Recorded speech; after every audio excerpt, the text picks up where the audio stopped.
Number 1. Robert Stroud. Robert Stroud was born on January 28, 1890, in Seattle, Washington. His father was a violent alcoholic who regularly beat his wife and children, sometimes threatening to kill the entire family. Stroud grew close to his mother, who tried to shield him, but at age 13, he ran away from home for good. He drifted across the western United States, taking odd jobs, before heading north to Alaska around age 18. There, he worked on railroad gangs and in the rough dance halls of Juneau. He became a pimp, living with a dance hall girl and prostitute named Kitty O'Brien. On January 18, 1909, Stroud shot and killed a man named F.K. Charlie Turner, a bartender or acquaintance who had allegedly beaten Kitty and shortchanged her on a $10 payment, giving her only $2. Stroud claimed the killing was justified, but he pleaded guilty to manslaughter and received a 12-year sentence at McNeil Island Federal Penitentiary in Washington State. Prison quickly amplified his violent nature. Within a few years at McNeil Island, he stabbed another inmate during a dispute, earning additional time and a transfer in 1912 to the tougher Leavenworth Federal Penitentiary in Kansas. At Leavenworth, he remained a loner, but began educating himself through university extension courses despite only a third-grade formal education. On March 26, 1916, in the crowded prison mess hall in front of more than 1,100 inmates and guards, Stroud stabbed and killed guard Andrew F. Turner. The attack involved multiple wounds. Stroud claimed the guard had threatened him with a club over a denied family visit or some rule violation, but witnesses described it as cold and deliberate. He was convicted of first-degree murder and sentenced to hang. After several appeals and retrials, his mother sent a handwritten plea directly to President Woodrow Wilson, who commuted the death sentence on April 15, 1920, to life imprisonment and permanent solitary confinement. That isolation at Leavenworth became the unlikely backdrop for his most famous chapter. During his one allowed hour of recreation in the yard around 1920, Stroud found 3 baby sparrows that had fallen from a nest and were injured. He smuggled them back to his cell, nursed them back to health using makeshift methods, and soon became completely obsessed with birds.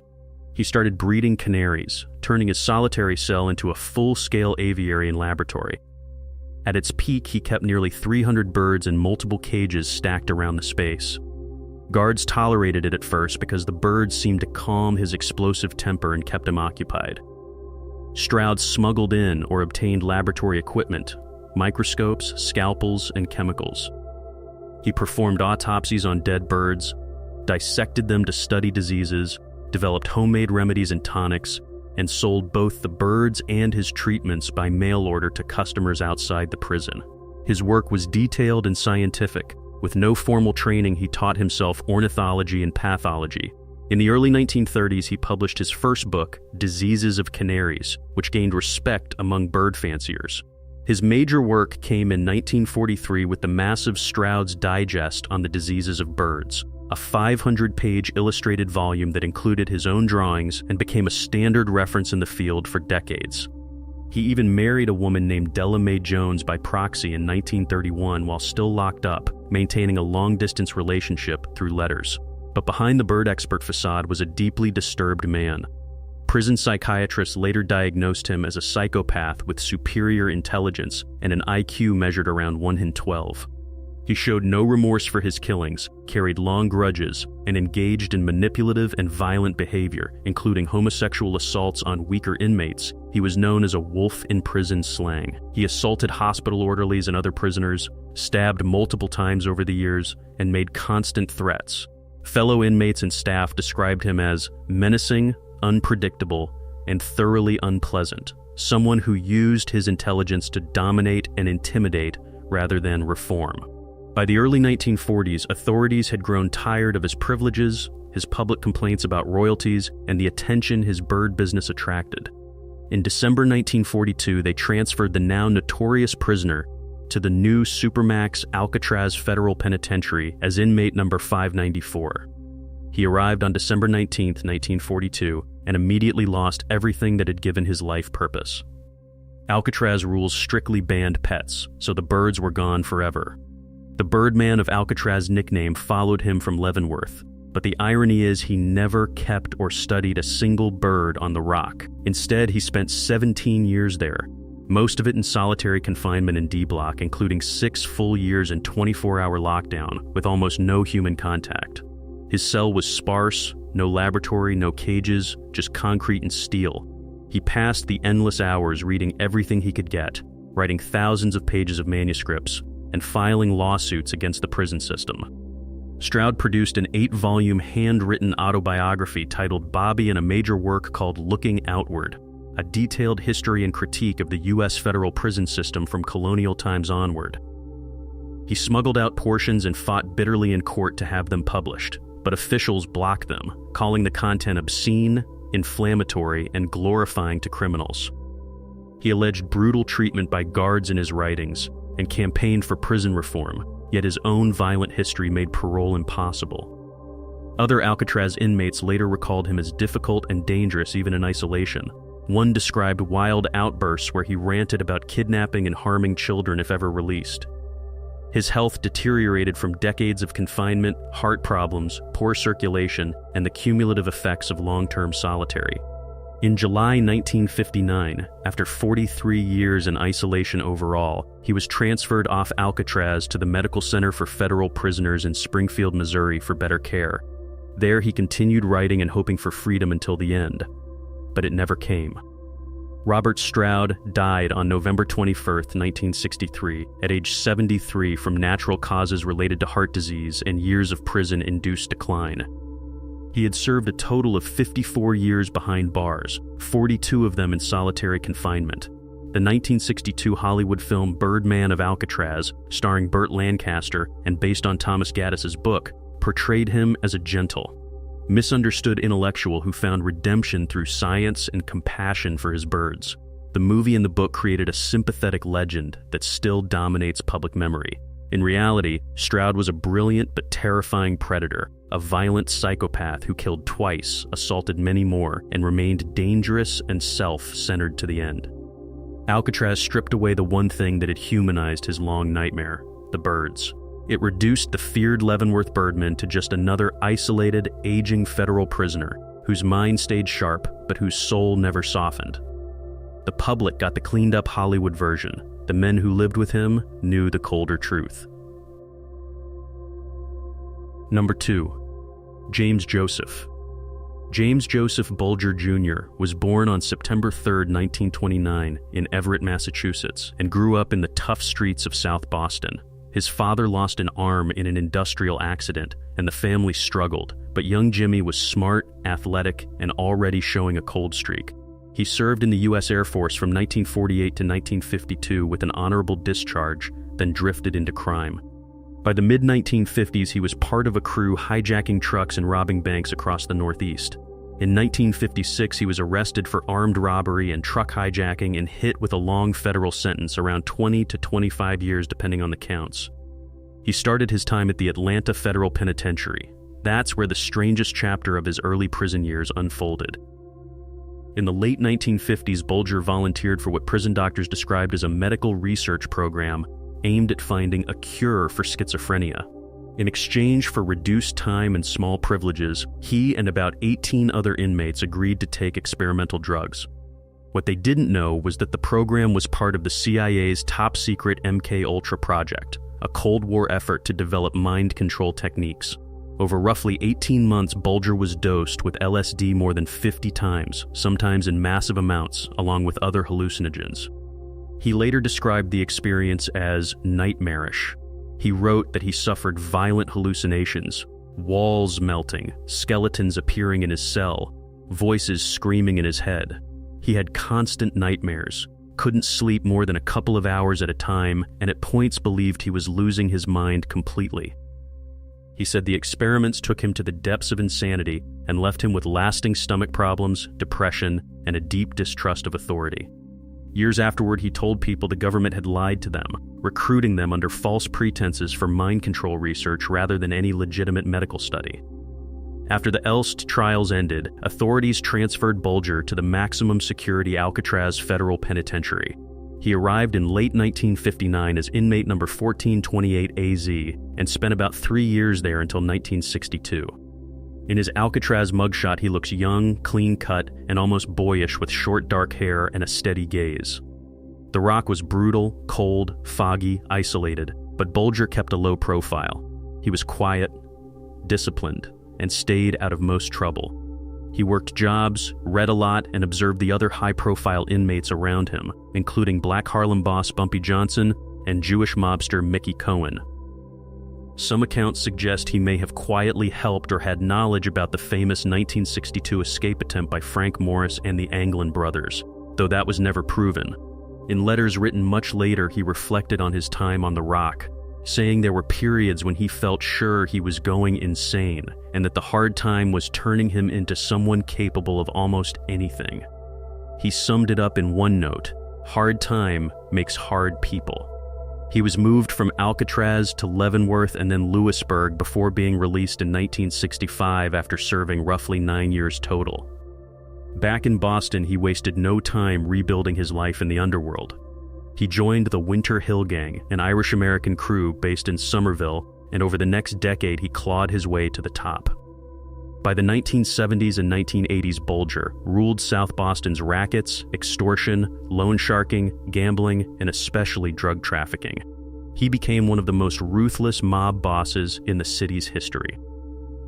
He personally participated in or ordered at least 19 murders, often shooting victims in the head at close range and sometimes torturing them first. Bodies were dumped in basements, buried in shallow graves, or left in cars. He was known for his explosive temper and for enforcing discipline with ice-cold efficiency. What made Bulger especially dangerous was his secret deal with the FBI. Starting in the 1970s, he became a confidential informant for his longtime handler, Special Agent John Connolly, a fellow Southie native. In exchange for protection and tips on rival Italian mafia families, Bulger fed the Bureau information that helped take down the Angiulo brothers and weaken La Cosa Nostra in Boston. Meanwhile, the FBI looked the other way on Bulger's own crimes, even when it meant letting murders happen. This corrupt arrangement lasted for decades and allowed him to operate with near impunity.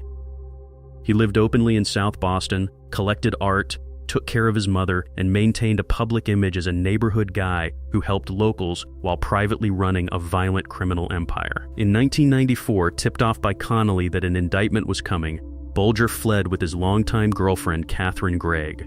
For the next 16 years, he sat at or near the top of the FBI's most wanted list, right alongside Osama bin Laden at one point.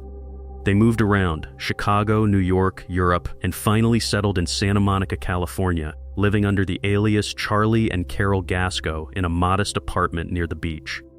He was 81 years old when the FBI finally caught him on June 22, 2011. The famous photo from that arrest shows an old man with white hair, a beard, and glasses, worlds away from the sharp young inmate in the Alcatraz mugshot. Bulger was brought back to Boston, tried in 2013, and convicted on 31 of 32 counts, including racketeering, extortion, money laundering, and 11 murders. The jury deadlocked on several other killings. He received 2 life sentences plus 5 years and was ordered to pay millions in restitution. In court, he showed little remorse, calling some victims rats and maintaining his tough guy stance. He was sent to federal prisons, ending up at USP Hazleton in West Virginia. On October 30th, 2018, just 1 day after his transfer there and hours after his medical status was downgraded, the 89-year-old Bulger was beaten to death by fellow inmates. He was found with severe head trauma, his eyes nearly gouged out, and his tongue almost severed. The main suspect was a Genovese crime family hitman serving life for other murders. Bulger's death was ruled a homicide. The man who inspired Jack Nicholson's ruthless character Frank Costello in the movie The Departed spent his final decades paying for a lifetime of violence. But Bulger always pointed back to those early prison years as the turning point. He claimed the CIA's secret LSD dosing in Atlanta, the government experiment that was supposed to shave time off his sentence, scarred him permanently and helped create the monster he became. Whether the drugs truly made him the cold-blooded killer who terrorized Boston for decades, or simply amplified what was already inside him remains a dark question. Either way, the kid who went into federal prison in the 1950s came out changed, and the streets of Boston paid the price for decades afterward. George Kelly. George Kelly Barnes was born on July 18, 1895 in Memphis, Tennessee, into a reasonably comfortable middle-class family. His father worked as an insurance executive, and George attended public schools before briefly enrolling at Mississippi A&M College to study agriculture in 1917. He never finished and instead drifted into sales work. At age 19, he married Geneva Ramsey. They had 2 sons before divorcing in 1926. During the early years of Prohibition, he turned to bootlegging, running illegal liquor across Tennessee, Mississippi, Texas, Oklahoma, and New Mexico. He got arrested in Tulsa in 1928 for smuggling booze onto an Indian reservation and served a short stretch at Leavenworth starting in 1928. That first taste of federal prison didn't scare him straight. In 1927 or 1930, he married Catherine Thorne, a tough, ambitious woman with her own criminal history and multiple divorces behind her. Catherine played a huge role in shaping the legend. She bought him his first Thompson submachine gun, taught him how to handle it, and insisted he pose with it for photos to build his reputation. She gave him the nickname Machine Gun Kelly and pushed him deeper into crime, encouraging bank robberies and bigger scores. George himself was never much of a shooter. Later accounts from people who knew him described a heavy-set, meek guy who was actually afraid of the loud noise the Tommy gun made and rarely fired it in anger. He never killed anyone in his entire criminal career. The fearsome image was mostly Catherine's marketing campaign to make him seem more dangerous than he was. Their big break into national fame came with the kidnapping of wealthy Oklahoma City oil tycoon Charles F. Urschel on July 22, 1933. That night, Urschel and his wife Berenice were playing bridge on their screened porch with friends Walter and Ruth Jarrett. Around 11:15 p.m., George Kelly and his partner Albert Bates burst in armed with a machine gun. They demanded Urschel and Jarrett at gunpoint, warning the wives not to call for help. The kidnappers drove the 2 men out of the city, released Jarrett after taking his cash, and took Urschel to a remote farmhouse near Paradise, Texas, owned by Catherine's mother and stepfather, the Shannons. They blindfolded Urschel, chained him to a bedpost, and held him for 9 days while negotiating ransom. Urschel stayed sharp even while captive. He counted the steps to the outhouse, listened for passing trains and their exact schedules, noted the sound of airplanes overhead, and felt the texture of the water he was given. Those details later helped the FBI track the location. The kidnappers demanded and received $200,000 in ransom, delivered in marked bills, on July 30. They released Urschel near Oklahoma City. The case became one of the first major tests of the new Lindbergh kidnapping law that made interstate kidnapping a federal crime. Edgar Hoover's Bureau of Investigation poured resources into it. Agents followed the money trail, arrested several accomplices including the Shannons and Bates, and closed in on the Kellys. George and Catherine were finally caught on September 26, 1933, in a Memphis rooming house. The story goes that when agents burst in, Kelly threw up his hands and yelled something like "Don't shoot, G-men," a line that supposedly coined the famous nickname for federal agents. Whether he actually said those exact words is debated, but the press ran with it. The trial in Oklahoma City was fast. On October 12, 1933, both Kellys received life sentences. George went first to Leavenworth. There he started boasting about his exploits to other inmates and even threatened to break out in time for Christmas, which alarmed authorities. On September 4, 1934, he arrived at Alcatraz as inmate number 117, part of the early wave of high-profile transfers meant to break celebrity gangsters. He was reportedly terrified of the place. The Rock had a reputation as escape-proof and brutally strict, with the cold bay, fog, and isolation wearing men down. But once inside, George Kelly did a complete turnaround. He became one of the best-behaved prisoners Alcatraz ever saw. He worked quietly in the prison industries, often assigned to the laundry room, folding clothes and handling linens day after day. He served as an altar boy in the prison chapel, assisting with Catholic services and showing up reliably for Mass. Warden James Johnston and the staff considered him a model inmate with almost no disciplinary issues. Other prisoners gave him a mocking new nickname, Pop Gun Kelly. It came from the fact that he loved to tell tall tales and exaggerate his old criminal exploits to anyone who would listen. Inmates compared him to a kid's toy pop gun, loud but harmless. Dale Stamphill, who was involved in the failed 1939 escape attempt, later said the guys didn't take Kelly seriously. He was seen as soft, boastful, and out of place among real hard cases. Kelly spent his free time reading everything he could get his hands on: classics, history, and especially books about the Old West. He kept to himself mostly, avoided trouble, and followed every rule. The contrast with his public image was stark. The newspapers and FBI had painted him as a ruthless machine gun-toting gangster who pointed weapons at federal agents. In reality, he was a compliant, almost gentle prisoner who seemed relieved to be out of the spotlight and under strict control. He served 17 years at Alcatraz. In 1951, authorities quietly transferred him back to Leavenworth, where the environment was less harsh for an aging inmate. His health had started to decline after decades locked up. On July 18, 1954, his 59th birthday, George Machine Gun Kelly died of a heart attack at Leavenworth. He was buried in Cottondale Cemetery in Texas, in a small plot connected to Catherine's family, under a plain headstone that simply read George B. Kelly, 1954. Catherine Kelly was released from her own life sentence in 1958. She lived quietly in Oklahoma under an assumed name until her death in 1985 at age 81.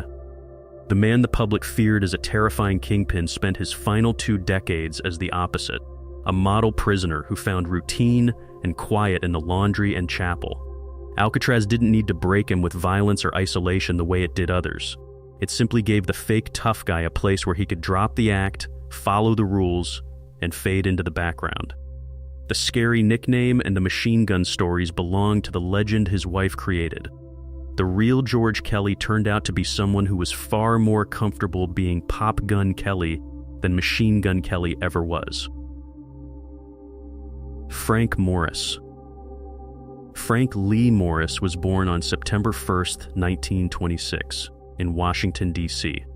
His early life was rough from the start. His mother was a runaway who gave him the name of a man she claimed was his father but wasn't. She visited him in the orphanage twice a week but had violent rages and gave him little real attention. By age 11, he was orphaned or abandoned and bounced between foster homes and institutions. At just 13, he racked up his first conviction for theft and landed in reform school. That set the pattern for the rest of his life. By his late teens, he had a long rap sheet that included narcotics possession, armed robbery, and burglary. He spent most of his young adulthood cycling in and out of prisons, and he developed a reputation as a clever escape artist who studied routines, exploited weaknesses, and planned carefully. Prison records later showed he had an IQ of 133, putting him in the top 2% of the population. He used that intelligence to outthink guards more than once.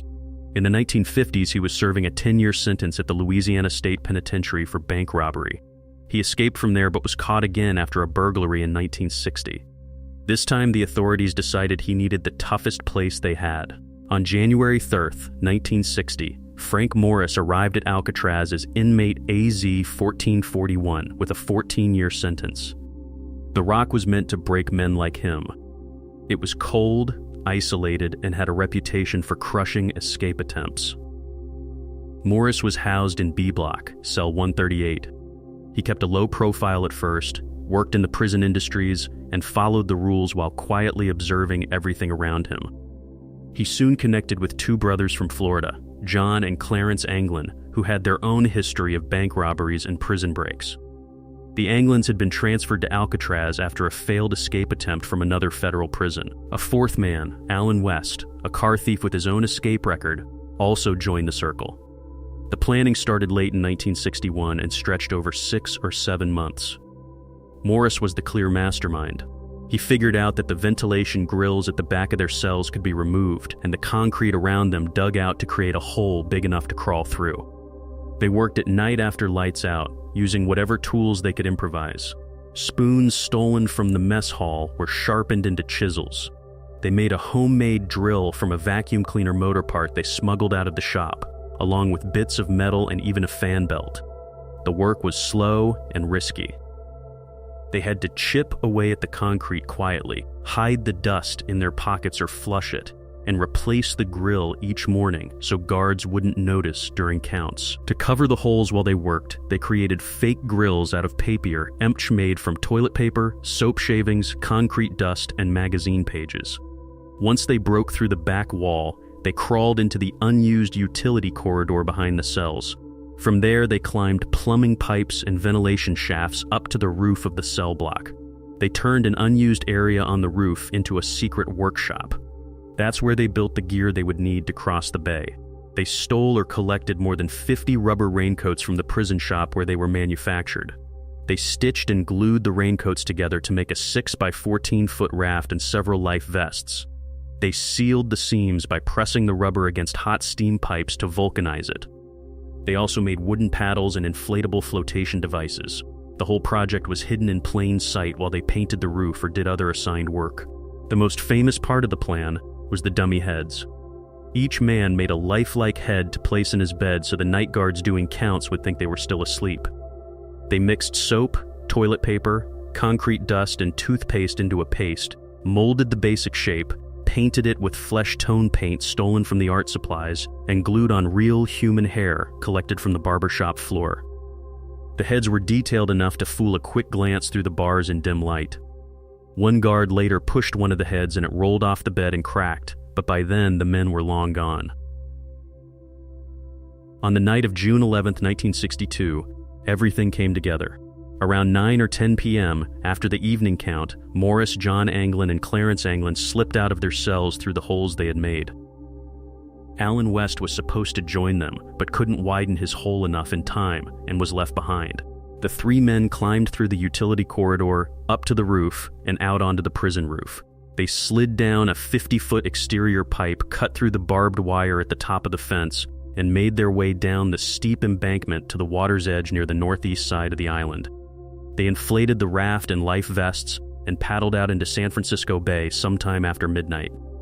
The plan was to head toward Angel Island or the Marion shoreline, then disappear. The escape wasn't discovered until the morning of June 12 during the 7 a.m. head count. Guards found the dummy heads in the beds and raised the alarm. By then, the men had hours of head start. A massive manhunt kicked off immediately. The FBI, Coast Guard, and local police searched the bay and shores.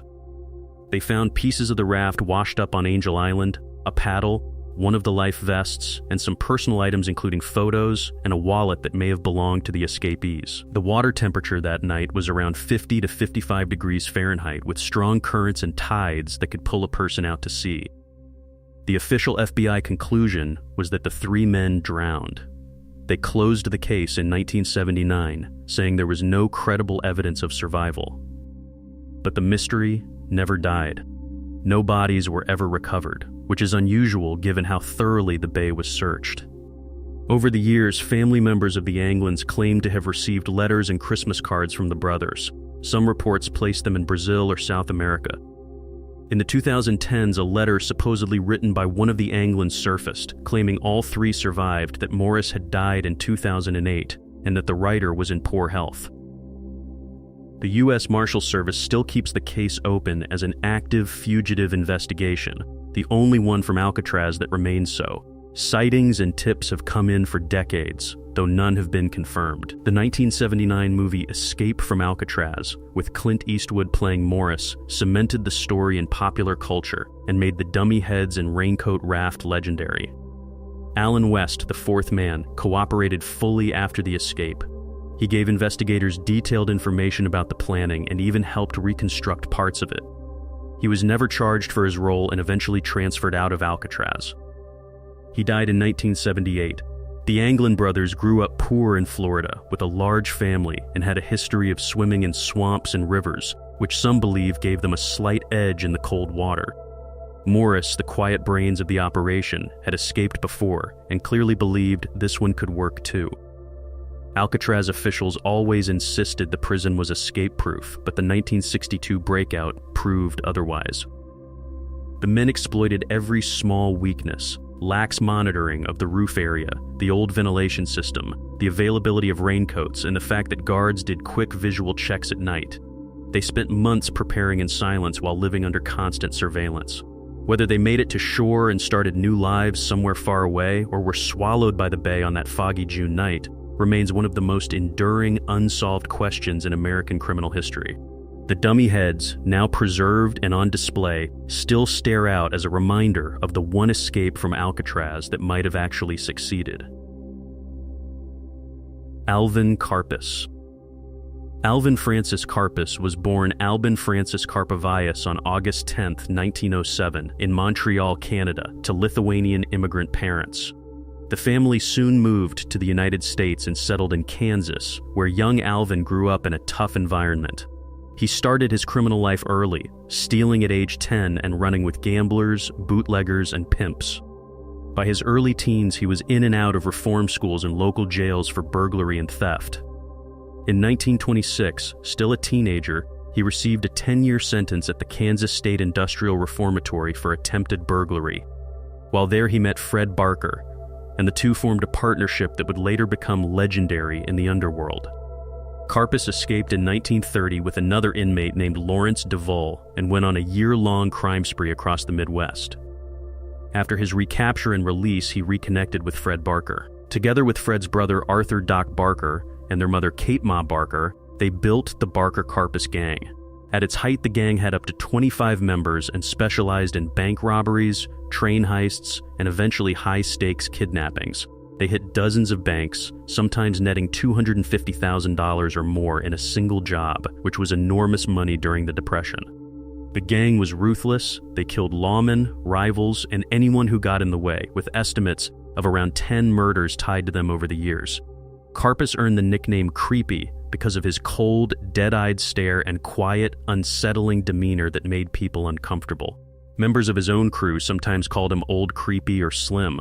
The gang's most famous crimes were two major kidnappings that brought the full weight of the federal government down on them. On June 15, 1933, they snatched William A. Ham Jr., president of Ham's Brewery in St. Paul, Minnesota, as he walked home for lunch. Doc Barker and another member forced him into Karpis's car, blindfolded him, and held him for 4 days in a suburban Chicago hideout. The family paid $100,000 ransom, and Ham was released unharmed. Then on January 17, 1934, the gang kidnapped Edward George Bremer Jr., a wealthy St. Paul banker and son-in-law of a brewery owner. They grabbed him off the street, held him for 3 weeks in a series of hideouts, and collected $200,000 in ransom after his family paid. These jobs were bold, but sloppy in ways that mattered. Fingerprints on ransom notes and a gaskin left at a drop site helped the FBI connect the dots. The Bremer case even drew attention from President Franklin Roosevelt, who mentioned the wave of kidnappings in one of his fireside chats. By late 1934, the heat was unbearable.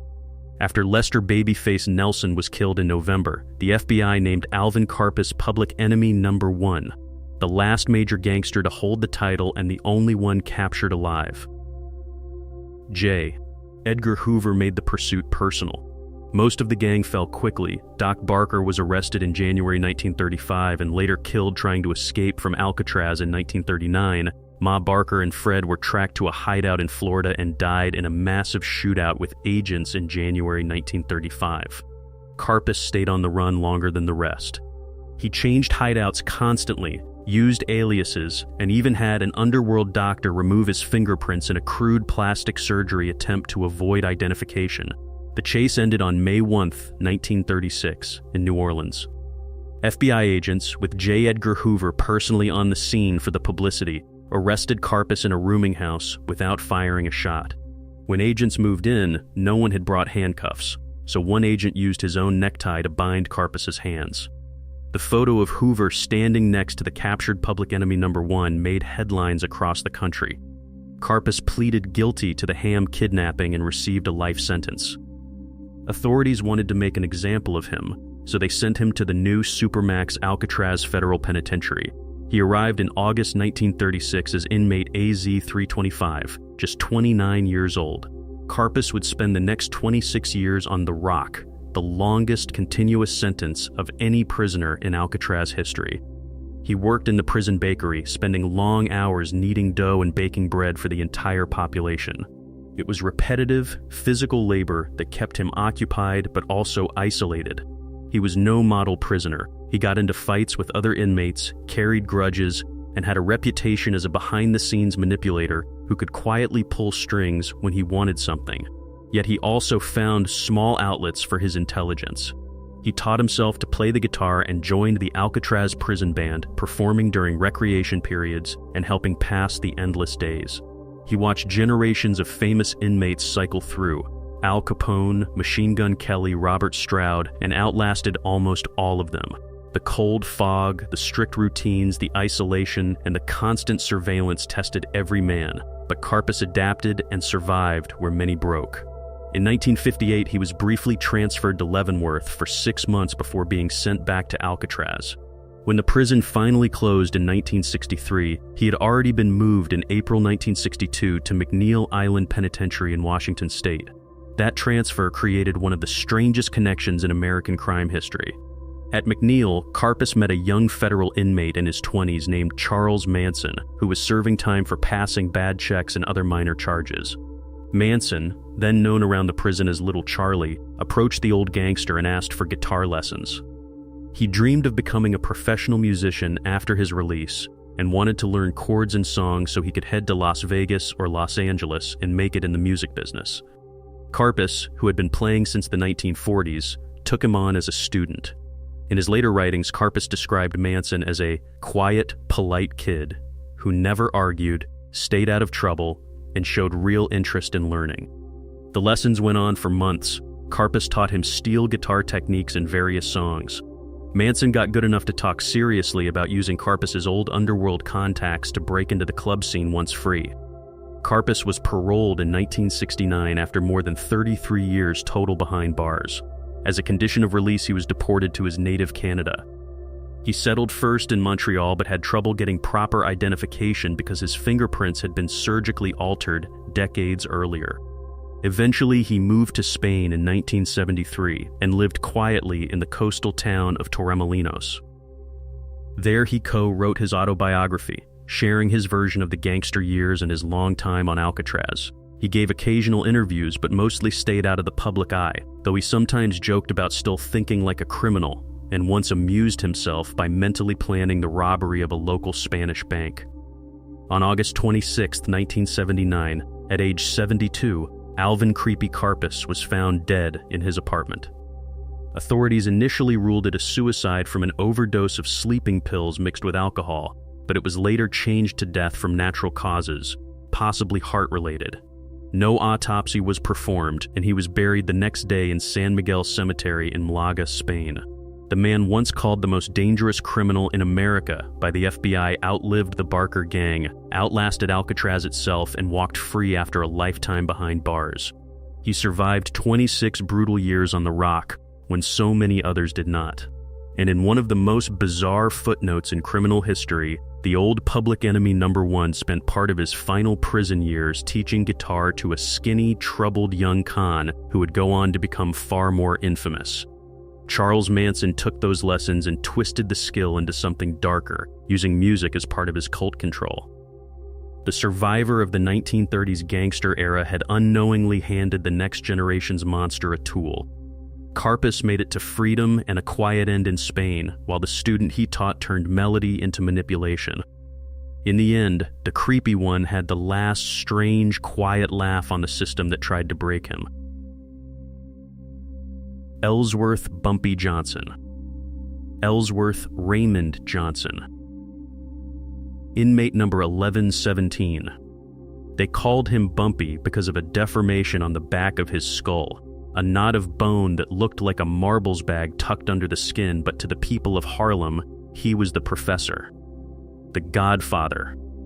The man who played chess with district attorneys and broke the fingers of hitmen. In the history of Alcatraz Federal Penitentiary, there were loud men, there were screaming men, and there were broken men. Bumpy Johnson was none of those. He was the silence in the middle of the riot. He was the man who walked into the most dangerous prison on earth and made the Italian mobsters step off the sidewalk.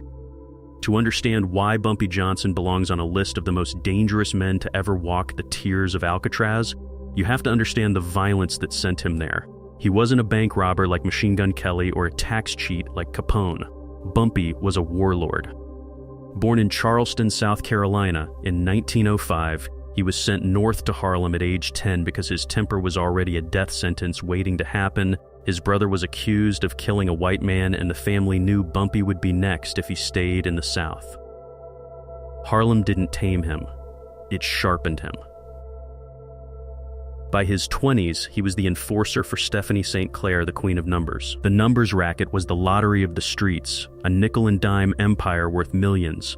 And when the white mobsters of the Bronx, led by the homicidal maniac Dutch Schultz, decided they wanted to take it over, Bumpy Johnson didn't negotiate. He went to war. The war between Bumpy Johnson and Dutch Schultz wasn't a skirmish. It was a slaughter. Bumpy didn't just kill Schultz's men, he hunted them. He used guerrilla tactics that baffled the Italian and Jewish syndicates. He would drop down from fire escapes, slice throats in broad daylight, and vanish into the basements of Harlem brownstones where the police dared not follow. It is estimated that Bumpy Johnson was personally responsible for or ordered the deaths of over 40 men during this period. 40 bodies. He kidnapped the lieutenants of the mob, held them for ransom, and sent them back in pieces. He was so efficient, so terrifyingly competent, that when Dutch Schultz was eventually assassinated, not by Bumpy, but by his own bosses who were tired of the noise he was making, the Italian mafia didn't continue the fight against Johnson. They hired him. Lucky Luciano, the architect of modern organized crime, looked at the pile of dead bodies Bumpy had stacked up and realized this was a man you did not fight. You did business with him. But the federal government does not do business. In 1952, the net closed. They couldn't catch him on the murders. They couldn't catch him on the extortion. So they did what they always do. They framed a narrative around narcotics. Bumpy was convicted of a drug conspiracy charge, a charge he maintained until his dying day was a setup, a frame job involving paid snitches. It didn't matter. The sentence was 15 years. And because Bumpy Johnson was considered a high-risk prisoner, a man with the intelligence to run a criminal empire from a payphone, they sent him to the one place designed to cut all connections: the Rock. Alcatraz. Bumpy Johnson arrived on Alcatraz in 1954. The ferry ride across the San Francisco Bay is usually the moment where a convict's soul breaks. You see the city of San Francisco, beautiful and close, and then you see the cold, gray slab of the prison. Most men panicked. Bumpy Johnson just adjusted his glasses. Inmate 1117 didn't join a gang when he landed on the island. He didn't have to. His reputation had crossed the country before he did. The prison was segregated, deeply racist, a reflection of 1950s America condensed into a few hundred cubic feet of concrete. The white inmates, the Aryan Brotherhood types, the tough Italian wise guys, they all looked at this black man from Harlem and they saw something different. They saw a man who didn't walk with the shuffle of a victim. There is a story, often whispered but rarely recorded in the official logs, about a knife fight in the dining hall. A younger inmate trying to make a name for himself thought the aging Bumpy was an easy target. He moved on him with a shiv made from a sharpened spoon handle. Bumpy didn't scream for the guards. He didn't run. He stood his ground, dismantled the attacker with a brutal efficiency that left the kid gasping for air with a broken arm. And then Bumpy sat back down and finished his meal. The message was clear. The king of Harlem was still the king, even in hell. But the true evil, or perhaps the true genius of Bumpy Johnson on Alcatraz wasn't his violence. It was his connections. There is a persistent theory, one that has kept FBI agents awake for decades, involving the most famous escape in the prison's history. The 1962 escape of Frank Morris and the Anglin brothers. We all know the story: the papier muck heads, the raft made of raincoats, the disappearance into the bay. But the missing piece has always been the boat. If they made it across the water, how did they get away? Who picked them up? Intelligence reports and street rumors from the time point to one man, Bumpy Johnson. The theory goes that Bumpy, using his connections that were never truly severed, arranged for a boat to be waiting near Angel Island. He didn't escape himself. He was too old, too recognizable, and his parole was coming up, but he was the broker. He was the man who could make a phone call to the West Coast mob and say, "I need a favor." If this is true, it means Bumpy Johnson didn't just survive Alcatraz, he defeated it. He orchestrated the greatest humiliation of the Federal Bureau of Prisons from inside his cell, all while playing chess and reading history books. He sat there, watching the guards search the bay for bodies he knew they wouldn't find, quietly moving his rook across the board.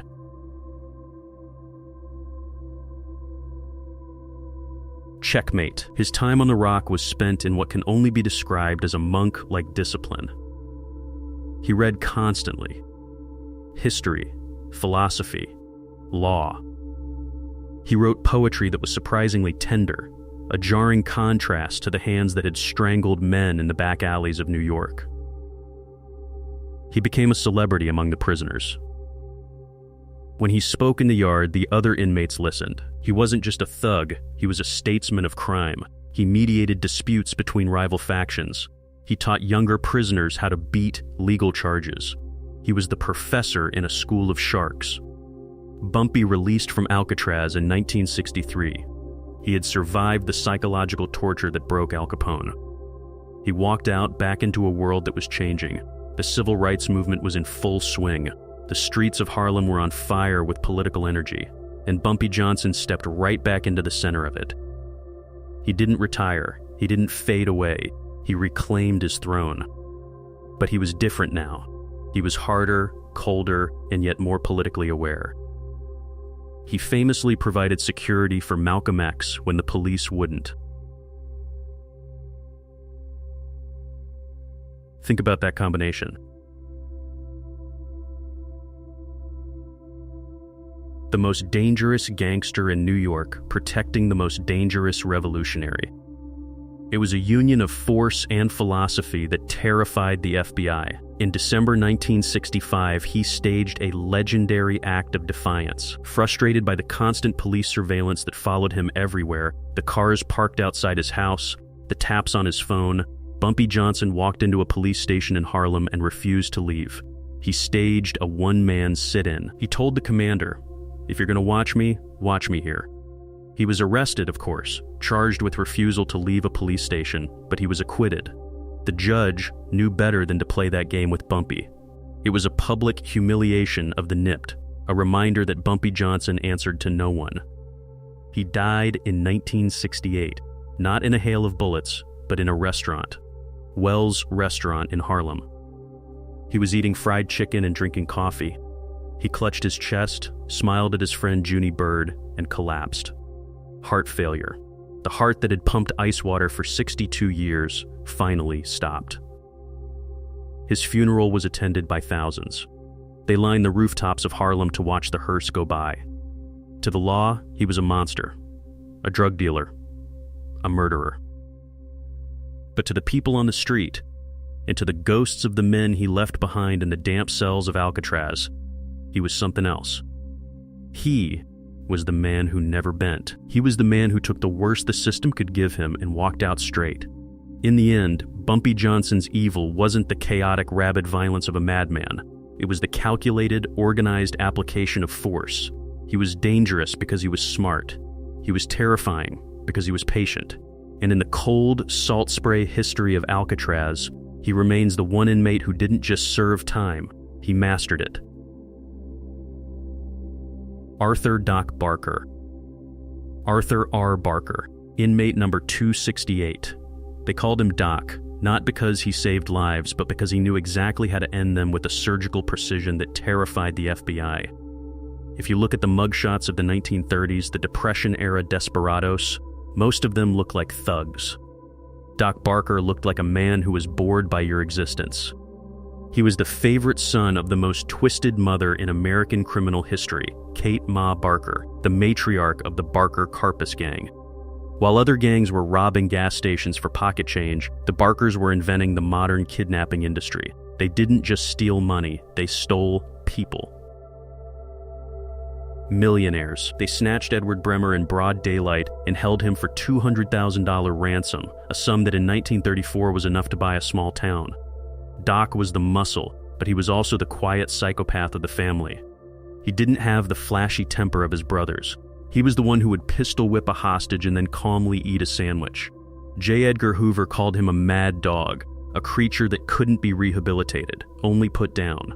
And after the FBI gunned down his mother and his brother Fred in a shootout in Florida, a shootout that lasted 4 hours and riddled the house with over 2,000 bullets, Doc knew his time was running out. He was captured shortly after, not in a blaze of glory, but on a street corner, unarmed, because he had left his gun in the apartment.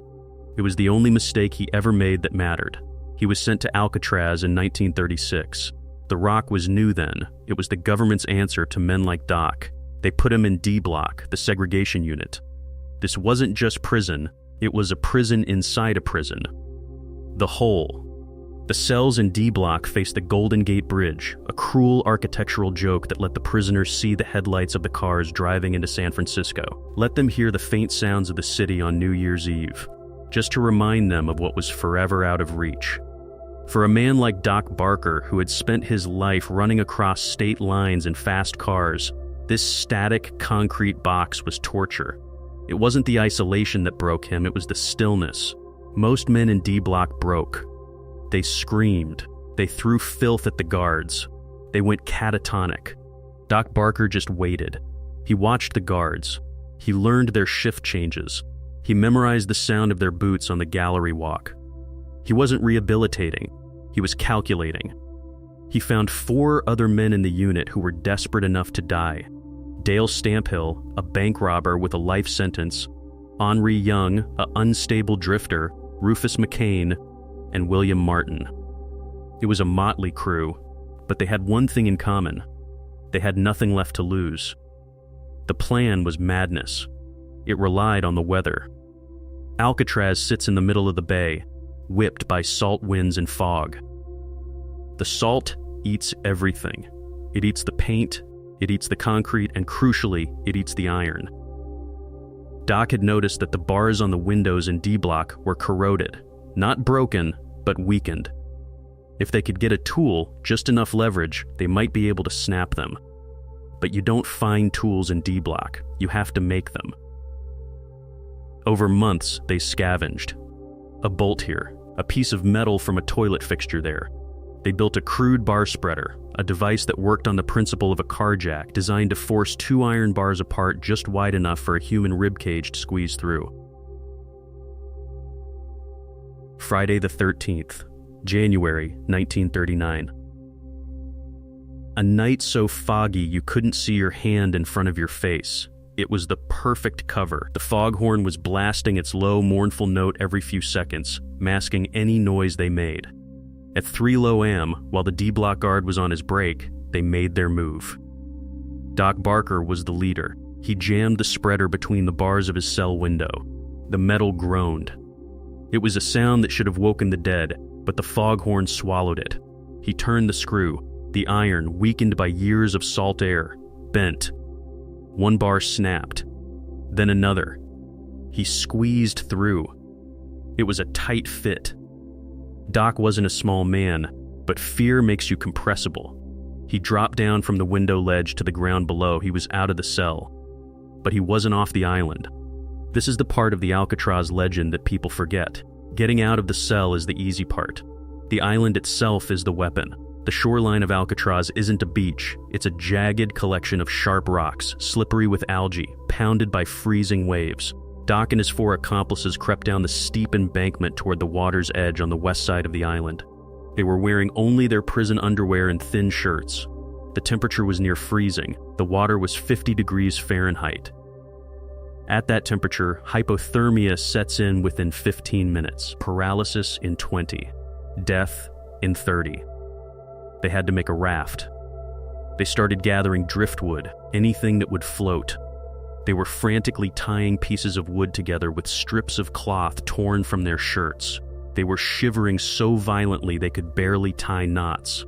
They didn't know it, but they were already doomed.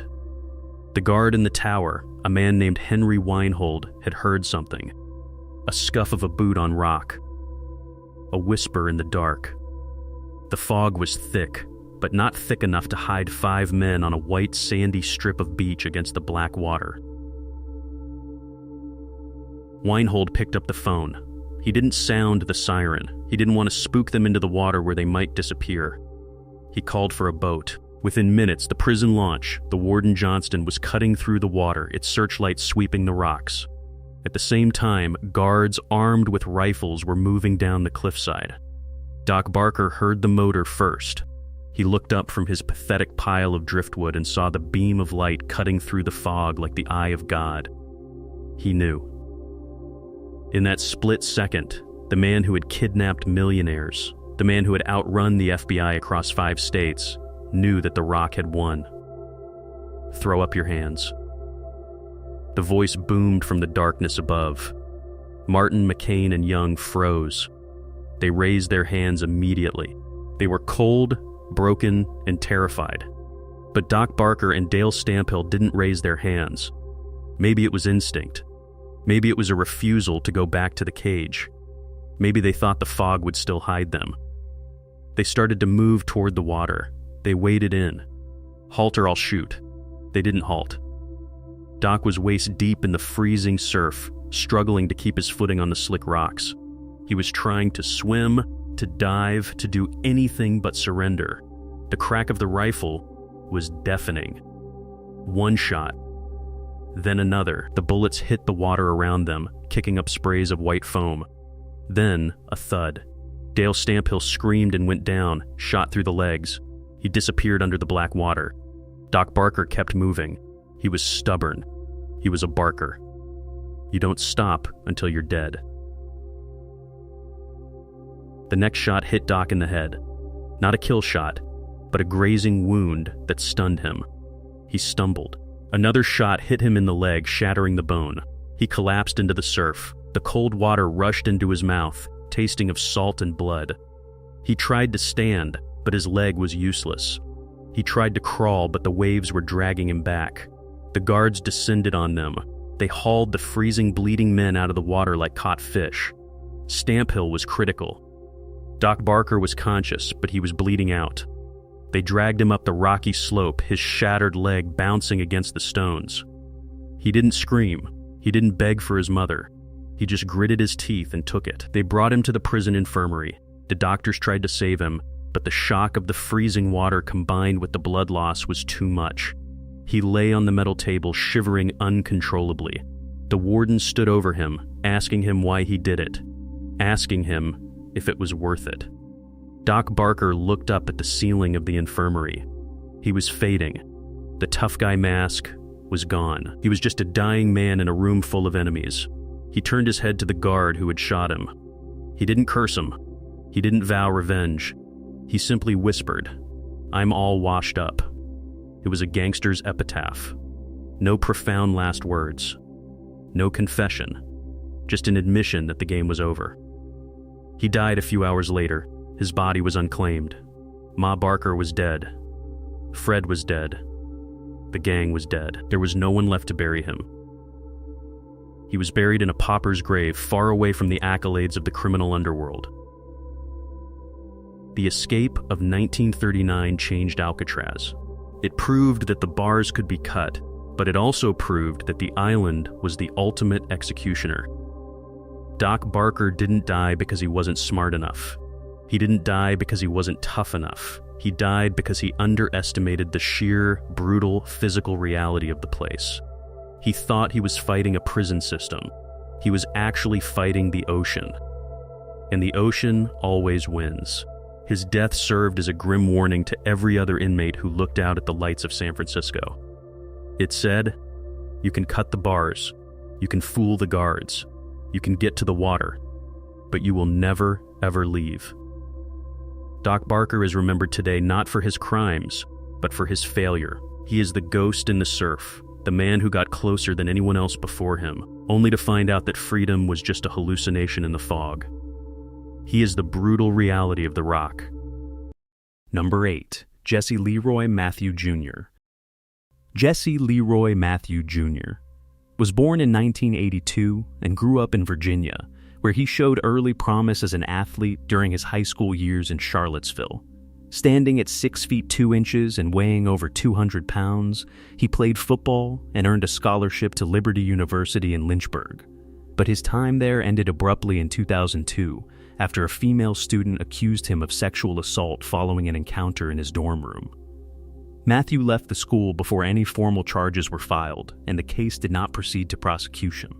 Less than a year later, in 2003, he enrolled at Christopher Newport University in Newport News, only to face another accusation of sexual assault from a fellow student-athlete. Again, he withdrew from the institution, and no criminal charges resulted from the investigation. After dropping out of college, Matthew worked various jobs, including as a taxi driver and an operating room technician at the University of Virginia Medical Center. He lived a seemingly ordinary life in Charlottesville, but his actions in the years that followed revealed a pattern of predatory violence against women. In September 2005, Matthew targeted a 26-year-old woman walking home alone in Fairfax, Virginia, after she had been out with friends. He approached her from behind, grabbed her in a chokehold, and dragged her into a wooded area behind a shopping center. There, he sexually assaulted her, beat her severely, and attempted to strangle her. The victim fought back, scratching him and managing to escape when a passerby heard her screams. She provided police with a detailed description, including his dreadlocks and muscular build, but the case went cold for nearly a decade due to lack of immediate leads. 4 years later, on October 17, 2009, Matthew struck again. Morgan Dana Harrington, a 20-year-old Virginia Tech student majoring in education, attended a Metallica concert at the John Paul Jones Arena in Charlottesville. She stepped outside during the show to use the restroom and was not allowed back in due to venue policy. Alone and without her phone or purse, which remained inside with friends, she was last seen alive hitchhiking near the arena. Matthew abducted her, sexually assaulted her, and murdered her by blunt force trauma, breaking her bones in the process. He dumped her body on a remote farm in Albemarle County, where it was discovered by a farmer more than 3 months later, on January 26, 2010. Forensic evidence, including DNA from Harrington's clothing, later linked Matthew to the crime, but at the time, the investigation stalled without a suspect. Matthew continued living freely in Charlottesville, blending into the community as a hospital worker and occasional taxi driver. His crimes escalated once more on September 13, 2014, when he encountered Hannah Elizabeth Graham, an 18-year-old second-year student at the University of Virginia. Graham had been out with friends on the downtown mall, a popular nightlife area, but became separated from her group after attending parties. Surveillance footage captured her walking erratically, possibly disoriented from alcohol, when Matthew approached her. Witnesses saw him with his arm around her outside Tempo Restaurant, where she appeared intoxicated.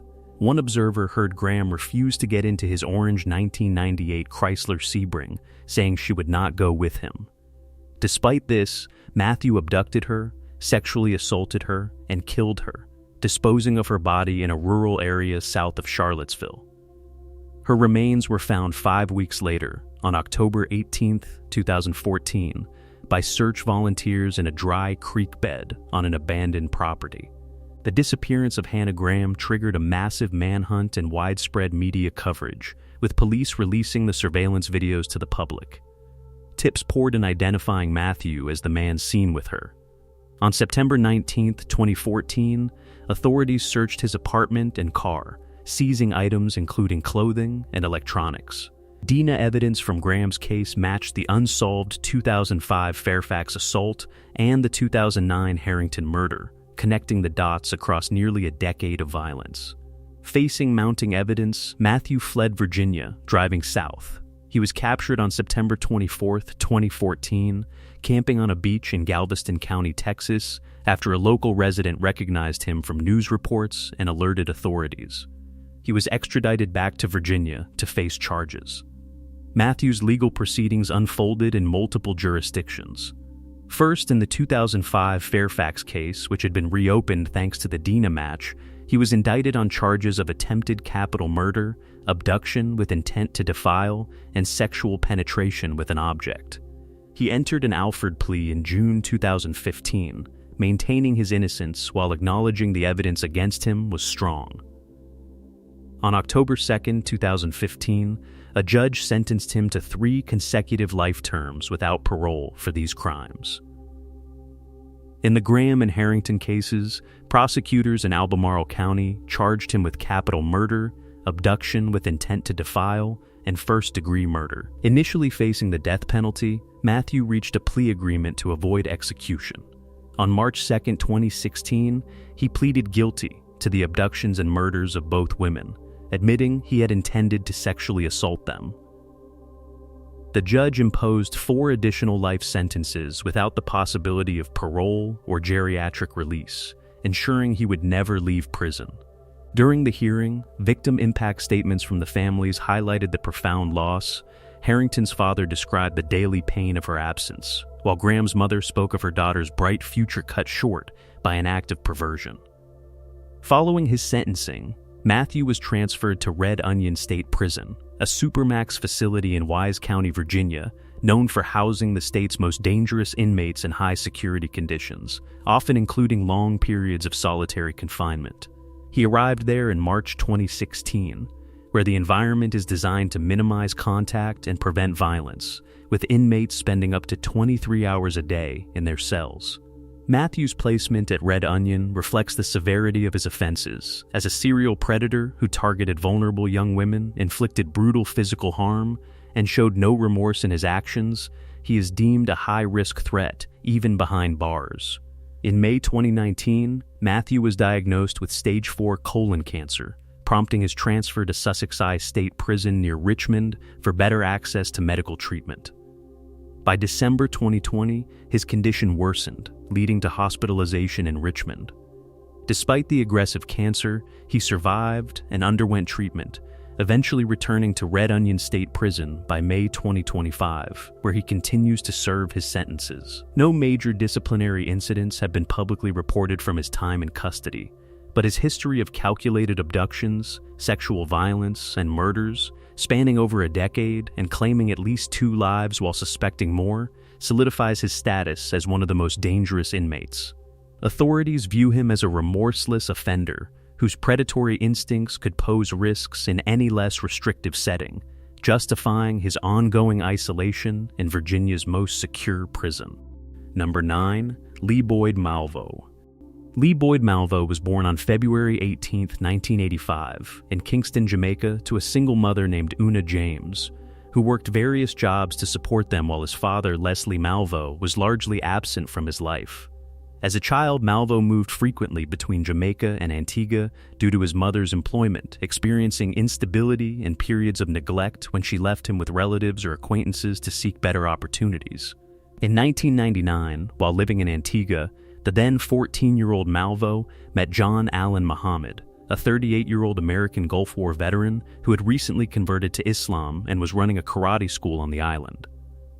Muhammad, who had a history of domestic violence and failed marriages, became a father figure to Malvo, filling a void in his life and influencing him with radical ideologies that blended anti-American sentiments with notions of jihad and racial justice. In late 2001, Malvo and his mother illegally entered the United States by stowing away on a cargo ship, eventually settling in Bellingham, Washington, where they reunited with Muhammad.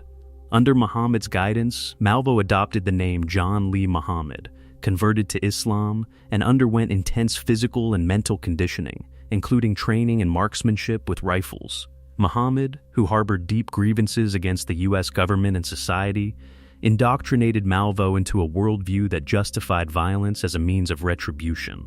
Their relationship evolved into a manipulative dynamic, with Muhammad treating Malvo as both a son and a soldier in a personal war. By early 2002, the pair began a cross-country crime spree, starting with robberies and murders to fund their operations and test their methods. The duo's violence escalated dramatically in February 2002, when they murdered Kenya Cook in Tacoma, Washington, shooting her in the face at close range as part of a scheme to target Muhammad's ex-wife. Over the next several months, they committed additional killings in Arizona, Georgia, Louisiana, Alabama, and other states, using a stolen .23 caliber Bushmaster XM15 rifle fired from the trunk of their blue 1990 Chevrolet Caprice, which they had modified with a hole for the barrel to allow concealed sniping. These early attacks claimed at least 7 lives, including a jewelry store owner in Montgomery, Alabama, and served as practice for their most infamous campaign. Malvo, just 17 years old, acted as the triggerman in many instances, while Muhammad scouted targets and planned escapes. In October 2002, Muhammad and Malvo unleashed a 3-week reign of terror across the Washington, D.C. metropolitan area known as the Beltway sniper attacks. Beginning on October 2, they carried out random shootings at gas stations, shopping centers, and schools in Maryland, Virginia, and the District of Columbia, killing 10 people and critically wounding 3 others. Victims included James Martin, a 55-year-old analyst shot while walking with his wife in a grocery store parking lot in Wheaton, Maryland; James Buchanan, a 39-year-old landscaper mowed down while cutting grass in Rockville; and Lori Ann Lewis Rivera, a 25-year-old nanny vacuuming her minivan at a Shell station in Kensington. The attacks paralyzed the region, with residents fearing everyday activities like pumping gas or attending school events. The snipers left taunting notes at crime scenes, including one demanding $10 million to stop the killings, and made phone calls to police hotlines claiming responsibility while alluding to earlier unsolved murders to prove their authenticity. The spree continued with chilling precision. On October 9, they killed Dean Harold Myers, a 53-year-old engineer, at a Sunoco station in Manassas, Virginia. On October 11, Kenneth Bridges, a 53-year-old businessman, at an Exxon in Fredericksburg; and on October 14, Linda Franklin, a 47-year-old FBI analyst, outside a Home Depot in Falls Church. The final D.C. area victim, Conrad Johnson, a 35-year-old bus driver, was shot on October 22 while standing in his bus doorway in Aspen Hill, Maryland. In total, the Beltway attacks claimed 10 lives, but investigations later linked Muhammad and Malvo to at least 17 murders nationwide. Malvo's youth and Muhammad's dominance were central to the narrative, with Malvo later describing himself as brainwashed into viewing the killings as part of a larger mission to spark chaos and extract ransom.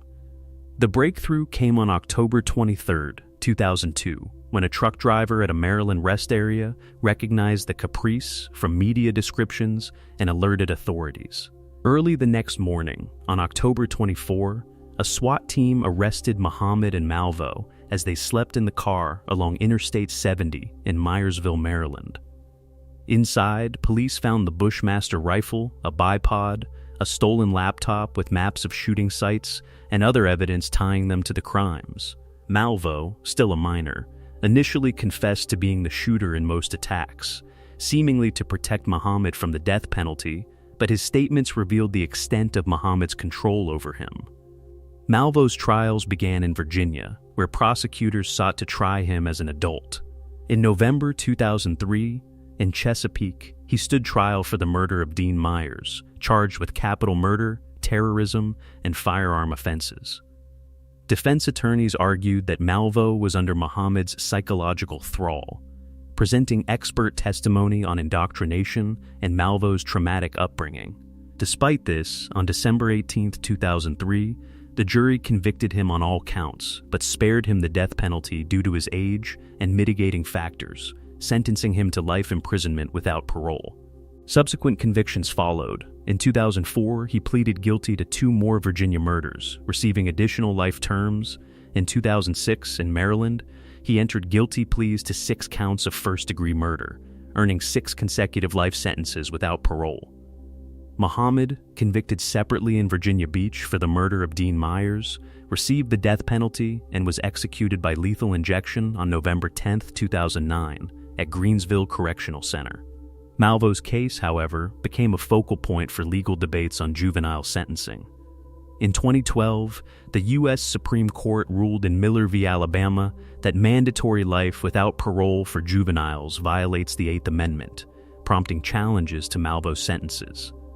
In 2017, a federal judge in Virginia vacated his 4 life terms, ordering resentencing to consider his youth and potential for rehabilitation. Appeals dragged on, with the Supreme Court in 2020 affirming that resentencing was required only if the original sentence was mandatory, not discretionary. Meanwhile, in Maryland, a 2022 ruling allowed for possible resentencing. But in August 2023, a judge upheld the life sentences after hearing testimony on Malvo's remorse and growth. Incarcerated since 2004 at Red Onion State Prison, Virginia's Supermax facility in Wise County, Malvo spent over 2 decades in highly restrictive conditions, often in solitary confinement for 23 hours a day, with limited human contact and privileges. Red Onion, designed for the state's most violent offenders, subjected him to intense security measures, including constant surveillance and minimal recreation. During his time there, Malvo pursued education, earning his GED and taking college courses through correspondence. He also engaged in art, writing poetry and drawing as outlets for reflection. He has publicly expressed deep remorse in interviews and court statements, apologizing to victims' families and attributing his actions to Muhammad's manipulation. Prison records show no major violent incidents on his part, with Malvo maintaining a relatively clean disciplinary history, focusing on self-improvement and mentoring other inmates when possible. Despite his rehabilitation efforts, Malvo was denied parole by the Virginia Parole Board in March 2022, citing the gravity of his crimes and the lasting trauma inflicted on communities. Authorities viewed him as a continued risk due to the calculated nature of the sniper attacks, which demonstrated a capacity for sustained, anonymous violence that terrorized an entire region. His involvement in multiple premeditated murders, even under influence, marked him as one of Red Onion's most notorious inmates, symbolizing the facility's role in isolating those whose actions posed extraordinary threats to public safety. In September 2024, after 22 years at Red Onion, Malvo was transferred to Keene Mountain Correctional Center, a security level 4 prison in Oakwood, Virginia, housing long-term inmates who have demonstrated good behavior for at least 24 months. The move, approved by the Virginia Department of Corrections, reflected his lack of recent infractions and potential for lower security management, though he remains serving multiple life sentences without realistic prospect of release. This transfer to a less restrictive environment, where inmates have more access to programs and group activities, underscores the ongoing evolution of his case amid debates on juvenile justice, but it does not diminish the shadow of his role in one of America's most chilling killing sprees. This case should never be taken as a reflection of any religion. Billions of peaceful followers of Islam and every other faith reject violence in all forms. Crimes like these come from individuals, not from belief systems, and every religion has had people who acted wrongly in its name. It's important to separate the actions of a few from the teachings they claim to follow. Number 10. Kevin Rashid Johnson. Kevin Rashid Johnson was born on October 3, 1971, in Richmond, Virginia, where he grew up in a working-class environment amid the challenges of urban poverty and limited opportunities. As a teenager, he became involved in drug dealing, navigating the street economy that plagued many inner-city neighborhoods during the crack epidemic of the 1980s. By age 18, Johnson had built a reputation in Richmond's underground scene, but his activities drew the attention of law enforcement, who viewed him as a key player in local narcotics distribution. In 1990, at the age of 19, he was arrested and charged with first-degree murder in connection with the shooting death of a man named Ronald Oliver, another figure in the drug trade, during what authorities described as a dispute over territory or debts. The prosecution's case relied heavily on the testimony of a police informant who claimed to have witnessed Johnson commit the act, though no physical evidence directly linked him to the crime scene. Johnson has consistently maintained his innocence, asserting that the conviction was based on fabricated testimony from the informant who received leniency in his own cases in exchange for cooperation, and that the trial was marred by racial bias and inadequate defense representation in a system stacked against young black men from his background. The trial took place in the Circuit Court of the City of Richmond, where prosecutors portrayed Johnson as a violent drug dealer responsible for escalating conflicts in the community. Despite his claims of self-defense or non-involvement, the jury found him guilty of first-degree murder after deliberations that highlighted the informant's account as pivotal. On November 16, 1990, the judge sentenced him to life imprisonment without the possibility of parole. a common outcome in Virginia for such convictions during that era. Johnson appealed the verdict multiple times, citing issues with witness credibility and procedural errors, but higher courts upheld the decision, leaving him to begin a decades-long incarceration in the Virginia Department of Corrections. He entered the prison system at Greensville Correctional Center, a maximum security facility where he initially faced the harsh realities of life behind bars, including gang dynamics and institutional violence. Over the years, Johnson's perspective shifted dramatically as he educated himself through reading political literature, including works by Malcolm X, Huey P. Newton, and Marxist theorists, leading him to adopt a revolutionary ideology. He changed his name to Kevin Rashid Johnson to reflect his commitment to Black liberation and anti-imperialist principles, and he began writing essays critiquing the prison industrial complex, racism, and capitalism. By 1998, when Red Onion State Prison opened in Wise County, Virginia, as the state's first supermax facility, Johnson was among the initial group of about 100 inmates transferred there due to his classification as a high-risk offender based on his prior disciplinary record and perceived leadership.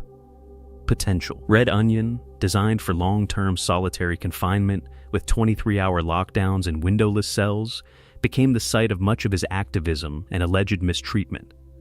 He spent 18 consecutive years there from 1998 to 2016, enduring extended periods in segregation, which he documented in articles smuggled out and published in outlets like the San Francisco Bay View and on his website, rashidmod.com. During his time at Red Onion, Johnson emerged as a prolific writer and artist, producing drawings and political cartoons that illustrated abuses such as guard brutality, racial discrimination, and inhumane conditions like contaminated water and denial of medical care. He co-founded the New African Black Panther Party prison chapter in 2005, an organization aimed at uniting incarcerated people across racial lines to challenge prison policies through nonviolent means, including hunger strikes and lawsuits.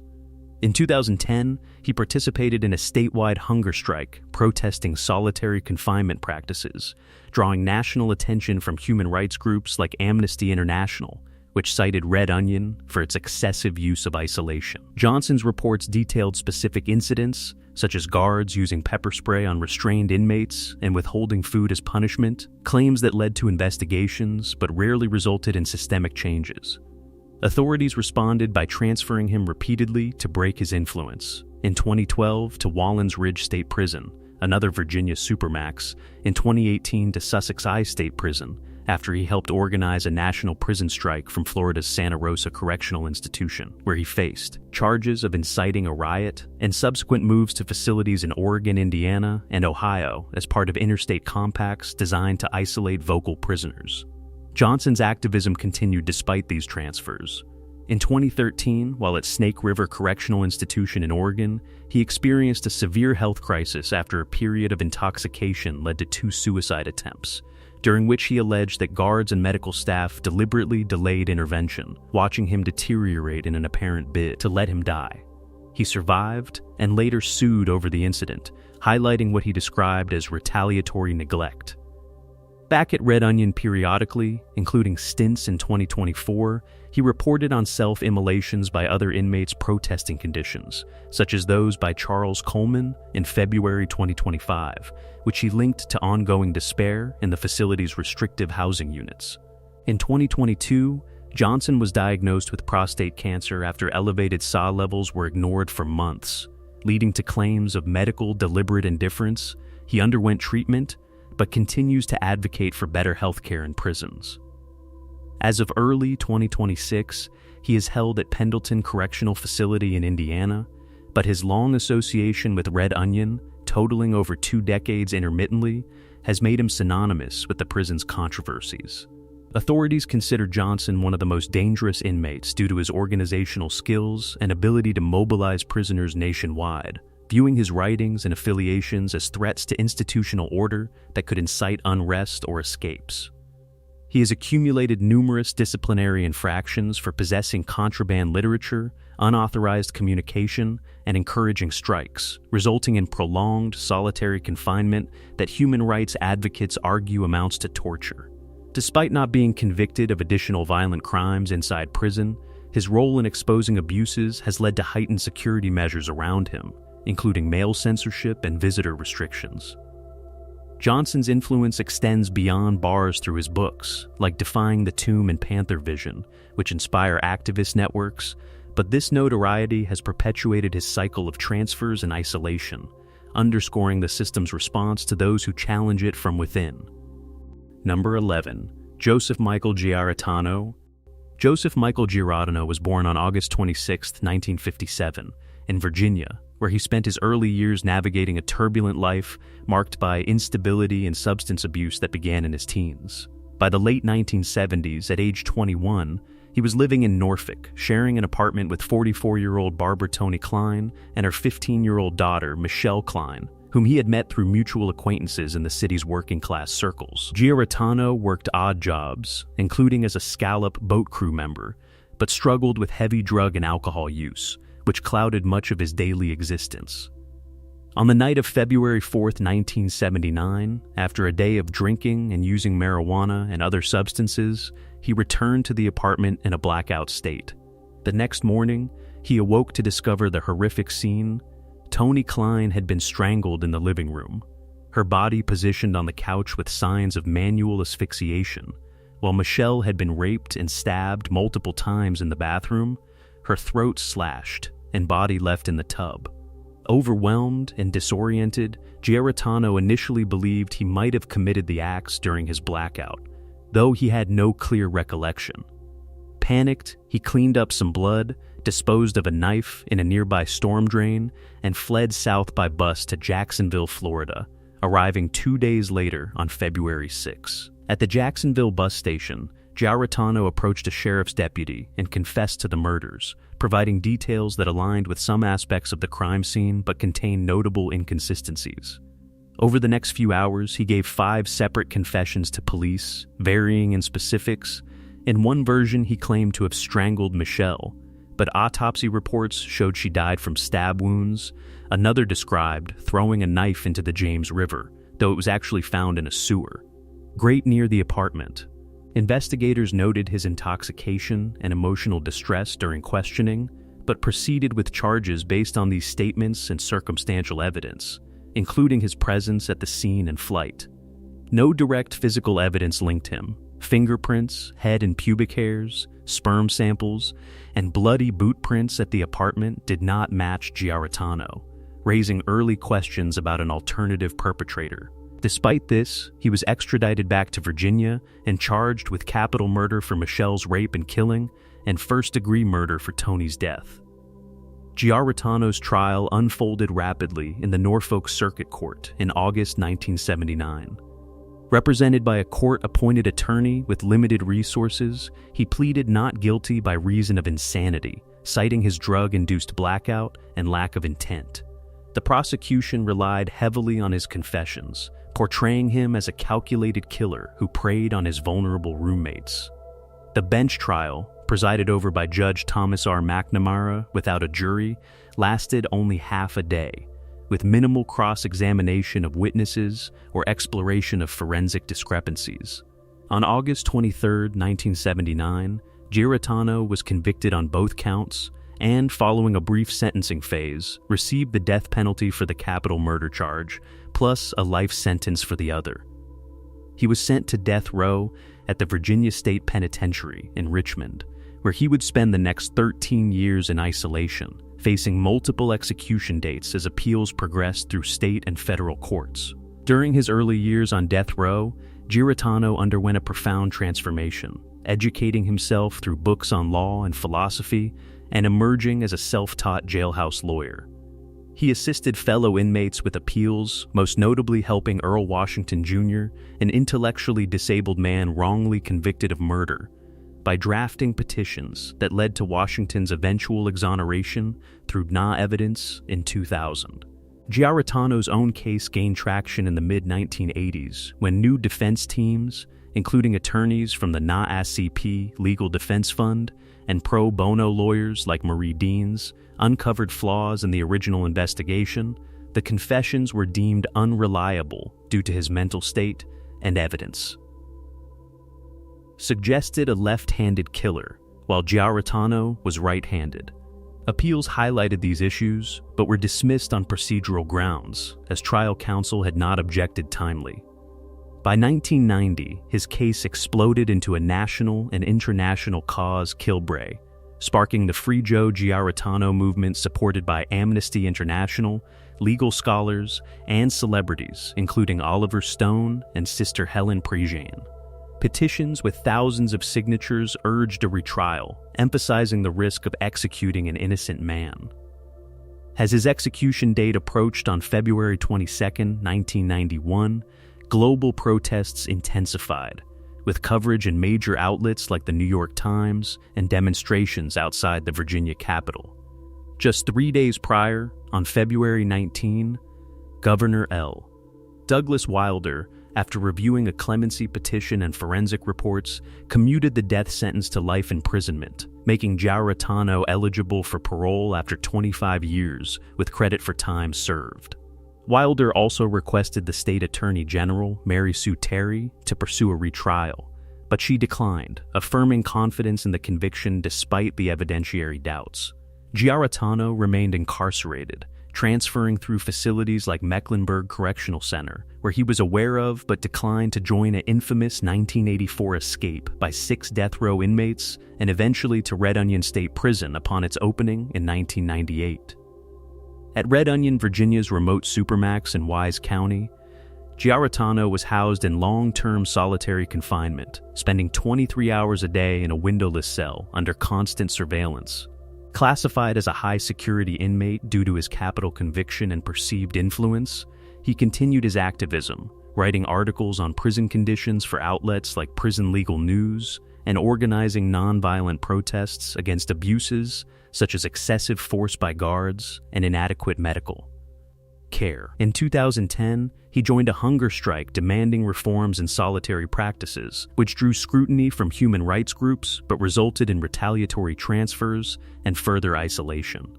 His efforts extended to broader advocacy, co-founding initiatives for prisoner rights and mentoring others through correspondence.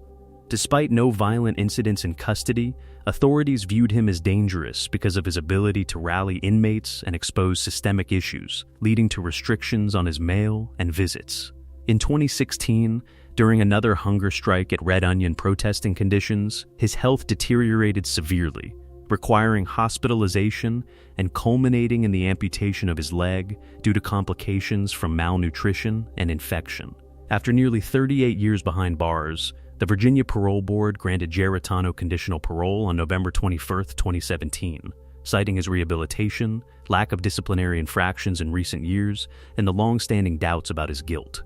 He was released from Deerfield Correctional Center in Southampton County on December 4, 2017 at age 60, relocating to Salem, Virginia, where he lived quietly while working with the Innocence Project, assisting with clemency petitions, and speaking at universities against the death penalty. Giarratano maintained his innocence until his death on October 6, 2024, at age 67, from natural causes at home. His time at Red Onion epitomized the facility's role in containing not just violent offenders, but also those whose intellectual resistance challenged the system, even as questions about his conviction underscored the perils of unreliable confessions and flawed justice. Number 12. Robert C. Gleason Jr. Robert Charles Gleason Jr. was born on November 10, 1970, in Lowell, Massachusetts, where he grew up in a working-class family amid the industrial decline of the area. As a young adult, he developed a reputation for volatility, with a history of minor criminal offenses, including assaults and drug-related issues that reflected his struggles with anger and substance use.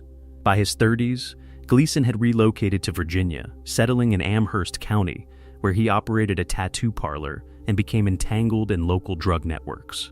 In May 2007, he committed his first documented murder, the strangulation of Michael Kent Jamerson, a 27-year-old associate who had been cooperating with federal authorities as an informant in a drug investigation targeting Gleason. Jamerson's body was discovered bound and burned in a remote wooded area near the James River, with evidence showing he had been tortured before death. Gleason, suspecting Jamerson's betrayal after noticing a wire during a conversation, acted to eliminate the threat to his operations. Authorities arrested Gleason on May 8, 2007, following tips from witnesses who placed him with Jamerson on the night of the disappearance. A search of his home uncovered items linking him to the crime, including duct tape and gasoline residue. He was charged with first-degree murder, abduction, and arson. During his 2008 trial in Amherst County Circuit Court, prosecutors presented forensic evidence and testimony detailing Gleason's premeditated actions, while his defense argued diminished capacity due to intoxication. On April 22, 2008, the jury convicted him on all counts, but after deliberating on his extensive criminal history and the brutality involved, they recommended life imprisonment without parole instead of the death penalty. Judge J. Michael Gamble imposed the sentence, sending Gleason to Wallens Ridge State Prison, a maximum security facility in Big Stone Gap, Virginia, known for housing violent offenders. At Wallens Ridge, Gleason's behavior escalated rapidly. On May 8, 2009, exactly 2 years after Jamerson's murder, he killed his 63-year-old cellmate, Harvey Watson Jr., a convicted rapist serving time for sexual offenses. Gleason bound Watson with bedsheets torn into strips, strangled him over several hours, and taunted guards afterward, admitting the act and expressing no remorse. He later explained in court that he targeted Watson for being a snitch who had informed on other inmates, but his primary motive was to force the state to execute him, as he preferred death over life in prison. Prosecutors in Wise County charged him with capital murder. Gleason waived his right to counsel, represented himself, and pleaded guilty on July 28, 2010, insisting on the death penalty. The judge sentenced him to death, but before execution could proceed, the Virginia Department of Corrections transferred him to Red Onion State Prison, the state's supermax facility in Wise County, designed for the most unmanageable inmates with 23-hour solitary confinement in isolated pods. Even at Red Onion, under the strictest security protocols, including constant monitoring and minimal human contact, Gleason remained defiant. On July 28, 2010, shortly after his arrival, he murdered his 26-year-old neighboring inmate, Aaron Alexander Cooper, who was serving time for robbery and assault. Gleason flooded his cell to draw guards' attention, then used a piece of cloth smuggled through the food slot to strangle Cooper during a brief recreation period in adjacent outdoor cages, where a small opening allowed access. He held Cooper's head against the fence and choked him for 15 minutes until he died, later telling investigators he did it to prove his threats were serious and to expedite his execution. Cooper, unaware of Gleason's intentions, had no prior conflict with him. Charged again with capital murder in Wise County, Gleason once more pleaded guilty on September 1, 2011, representing himself and demanding death, stating in open court that he would continue killing inmates or guards if not executed promptly. Gleason's appeals process moved swiftly due to his insistence on waiving delays. The Virginia Supreme Court upheld both death sentences in 2012, rejecting claims of incompetence despite psychological evaluations, noting his personality disorders, but affirming his rational understanding of proceedings. Governor Bob McDonnell denied clemency, citing the calculated nature of the prison killings. On January 16, 2013, at age 42, Gleason was executed by electric chair at Greensville Correctional Center in Girard, Virginia, the method he specifically requested over lethal injection, becoming one of the last in the U.S. to die this way. Strapped into the oak chair built in 1908, he received 2 cycles of 1,500 volts, pronounced dead at 9:08 p.m. His final words reiterated satisfaction with the outcome, claiming he had forced the system's hand. Gleason's tenure at Red Onion, though brief, highlighted his extreme danger. As a calculated killer who viewed murder as a tool to manipulate his fate, he posed an unparalleled threat in a facility meant to contain such risks. His actions not only claimed 4 lives, but also exposed vulnerabilities in even the most secure prisons, where his determination to die by state hands led him to exploit any opportunity for violence. Authorities classified him as one of the most perilous inmates due to his lack of deterrence, willingness to kill without personal grudge, and public vows to persist, underscoring why supermax isolation failed to neutralize his resolve. Number 13. Joaquin Shadow Ram, Sr. Joaquin Shadow Ram, Sr. was born on June 15, 1972, in the United States, though details of his early childhood remain sparse in public records. By adulthood, he had legally changed his name and settled in Northern Virginia, where he worked various jobs, including as a rapper under the stage name Shadow Rams and later in information technology consulting. He presented himself as an entrepreneur, but financial struggles marked his life, leading him to pursue schemes involving life insurance payouts. In 2003, at age 31, Rams became the prime suspect in the shooting death of his 23-year-old ex-girlfriend, Sean Katrina Mason, the mother of his eldest son. On February 3, 2003, Mason was found dead in her Manassas apartment from a single gunshot wound to the head, fired at close range while she slept. Rams had taken out a $100,000 life insurance policy on her shortly before, naming himself beneficiary, and collected the payout after her death was ruled a homicide. Investigators noted inconsistencies in his alibi. He claimed to be at a recording studio, but witnesses placed him near the scene. No charges were filed at the time due to insufficient evidence, though police believed the motive was financial gain amid their contentious custody battle over their child. 5 years later, in 2008, Rams was again linked to a suspicious death, that of his 69-year-old mother, Alma Gloria Collins, in her Herndon home.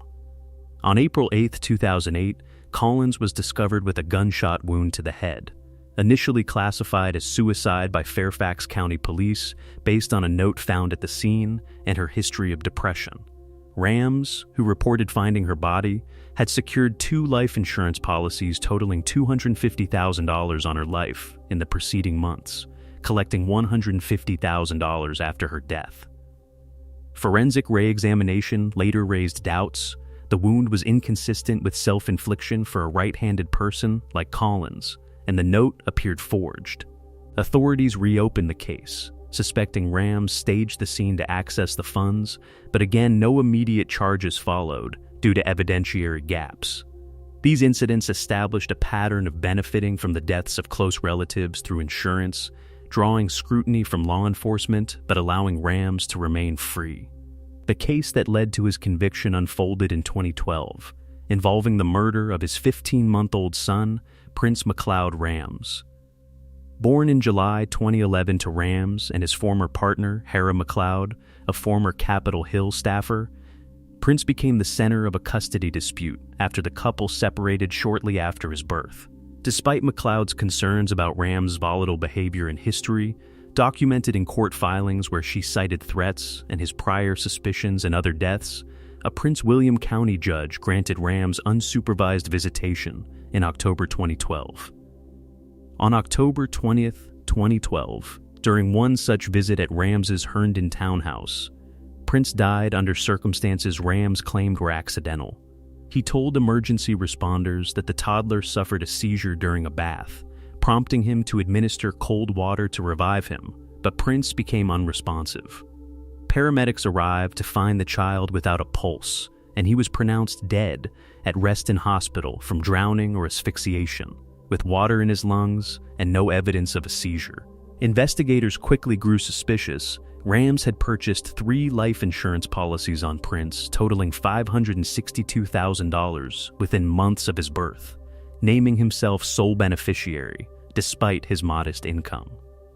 Autopsy results confirmed homicide by drowning or suffocation, with no medical history of seizures. Forensic evidence showed Prince's body had been dried and redressed post-mortem, suggesting staging. Rams' internet search history revealed queries about infant seizures and life insurance claims in the days prior.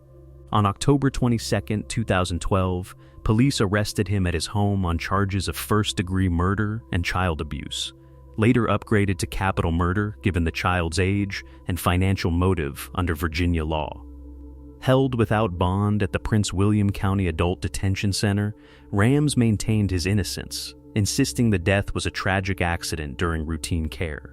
The legal process dragged on for over 4 years due to venue changes, evidentiary disputes, and Rams' multiple attorneys. Initially set in Prince William County, the trial moved to Fairfax County Circuit Court in 2016 for impartiality. Prosecutors, led by Commonwealth's attorney Paul Ebert, built a circumstantial case emphasizing the insurance motive, Rams' pattern of suspicious deaths, and inconsistencies in his statements, such as varying accounts of the bath's duration.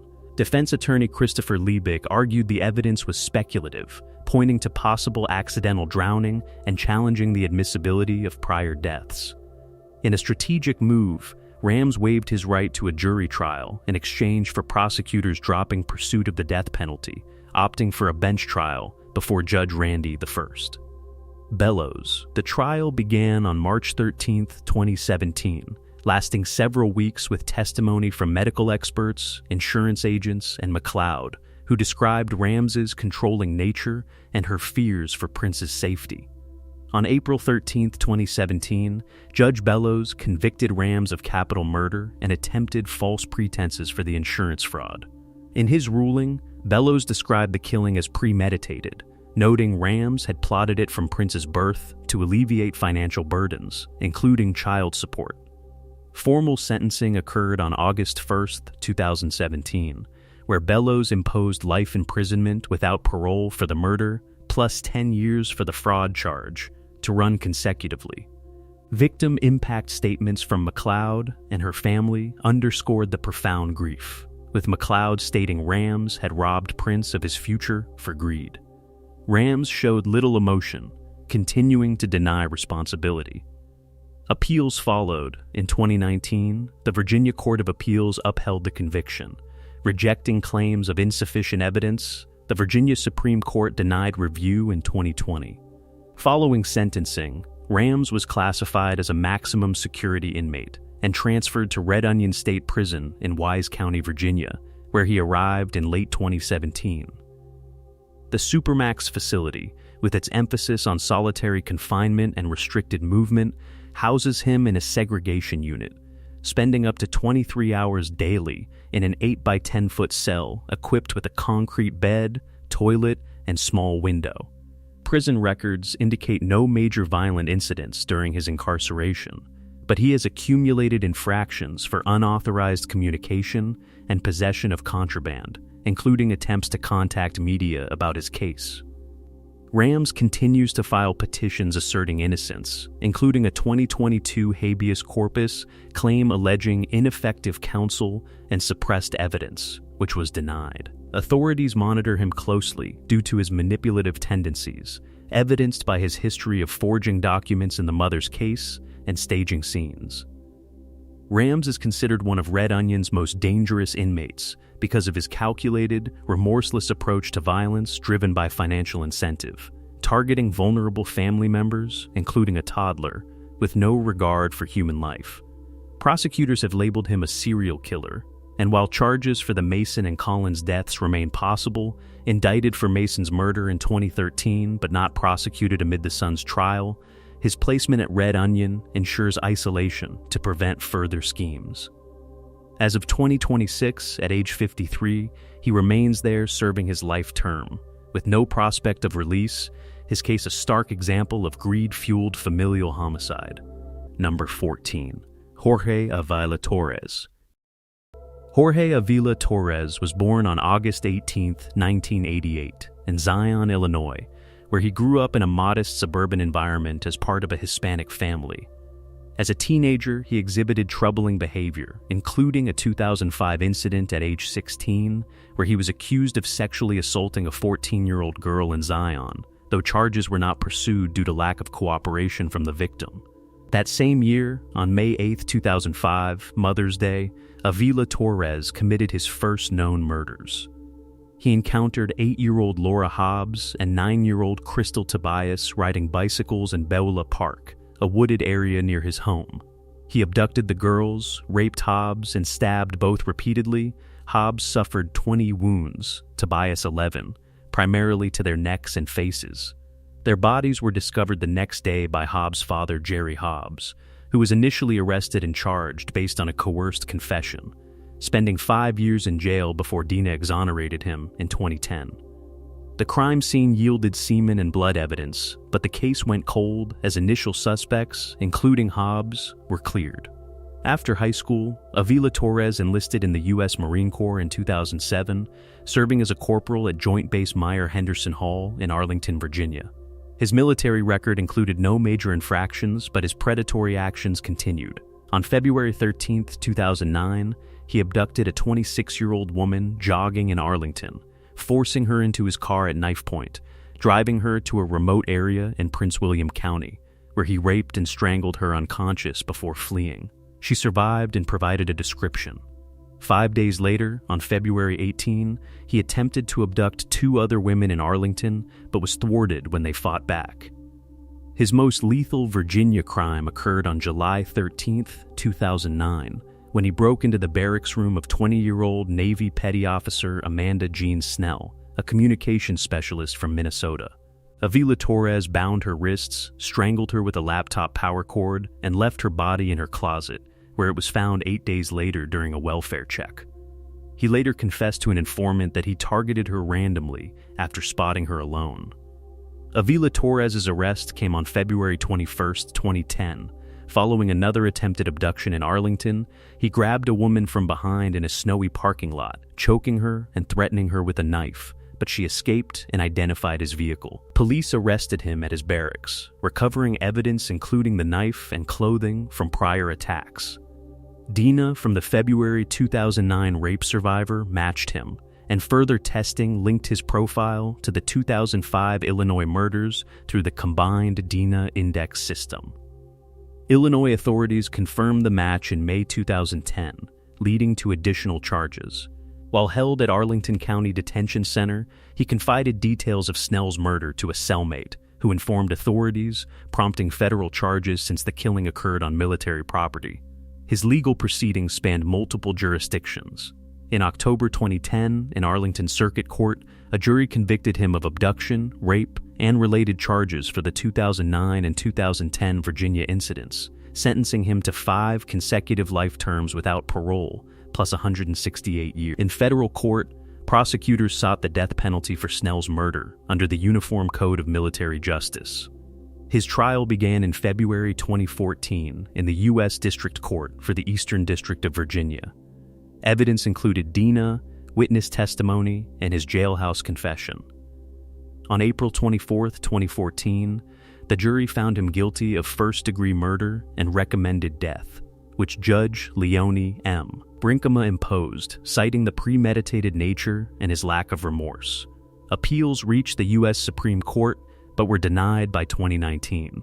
For the Illinois case, delayed by extradition issues, he pleaded guilty on September 18, 2018, in Lake County Circuit Court to 2 counts of first-degree murder, receiving 100 years imprisonment in exchange for avoiding another death trial and transfer from Virginia custody.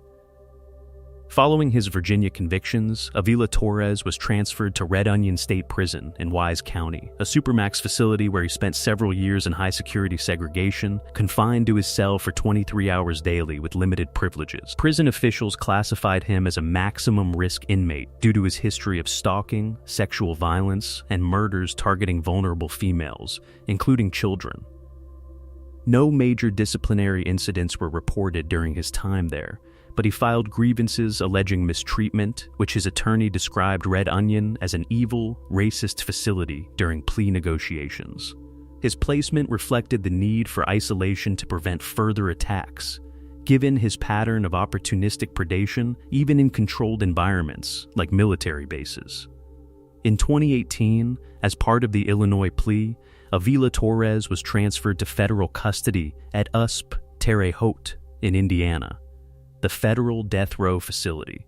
On December 23, 2024, President Joe Biden commuted his death sentence to life without parole as part of a broader action for 37 federal death row inmates, citing opposition to capital punishment. Now 37, He remains incarcerated at Terre Haute, serving concurrent life terms with no release eligibility. Authorities consider him highly dangerous due to his calculated assaults, ability to evade detection for years, and serial offender profile, with suspicions and additional unsolved cases in Illinois and Virginia based on similar modus operandi. His crimes, resolved through forensic advancements, highlight the role of DNA in linking disparate offenses across states. Number 15.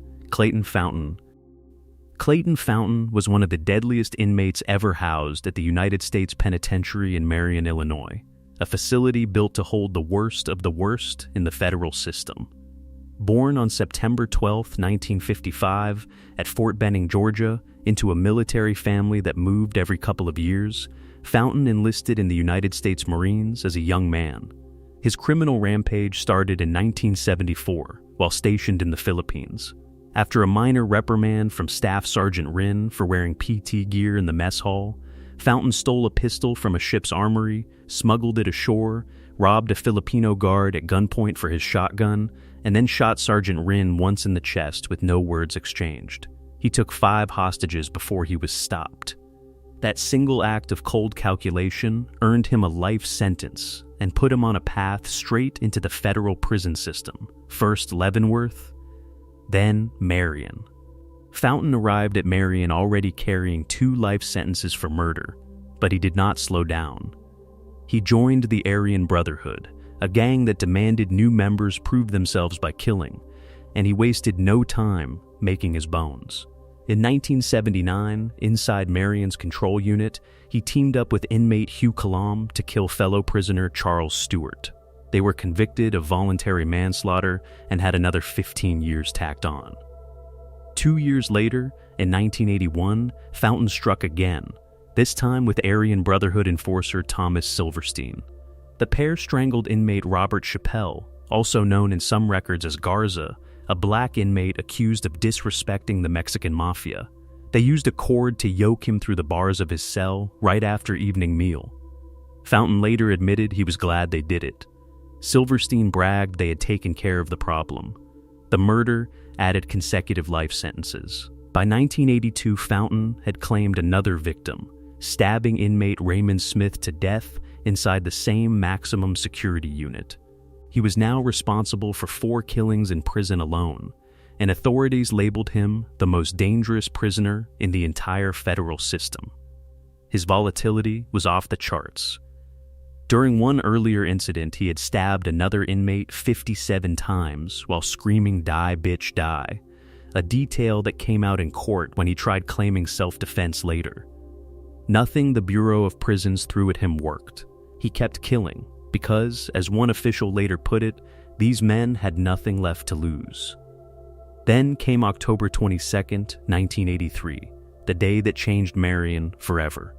Earlier that afternoon, Thomas Silverstein stabbed correctional officer Merle Klutz to death in the control unit, inflicting dozens of wounds in what he called a personal vendetta. Hours later, around 8:30 p.m., Clayton Fountain made his move. He was being escorted back to his cell after recreation by 3 unarmed guards. Fountain reached into another inmate's cell, slipped off his handcuffs, grabbed a homemade shank fashioned from an iron bed leg, and exploded. He attacked all 3 officers. Correctional officer Robert L. Hoffman stepped in to help his colleagues and paid with his life.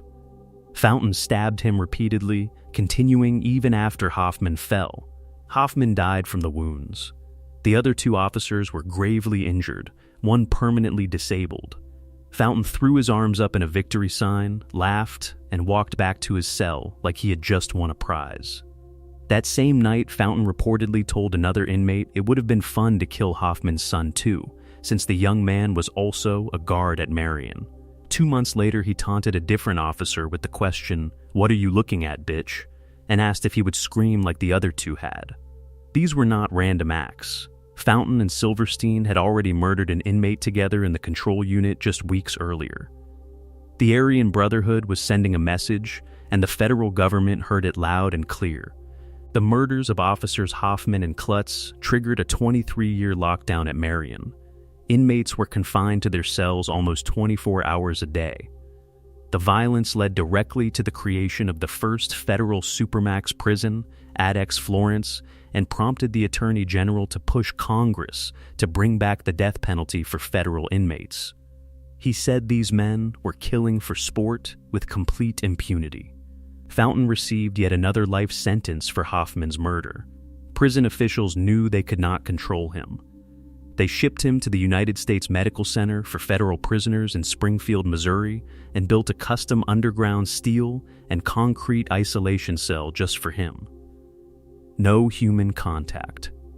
Meals slid through a slot near the floor, showers a few times a week, 3 guards minimum every time he left the cell, which was limited to 90 minutes a day. A 1984 memo warned staff that Fountain saw himself as a warrior who would strike again with the element of surprise. He called himself a cold-blooded killing machine and said the staff were the enemy. He had racked up 5 murders in 10 years, 4 of them inside federal custody, and showed no sign of stopping. In that concrete tomb, something unexpected happened over the next 20 years. Fountain converted to Catholicism. He studied theology by correspondence, earned an associate degree in business and a bachelor's in philosophy and business from Ohio University. He completed a Catholic catechetical diploma and started a master's in religious studies. He formed a deep connection with Trappist monks in Ava, Missouri, and after his death was accepted posthumously as a lay brother. On July 12, 2004, at age 48, Clayton Fountain died of a heart attack in that same isolation cell where he had spent the last 2 decades of his life. The man who once laughed after stabbing a guard to death left behind a legacy of unmatched brutality inside USP Marion, the kind that forced the entire federal prison system to reinvent how it handled the worst of the worst. His crimes were not the stuff of movies. They were real, calculated, and relentless, and they left 5 families without fathers, brothers, and sons. Number 16, Christopher Boyce. Christopher Boyce walked into the United States Penitentiary at Marion, Illinois, not as a street thug or gang enforcer, but as a cold, calculating traitor whose crimes had already done more damage to American national security than most killers ever could. Born February 16, 1953, in the wealthy hills of Rancho Palos Verdes, California, Boyce grew up the son of a former security director for McDonnell Douglas. He seemed destined for a clean life until 1974, when True, the aerospace giant in Redondo Beach, hired him for what looked like a dream job. Within months, the 21-year-old dropout with a top-secret clearance was promoted to the Black Vault, the classified communications center handling National Reconnaissance Office transmissions. There, he read raw CIA cables that made his blood boil. He saw proof that the agency was secretly meddling in Australia, deceiving its own ally, hiding intelligence from the Pine Gap Joint Base, and helping engineer the 1975 ouster of Prime Minister Gough Whitlam. Boyce later said the betrayal of an ally turned him into a one-man wrecking crew against the system he once swore to protect. Starting in March 1975 and continuing through December 1976, Boyce began stealing thousands of documents on America's most advanced spy satellite program, the Rhyolite system designed to eavesdrop on Soviet missile tests and command centers. He photographed codebooks, ciphers, and blueprints for satellites that gave the United States a decisive edge against a surprise nuclear attack. Then he handed the microfilm to his childhood friend Andrew Dalton Lee, a cocaine and heroin dealer known on the street as the Snowman. Lee flew to Mexico City and sold the material directly to Soviet embassy officers for cash. Over 18 months, the pair moved at least $70,000, with Boyce pocketing around $15,000, while Lee took the lion's share. The KGB code named Boyce the Falcon because of his lifelong obsession with falconry. Lee became the Snowman. What Boyce handed the Soviets was catastrophic.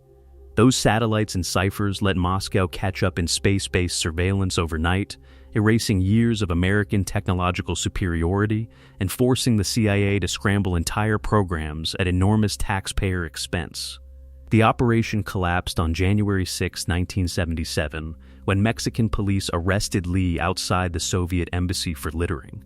He was carrying top-secret microfilm and broke immediately, naming Boyce.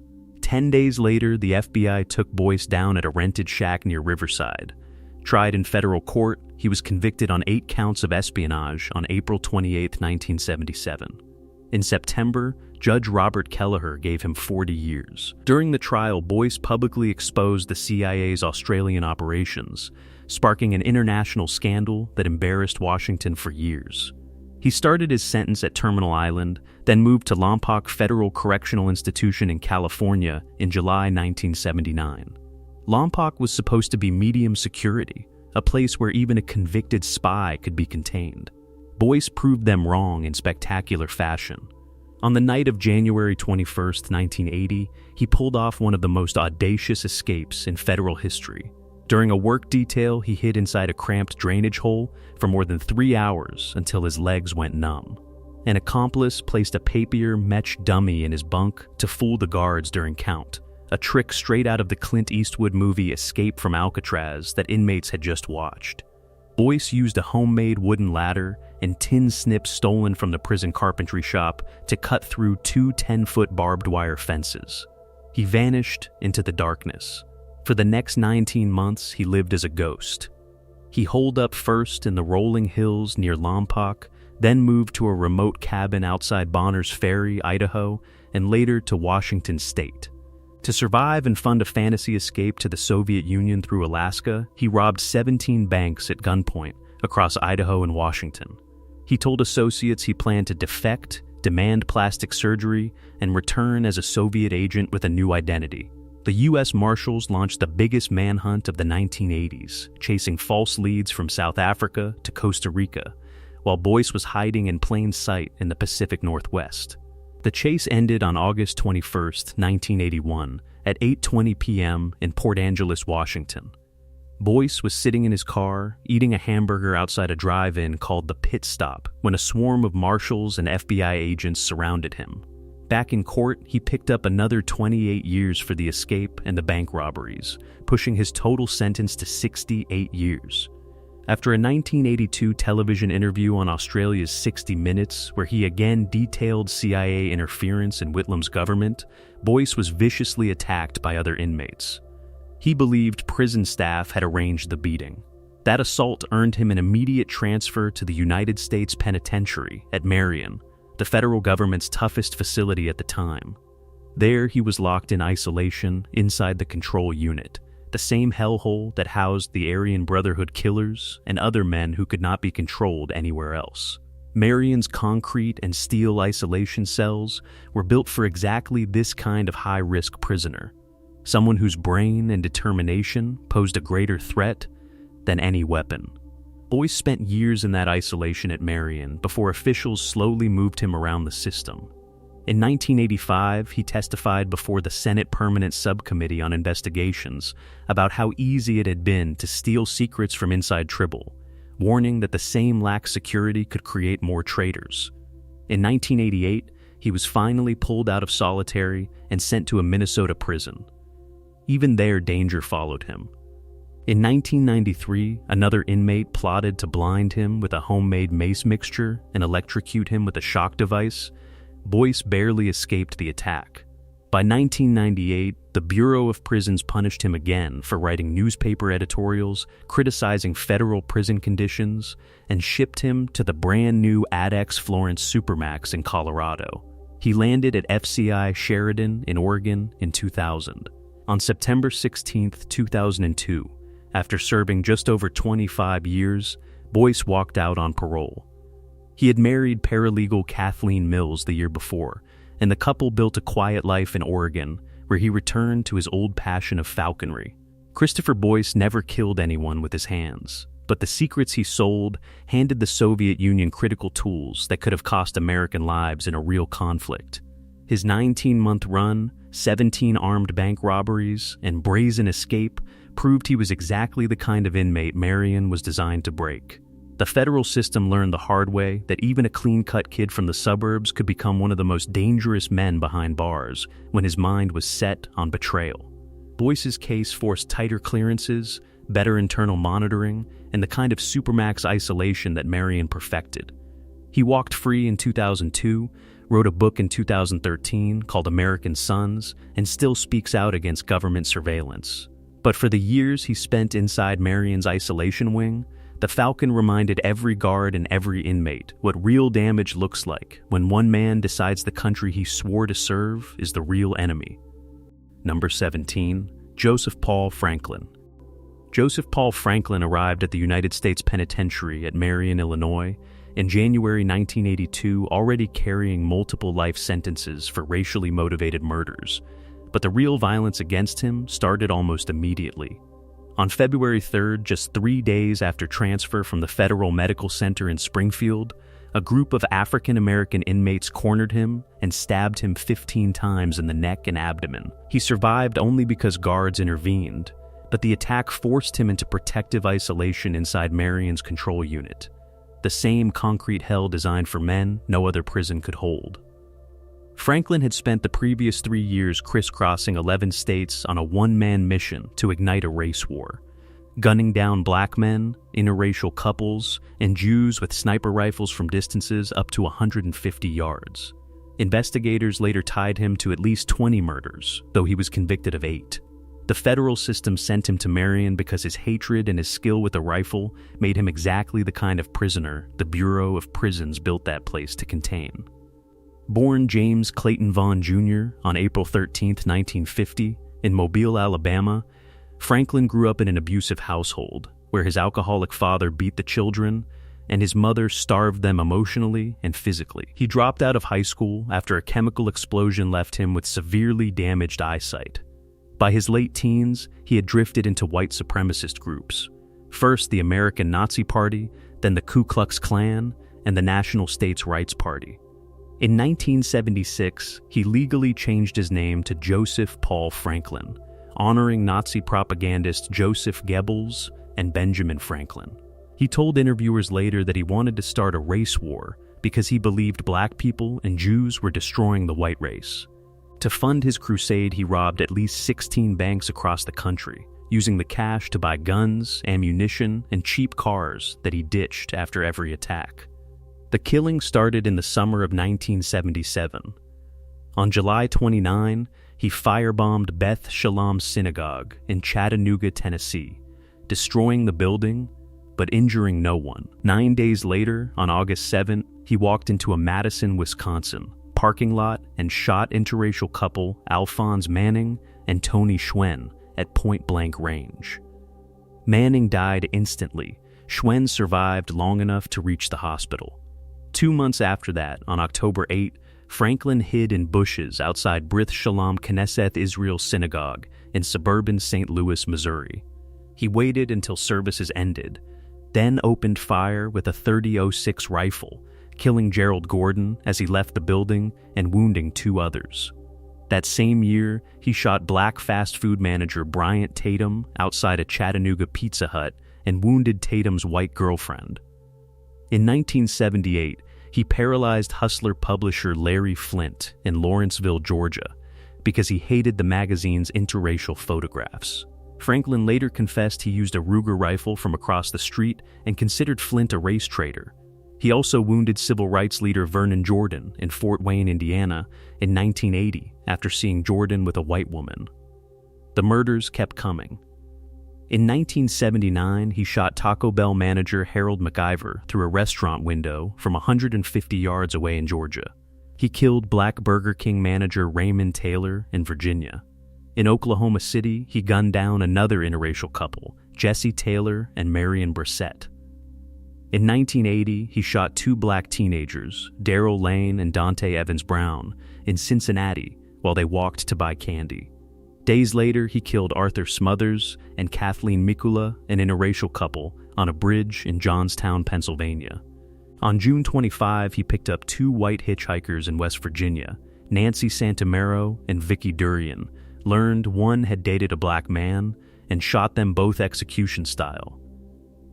His final confirmed killings came on August 20 in Salt Lake City when he ambushed 2 black joggers, Ted Fields and David Martin, near Liberty Park.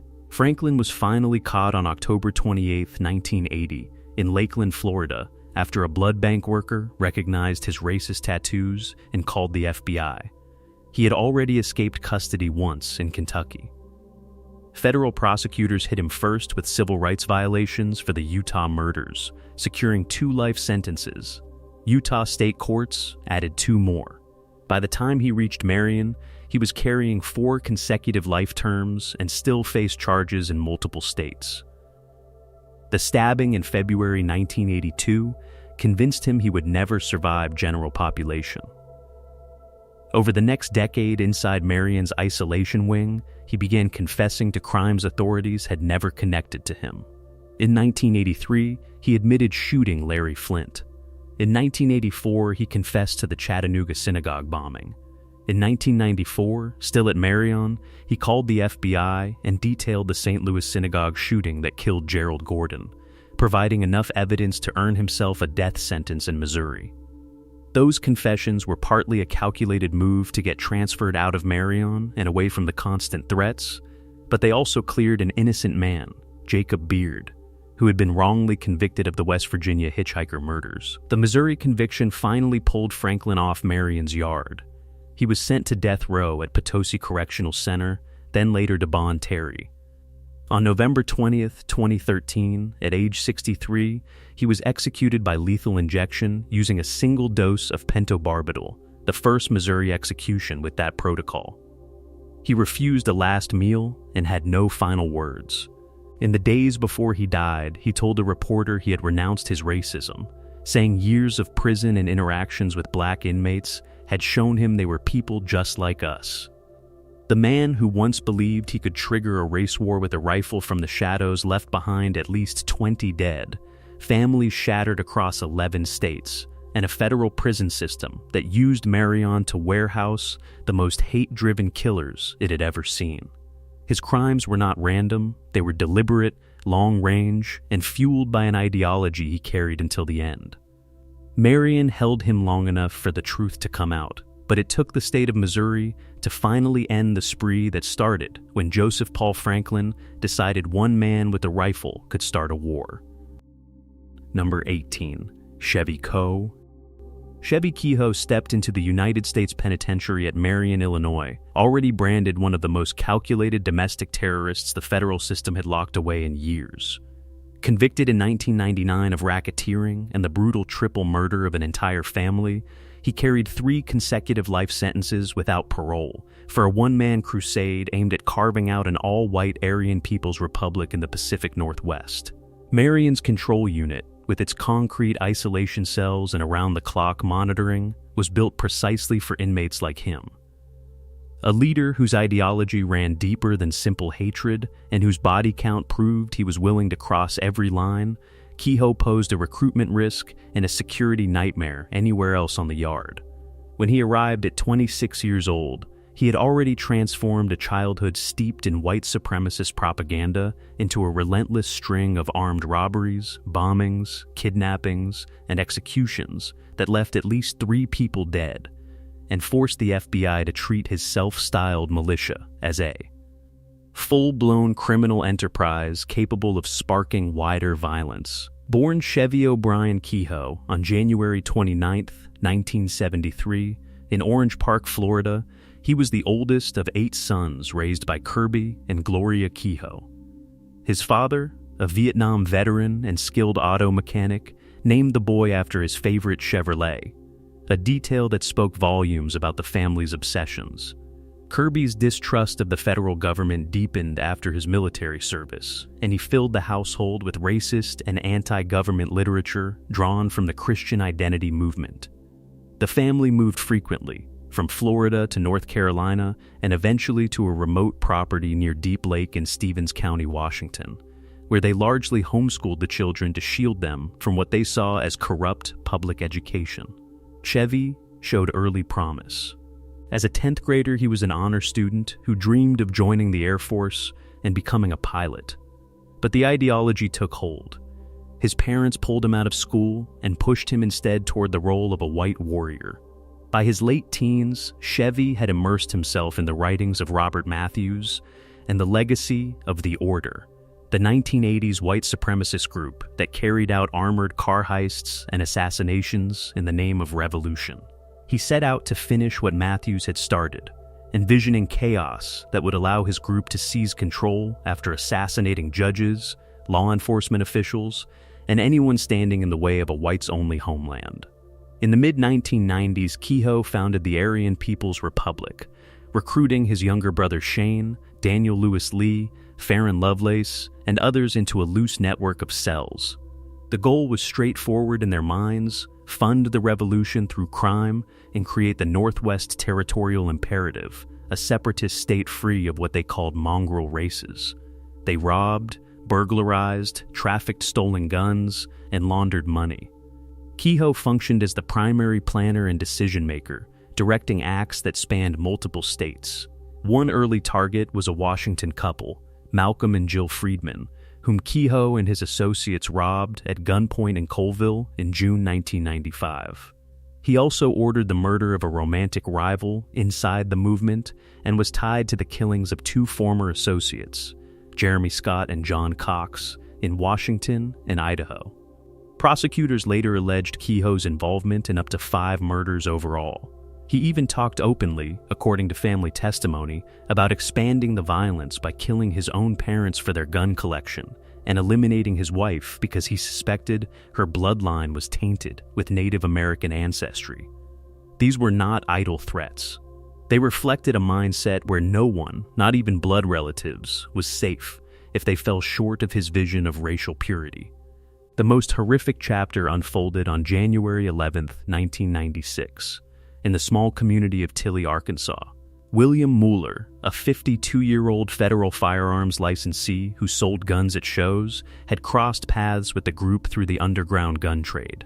Kehoe believed Mueller was hiding a fortune in cash, gold, and ammunition. Accompanied by Daniel Lewis Lee, Kehoe forced his way into the Mueller home. They kidnapped William, his 28-year-old wife Nancy, and Nancy's 8-year-old daughter, Sarah Elizabeth Powell. What followed was hours of calculated cruelty designed to extract information. The men handcuffed the family and demanded the location of the supposed treasure. When answers did not come fast enough, they resorted to torture. Reports and trial testimony described the use of electric cattle prods to shock the victims, including the terrified child. Sarah was reportedly forced to watch as her stepfather and mother suffered. One by one, Kehoe and Lee placed plastic bags over their heads and sealed them tightly with duct tape, suffocating each victim in turn. Lee hesitated when it came to the little girl, so Kehoe finished the act himself. After the killings, the bodies were weighted down with rocks and dumped into a remote bayou. Months later, when the remains surfaced, investigators recovered a handcuff key from Kehoe's possession that matched the restraints used on the molars. Guns and ammunition stolen from the home later turned up in white supremacist circles, directly linking the crimes back to the Aryan People's Republic. The murder of an innocent 8-year-old girl shocked even hardened investigators and became the defining atrocity of Kehoe's campaign. That triple murder formed the core of a larger racketeering case. Kehoe's enterprise also included the 1997 pipe bombing of Spokane City Hall in Washington, an explosion that caused damage but injured no one. The group trafficked stolen property across state lines and used the proceeds to buy land in Idaho as a potential training base. Kehoe's brother Shane later testified that his older sibling had described the Mueller killings in graphic detail, boasting about the methods used and the resistance the family put up. Shane also revealed that Chevy had spoken casually about murdering their parents and had shown an unhealthy interest in Shane's own wife, tensions that eventually drove the younger brother to cooperate with authorities. The violence erupted into public view on February 15, 1997, in Wilmington, Ohio. The brothers were traveling in a blue 1977 Chevrolet Suburban with expired Washington tags when an Ohio State Highway Patrol trooper pulled them over for driving too slowly and erratically. What started as a routine traffic stop turned into a running gun battle captured on the cruiser's dash camera. Chain stepped out and opened fire at point-blank range on the trooper and a responding Clinton County deputy. In the chaos that followed, lasting only about 27 seconds of intense shooting, no officers were hit, but the brothers escaped. Shane fled on foot, while Chevy sped off in the Suburban. Moments later, near a local business, Chevy exchanged more gunfire with Wilmington police officers. The dramatic footage aired repeatedly on national news, turning the Kehoe brothers into fugitives and fueling one of the biggest manhunts of the late 1990s. Shane eventually turned himself in 5 months later in Washington state and began cooperating, providing critical details about the Mueller murders and his brother's leadership role. Chevy was arrested on June 17, 1997, while working on a farm in Cedar City, Utah, trying to blend into ordinary labor. Federal prosecutors in Little Rock charged the Aryan People's Republic as a racketeering enterprise under the RICO statutes. The 1999 trial laid bare the full scope: multiple robberies, the Spokane bombing, weapons violations, and the 3 murders committed to finance a whites-only homeland. Kehoe's defense team seated a jury that included a majority of black jurors, hoping for skepticism toward government informants, but the strategy backfired.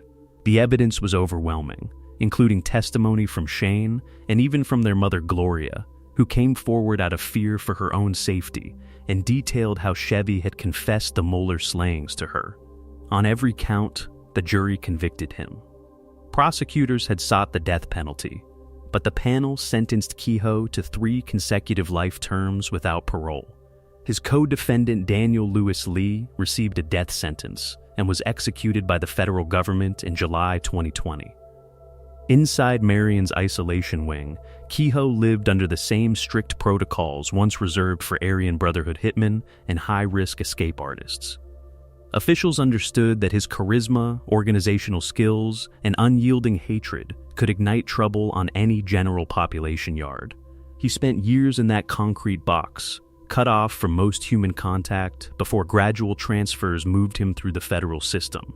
He eventually landed at the United States Penitentiary in Terre Haute, Indiana, where he remains today. Chevy Kehoe never succeeded in building his dreamed of Aryan Republic.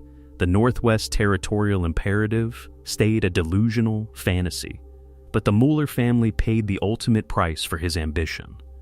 William, Nancy, and 8-year-old Sarah became permanent symbols of how far one man driven by hate would go when ideology replaced any trace of humanity. The federal prison system used Marion to contain him precisely because his brand of domestic terrorism demanded the highest level of control. His crimes prompted tighter monitoring of white supremacist networks and showed authorities that even a former honor student from a seemingly ordinary background could morph into a calculated killer and would be revolutionary. The dash cam footage of the Ohio shootout, the confessions that unraveled his operation, and the horror of the Tilly murders all underscored a simple truth. When hate organizes itself with planning, weapons, and a willingness to target children, it requires the kind of maximum security isolation that Marion perfected. Kehoe's story did not end with dramatic escapes or last-minute redemption. It ended with 3 life sentences and the knowledge that the families he destroyed would never get their loved ones back. In the end, the man who once believed he could start a race war from the shadows became just another number in the federal supermax pipeline. A reminder of the real human cost when extremism turns from words into weighted bodies dropped into a bayou. Number 19. Carlos Leder. Carlos Leder stepped into the United States Penitentiary at Marion, Illinois in 1987 as the first high-level Colombian drug lord ever extradited to America. A man whose international reach, private island smuggling empire, and billions in cartel cash made him the ultimate flight risk. Federal authorities knew that if anyone could buy his way out or order a hit from inside a softer prison, it was Leder. They placed him in a specially built 2-cell isolation unit inside Marion's control unit. The same concrete fortress designed for prisoners no other facility could hold. There, he would spend years under the strictest rules, cut off from the outside world that once answered to his every command. Born Carlos Enrique Leder Rivas on September 7, 1949, in Armenia, Colombia, to a German engineer father and Colombian mother, Leder grew up in a household steeped in European influence. His parents ran a small inn where German expats gathered, a place later investigated by U.S. intelligence for possible Nazi sympathies. At 15, after his parents divorced, he moved with his mother to New York. He dropped out of school, devoured books by Machiavelli and Hitler's Mein Kampf, and started stealing cars, smuggling them back to Colombia for profit. By his early 20s, he was running marijuana between the U.S. and Canada. In 1973, he was arrested for car theft and drug smuggling and sent to the federal prison in Danbury, Connecticut. That short stretch changed everything. Inside Danbury, he met George Young, a marijuana pilot, and the two hatched a plan that would revolutionize the cocaine trade. Upon release in 1976, Leader and Young began moving cocaine in suitcases, then upgraded to small planes flying low under radar. Leader's vision was bigger. He wanted an entire island as a transshipment hub. In 1978, he poured $4.5 million into Norman's Cay, a private island 210 miles off Florida. What followed was a textbook takeover. He bribed Bahamian officials, including Prime Minister Lyndon Pindling. He harassed residents with armed men, Doberman dogs, and radar towers. One resident found a corpse floating in a drifting yacht as a warning. Leader turned the island into the Caribbean's busiest cocaine airport. Colombian planes landed with massive loads. The product was broken down and reloaded onto smaller aircraft bound for Florida, Georgia, and the Carolinas. At peak, he moved 300 kilos a day, keeping 1 kilo out of every 4 for himself. The operation supplied as much as 80% of all cocaine entering the United States in the early 1980s. Leader called himself the Henry Ford of cocaine, and the nickname stuck. His wealth hit billions. He even offered twice to pay off Colombia's entire foreign debt in exchange for protection. By the early 1980s, Leader had co-founded the Medellin cartel alongside Pablo Escobar and the Ochoa brothers. He ran transportation while Escobar handled production. But power went to his head. He formed a neo-Nazi security group on the island, quoted Hitler in public speeches, and launched the National Latin Movement, a fascist populist political party that opposed extradition and called for a new Latin American order. He idolized John Lennon and Adolf Hitler in equal measure, commissioning a statue of a naked Lenin wearing a Nazi helmet. Cocaine-fueled paranoia made him erratic. He threw 3-day orgies that he described as modern-day Sodom and Gomorrah. He talked openly about using cocaine as a weapon to destabilize the United States. When M19 guerrillas tried to kidnap him in 1981, he survived a bullet to the leg and helped form the cartel's paramilitary death squad, Muerte a Secuestradores. The violence the cartel unleashed across Colombia and the U.S. streets was relentless, and Leader's air bridge kept the powder flowing. The empire cracked in 1982 when Dia pressure and Bahamian raids shut down Norman's Cay. Leader escaped back to Colombia, but the net tightened. On February 4, 1987, Colombian police raided his ranch near Guarne after a tip that many inside the cartel believed came from Escobar himself. Within hours, Leader was on a plane to Jacksonville, Florida, the first major trafficker extradited under the U.S.-Colombia Treaty. His arrival triggered panic. He threatened to kill one federal judge every week until he walked free. Marshals ringed the courthouse with submachine guns and sniper rifles. Leader was kept in a secure holding cell when court was not in session. The 7.5-month trial in 1988 was a spectacle. Prosecutors proved he had smuggled more than 3 tons of cocaine. The jury convicted him on every count. Judge Howell Melton sentenced him to life without parole plus 135 years, calling it a message that America would destroy the cocaine cancer. Inside Marion's isolation wing, Leader was locked down tighter than almost any prisoner before him. Guards knew his money could still reach corrupt officials or assassins. He tried brokering deals from his cell, offering worthless tips on Escobar's location in exchange for favors. The attempts failed. But in 1991, he made a real bargain. He testified against Panamanian dictator Manuel Noriega, detailing how the cartel used Panama as a money laundering hub. In return, his sentence was reduced, eventually to 55 years. He provided intelligence that helped U.S. and Colombian authorities dismantle the Medellin cartel's remaining structure. Even then, Marion kept him under maximum control. He complained in letters about broken promises and isolation that he said forced him to become his own psychologist just to stay sane. Leader served more than 33 years in federal custody, much of it beginning in Marion's concrete cells. By 2020, battling prostate cancer, he was released after serving 2/3 of the adjusted term. On June 16, 2020, U.S. Marshals flew him to Frankfurt, Germany, his father's homeland, where he received medical care. He later published a memoir blaming much of the cartel's worst violence on Escobar. In 2025, he returned to Colombia, was briefly detained on old charges, then released when a judge ruled the Colombian sentence had expired. Carlos Leader never fired the guns that defined the Medellin cartel's bloodbath, but the planes he controlled flooded America with cocaine that fueled the crack epidemic and thousands of deaths on both sides of the border. Marion held him because no other prison could guarantee that a man who once owned an island, bribed a prime minister, and helped build one of history's richest criminal empires would stay locked down. His extradition sent a shockwave through the cartel. It showed every trafficker that even the most powerful could be flown to an American supermax and broken. The federal system used Marion to prove that international organized crime, no matter how wealthy or connected, had met its match in concrete and steel. Leader walked out alive, but the empire he helped create died inside those walls. Number 20. John Gotti. John Gotti stepped into the United States Penitentiary at Marion, Illinois, on June 24, 1992, the day after a federal judge in Brooklyn sentenced him to life without parole plus a $250,000 fine.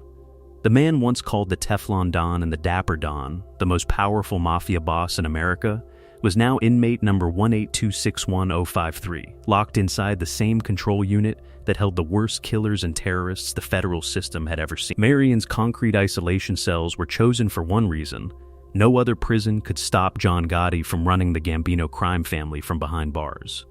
He arrived in handcuffs and leg irons, processed through the reception unit like every other convict, and disappeared into 23-hour-a-day lockdown. For the next 6 years, he would live in a 6-by-8-foot box with a steel toilet, a concrete slab bed, and almost no human contact except the guards who slid his meals through a slot. Born John Joseph Gotti on October 27, 1940, in the Bronx, he was the fifth of 13 children raised by poor Italian immigrants. His father worked construction and drank. Young John learned early that power came from fear and respect. By his teens, he was running with the Fulton Rockaway Boys street gang, hijacking trucks and stealing cars. In 1968, he was convicted of hijacking and sent to federal prison for 3 years. That stretch only hardened him. Back on the street, he caught the eye of underboss Aniello Della Croce and rose fast inside the Gambino family under boss Carlo Gambino. In 1972, Gotti and 2 associates kidnapped and murdered James McBratney, a man who had killed a Gambino relative. Gotti did 7 years for that killing, but the hit earned him his button and made him a made man.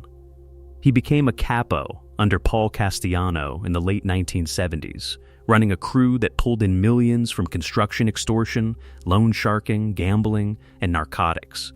Gotti hated Castellano's strict no-drug policy and the way the boss treated the street soldiers. On December 16, 1985, outside Sparks Steakhouse in Manhattan, Gotti gave the order. 4 gunmen in trench coats and fur hats walked up and shot Castellano and his underboss, Thomas Bellotti, dead in the street, while Gotti watched from a car across the avenue. Within days, he was the new boss of the Gambino family, the first to seize power by killing the sitting godfather in decades. Gotti transformed the image of the mafia. He wore double-breasted Brioni suits, silk ties, and pocket squares. He ate at the best restaurants, held court at the Ravenite Social Club in Little Italy, and let the media turn him into a celebrity. Cameras followed him everywhere. He beat 3 major trials in the 1980s because witnesses disappeared or changed their stories. The press called him the Teflon Don. Behind the flash, he ran the family with an iron fist.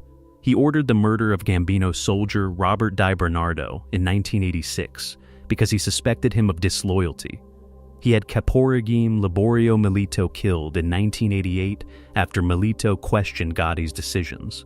In 1990, he ordered the death of construction contractor Louis De Bono, who owed the family money and refused to pay. Gotti told his crew, "He's gonna die because he refused to come in when I called him." Those 3 murders, plus conspiracy to kill Castellano and others, would come back to haunt him. The empire cracked in December 1990 when the FBI raided the Ravenite and arrested Gotti on racketeering and murder charges. The real blow came when his underboss and best friend Sammy the Bull Gravano decided to flip. Gravano testified in 1992 and laid out every detail: the Castellano hit, the Di Bernardo murder, the Milito killing, the Di Bono execution, plus extortion, illegal gambling, and tax evasion. The jury heard hours of FBI wiretaps where Gotti raged about his enemies and bragged about his power. On June 23, 1992, after only 14 hours of deliberation, the jury convicted him on every count, including 5 murders. Judge I. Leo Glasser called him a murderer, not a folk hero, and gave him life with no possibility of release. At Marion, Gotti was classified as a level 6 high-security inmate. He got 1 hour of recreation a day, alone in a small steel cage. Visits were non-contact through plexiglass. He could make 3 phone calls a month, all monitored. Letters were censored. The Bureau of Prisons wanted him completely cut off so he could not issue orders to the streets. But Gotti tried anyway. He passed messages through lawyers and family, using codes. He still demanded respect from the Gambino family and punished anyone he thought was disloyal. The isolation wore on him. The man who once owned Manhattan nightclubs now stared at the same 4 walls 23 hours a day. On July 18, 1996, the pressure exploded. In the recreation area, another inmate, Walter Johnson, walked up and punched Gotti repeatedly in the face, leaving him bruised and bleeding. Guards broke it up. The reason, according to reports, was a racial slur Gotti had used. Gotti, still the boss even in prison, reached out to leaders of the Aryan Brotherhood housed in the same unit.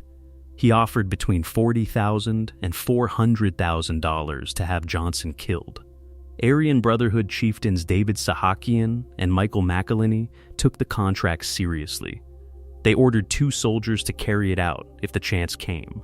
Johnson was transferred to Adex Florence before anything happened, but the plot became part of a massive federal indictment against 39 Brotherhood members. By 1998, throat cancer was diagnosed. Gotti was transferred to the United States Medical Center for Federal Prisoners in Springfield, Missouri, for surgery. Doctors removed the tumor, but the cancer returned 2 years later. He went back to Springfield for good. The once dapper boss lost weight, his voice turned to a rasp, and he spent his final months in pain. He refused to let his family see him weak. On June 10, 2002, at age 61, John Gotti died of throat cancer in that prison hospital. His body was taken to a Queens funeral home where thousands lined up to pay respects, just like the old days.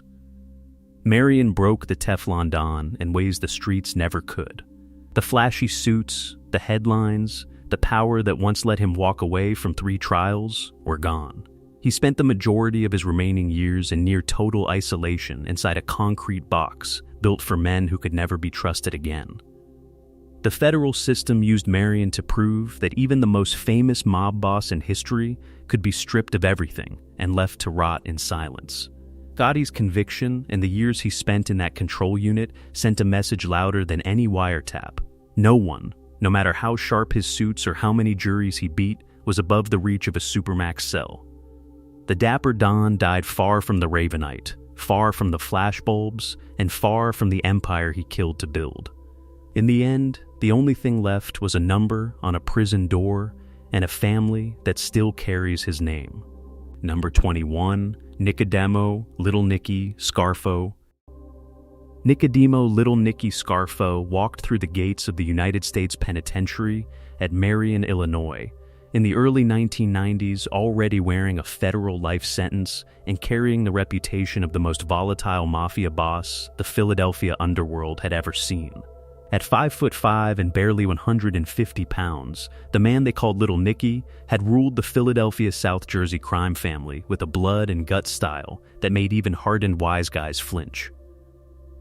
Federal authorities shipped him straight into Marion's control unit, the same concrete isolation wing that housed Aryan Brotherhood killers and international drug lords, because they knew one thing for certain: as long as Scarfo could reach the streets, the Philadelphia family would keep bleeding. No other prison could cut him off completely from the soldiers who still answered to his name.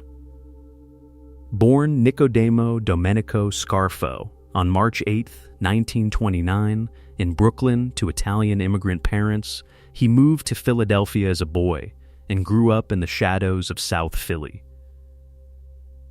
He started as a small-time numbers runner and loan shark under Angelo Bruno. By the 1960s, he was doing time for assault and gun charges, but prison only sharpened his edge. When Bruno was shot dead in his car in 1980 and his successor Philip Chicken Man Testa was blown apart by a nail bomb on his front porch in 1981, Scarfo seized the throne.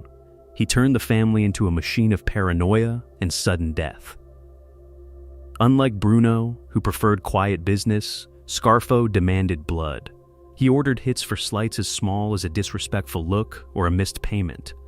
During his 8-year reign, he personally approved or ordered more than 24 murders inside the organization. Prosecutors later proved he participated in 8 of them himself. His own nephew, underboss Philip Crazy Phil Leonetti, eventually testified that Scarfo's favorite phrase when someone crossed him was simple: whack him. The purges came fast and relentless.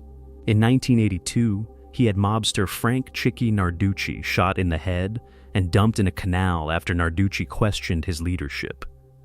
He ordered the execution of Salvatore Salvi Testa, the son of his murdered predecessor and one of the family's most promising young killers, because he suspected Testa was getting too powerful. Testa was lured to a meeting and gunned down. Scarfo later beat that specific murder charge in court, but the message was sent. In 1985, he targeted bookmaker Frankie Flowers D'Alfonso, a man who had disrespected him in public. D'Alfonso was shot 5 times on a South Philly sidewalk in broad daylight, while Scarfo watched from a nearby car. That hit, along with 13 others, formed the backbone of the 1988 racketeering indictment that finally brought him down. Scarfo's greed matched his violence. After Atlantic City legalized casinos, he moved in hard, extorting construction companies, shaking down unions, and skimming millions from the new gambling money. He bribed city officials and ran loan sharking and methamphetamine operations that pulled in hundreds of thousands a month. But the more money he made, the more paranoid he became. He started killing his own made men on suspicion alone. Associates who had been with him for decades suddenly disappeared. Bodies turned up in trunks or were never found. Leonetti later told jurors that Scarfo once bragged he would rather kill 10 innocent men than let one guilty one walk free. The body count inside the family climbed so high that by 1987, the FBI had enough cooperating witnesses to indict the entire leadership. The hammer fell in November 1988. A federal jury in Philadelphia convicted Scarfo and 16 others on racketeering charges that included 8 murders, 4 attempted murders, extortion, illegal gambling, and drug trafficking. 2 weeks later, a state court hit him with a life sentence for the D'Alfonso murder. Another racketeering case added 55 years. The life term was later overturned on appeal, and Scarfo was acquitted in a retrial, but the federal 55-year sentence stuck. He became the first mafia boss in modern American history convicted of murder while sitting at the head of the table. The government's message was clear. Little Nicky's reign of terror was over. At Marion, Scarfo was locked in the same level of isolation once reserved for men who could not be controlled anywhere else. 23 hours a day in a 6x8 concrete cell. 1 hour of solo recreation in a steel cage. No contact visits. every phone call and letter monitored. The Bureau of Prisons knew his reach. Even behind bars, he tried passing orders through lawyers and family, demanding respect and plotting against anyone he thought had flipped. But Marion's walls were thicker than his ego. The isolation stripped him of the power he had wielded on the streets. No more sit-downs at the Italian market, no more soldiers waiting for his nod, no more headlines calling him the most feared man in Philadelphia. He spent the early 1990s in that control unit before gradual transfers moved him through the federal system. The paranoia that once fueled his empire followed him inside. He raged against former allies who had testified, cursed the government, and kept demanding loyalty from a family that no longer existed. His son, Nicky Scarfo Jr., tried to keep the name alive on the streets, but ended up with his own 30-year federal sentence years later. The old man never saw the organization recover. The purges he ordered in the 1980s had hollowed it out so completely that the Philadelphia family never regained its former strength. Scarfo's health finally failed in the last years of his sentence. He was moved to the Federal Medical Center in Butner, North Carolina, where he died on January 13, 2017, at age 87. The official cause was never released, but reports pointed to cancer and the natural decline of a man who had spent nearly 3 decades locked away. No funeral procession of thousands, no headlines like the old days, just a quiet end in a prison hospital bed. Marion did exactly what the government designed it to do. It took the most brutal boss the Philadelphia mob had ever produced and buried him alive in concrete. The man who once ordered executions over dinner now stared at the same 4 walls until the day he died. His blood and guts leadership style destroyed the family from within and left dozens of widows and fatherless children across South Philly and Atlantic City. The federal system used that isolation unit to prove that even a mafia boss who ruled through pure terror could be reduced to a number on a cell door. Little Nicky Scarfo walked into Marion thinking the streets would still answer to him. He died, knowing the only thing left was silence, and the concrete that finally broke the man no one on the outside had ever been able to touch. Number 22. Travis McMichael. Travis McMichael sits in a cell at Hayes State Prison in Tryon, Georgia, one of the state's toughest close security lockups, packed with violent offenders and known for its history of stabbings, broken locks, and non-stop tension. He is serving life without parole plus 20 years from state court and another life plus 10 from federal court for the February 23, 2020 murder of Ahmaud Arbery. No parole, no early out, no second chances. This is the straight record of what he did. Born January 18, 1986, McMichael spent 9 years as a U.S. Coast Guard mechanic before settling back in Satilla Shores, a mostly white subdivision outside Brunswick. He had some law enforcement training and lived with his father, Gregory, a retired Glynn County cop and former district attorney investigator. On the day of the killing, McMichael grabbed a 12-gauge shotgun. His father took a .357 revolver, and they jumped into a white pickup truck after spotting Arbery jogging past their house. They had no warrant, no badge, no evidence Arbery had committed any crime. They just decided he matched blurry security footage of someone who had looked inside an unfinished house weeks earlier. Arbery had taken nothing, damaged nothing, and was simply running, something he did regularly in the neighborhood. At roughly 1:14 p.m., Gregory called 911, yelling about a black male running down the street.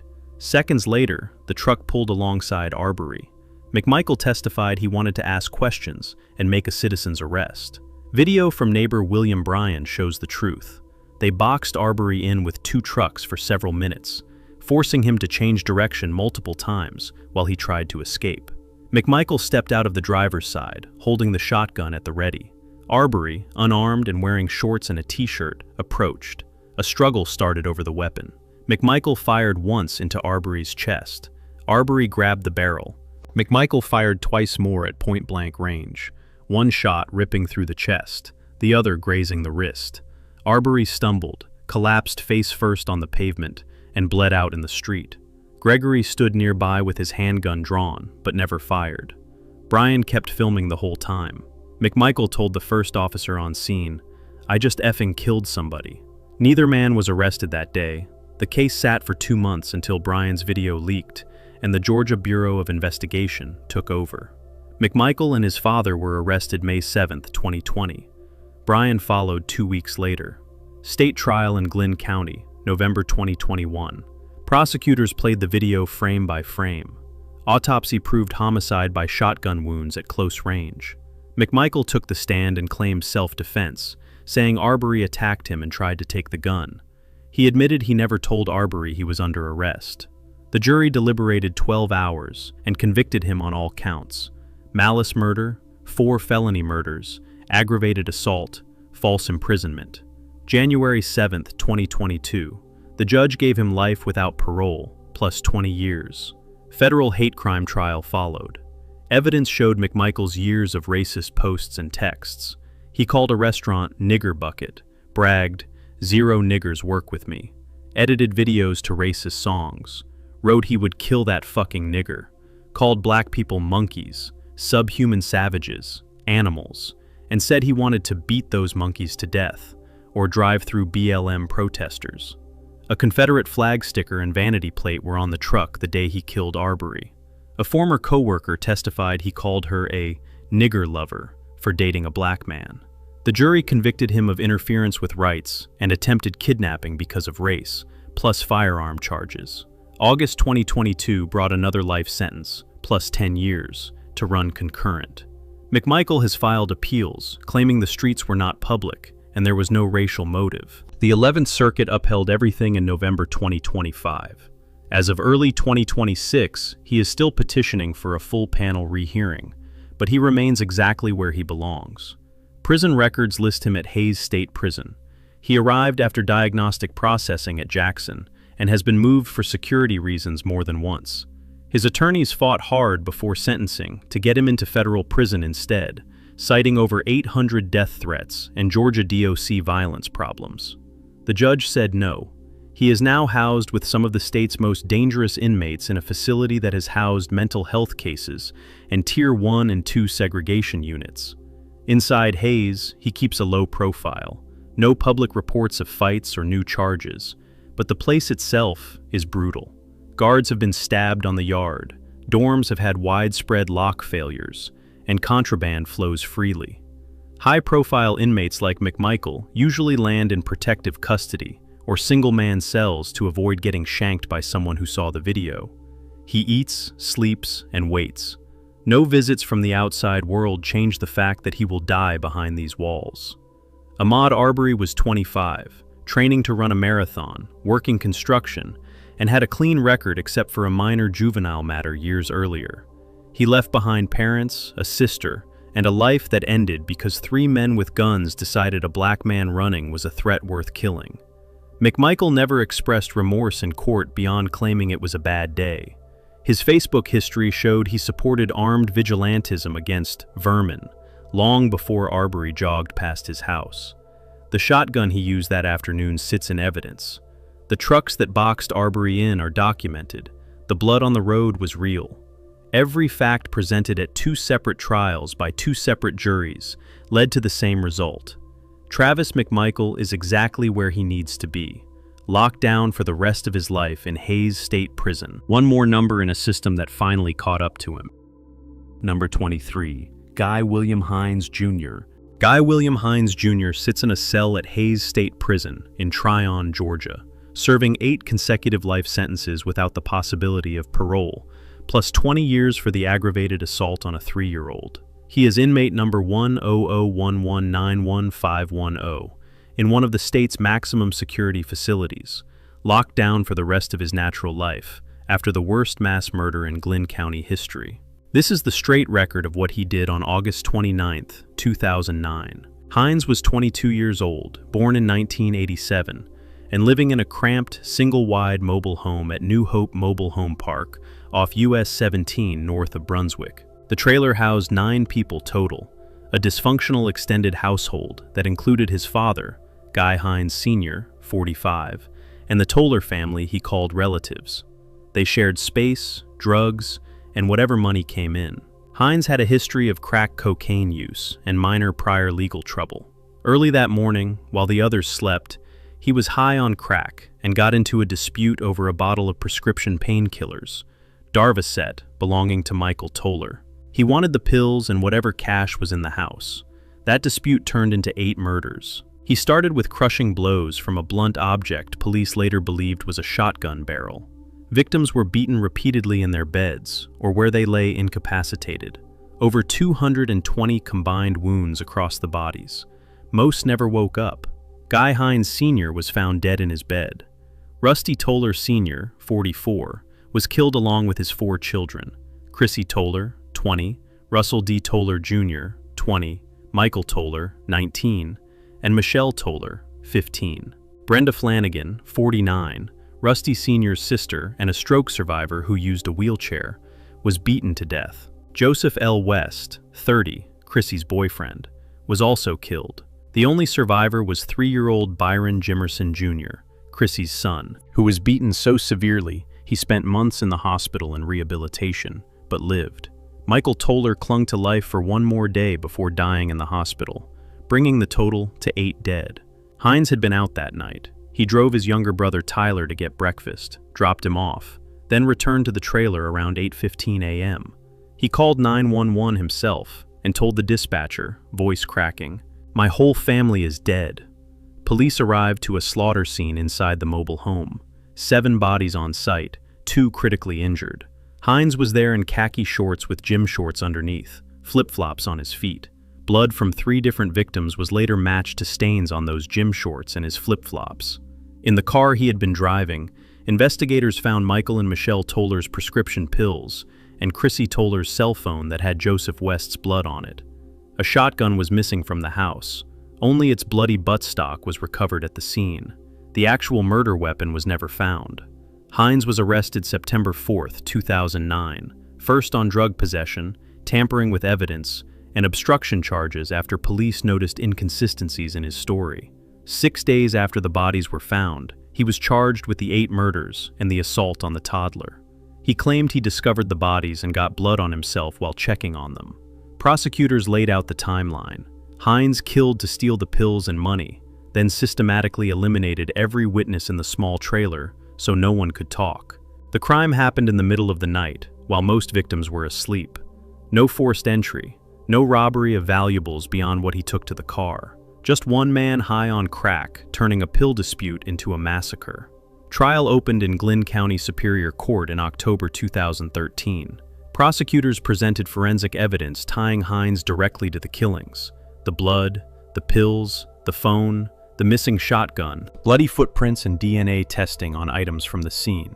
They played the 911 call. Autopsies confirmed homicide by repeated blunt force trauma to the heads. Defense attorneys argued one man could not have done that much damage in the time available, claimed evidence contamination because officers did not wear Tyvek suits, pointed to chain of custody problems, and suggested police ignored other suspects. They insisted Hines was innocent and devastated when he found the bodies. The jury heard it all. After 2 days of deliberations, they deadlocked, 9-3 on some counts. One holdout juror was removed after being overheard discussing the case. Prosecutors agreed to drop the death penalty to avoid a mistrial. With an alternate seated, the jury returned in 4 hours on October 25, 2013, and convicted Hines on all 8 counts of malice murder, the aggravated assault on the child, and the drug charges. He showed zero reaction in court. His brother Tyler stood up, screamed obscenities, and had to be removed by bailiffs. Sentencing came October 30, 2013.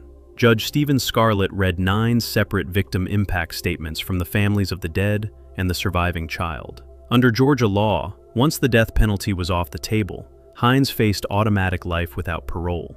The judge made sure some sentences ran consecutively, so even if any were overturned on appeal, he would still die in prison. Hines said nothing in his own defense at sentencing, no remorse on record.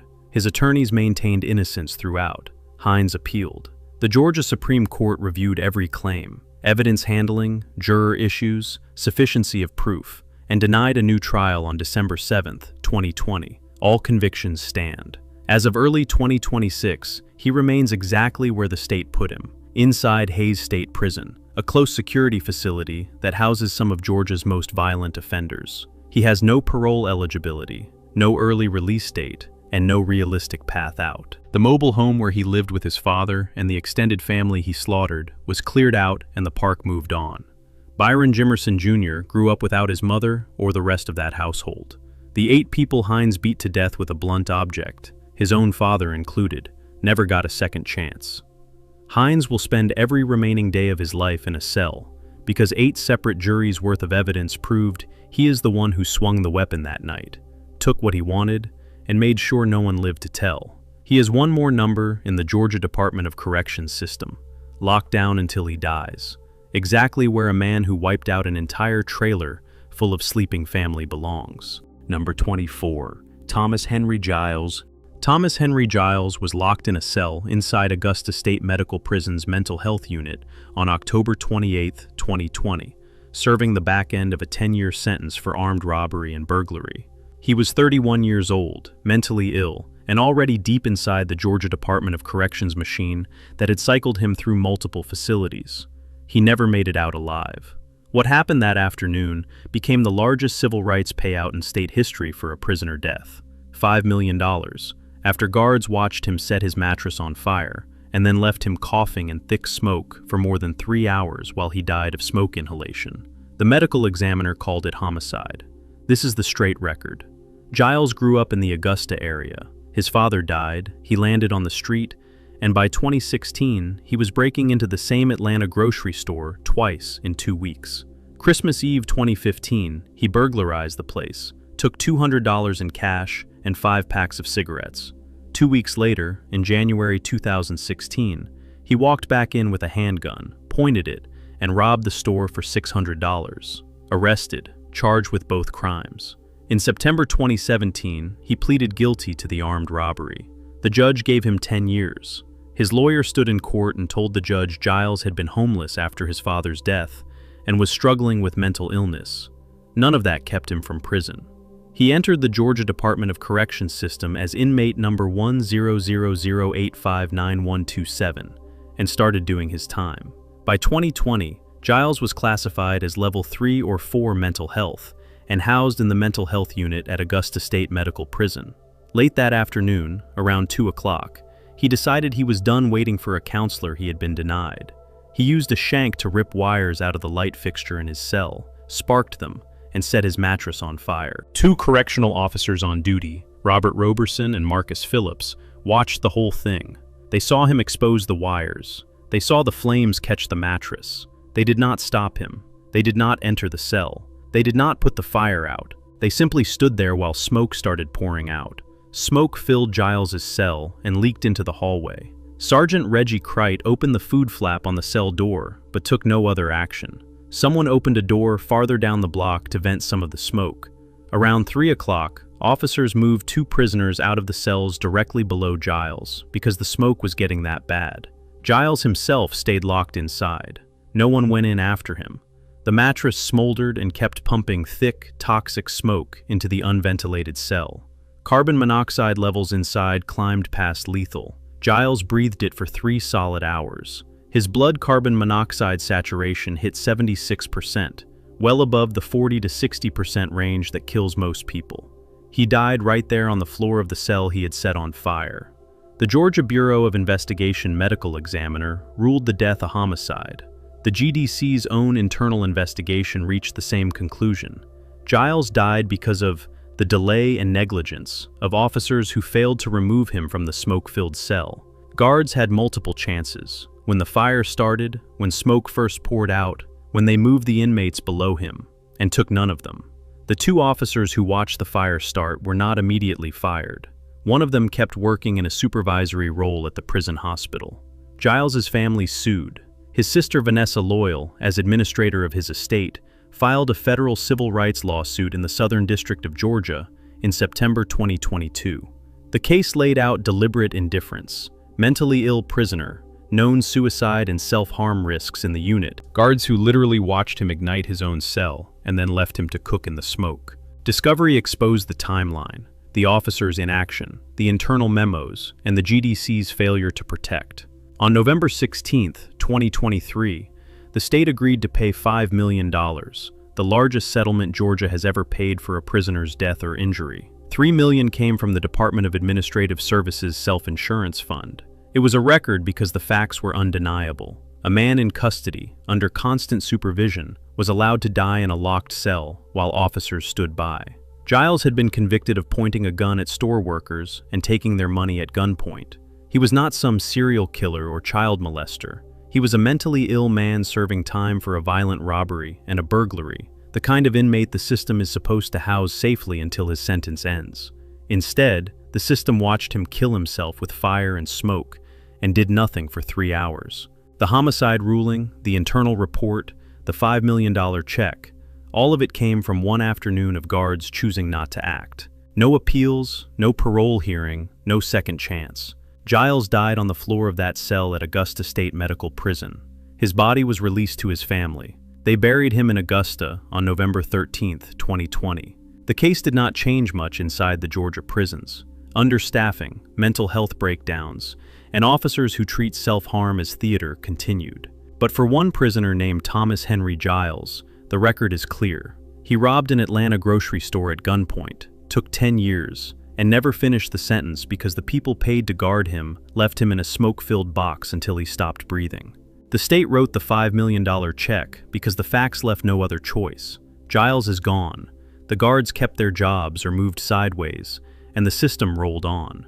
That is exactly what happened.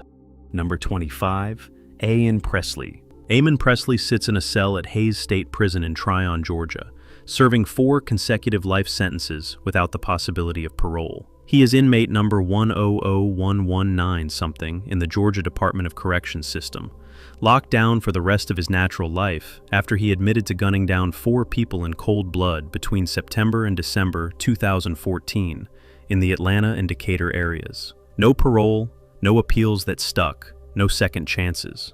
This is the straight record of what he did, pulled from court files, ballistics reports, his own confessions, and every fact the juries heard before they put him away forever. Presley was born Ammon Lovell Presley in 1980 in Chicago. His father walked out right after he was born. At 12 years old, he joined a Folk Nation gang and started racking up small-time offenses. In 1995, his mother dragged him to Stone Mountain, Georgia, to get him away from the streets. He finished high school there, joined the Georgia National Guard, but got fired in the early 2000s. He bounced between low-skill jobs, developed the drug habit, and showed a pattern of rage that never stopped.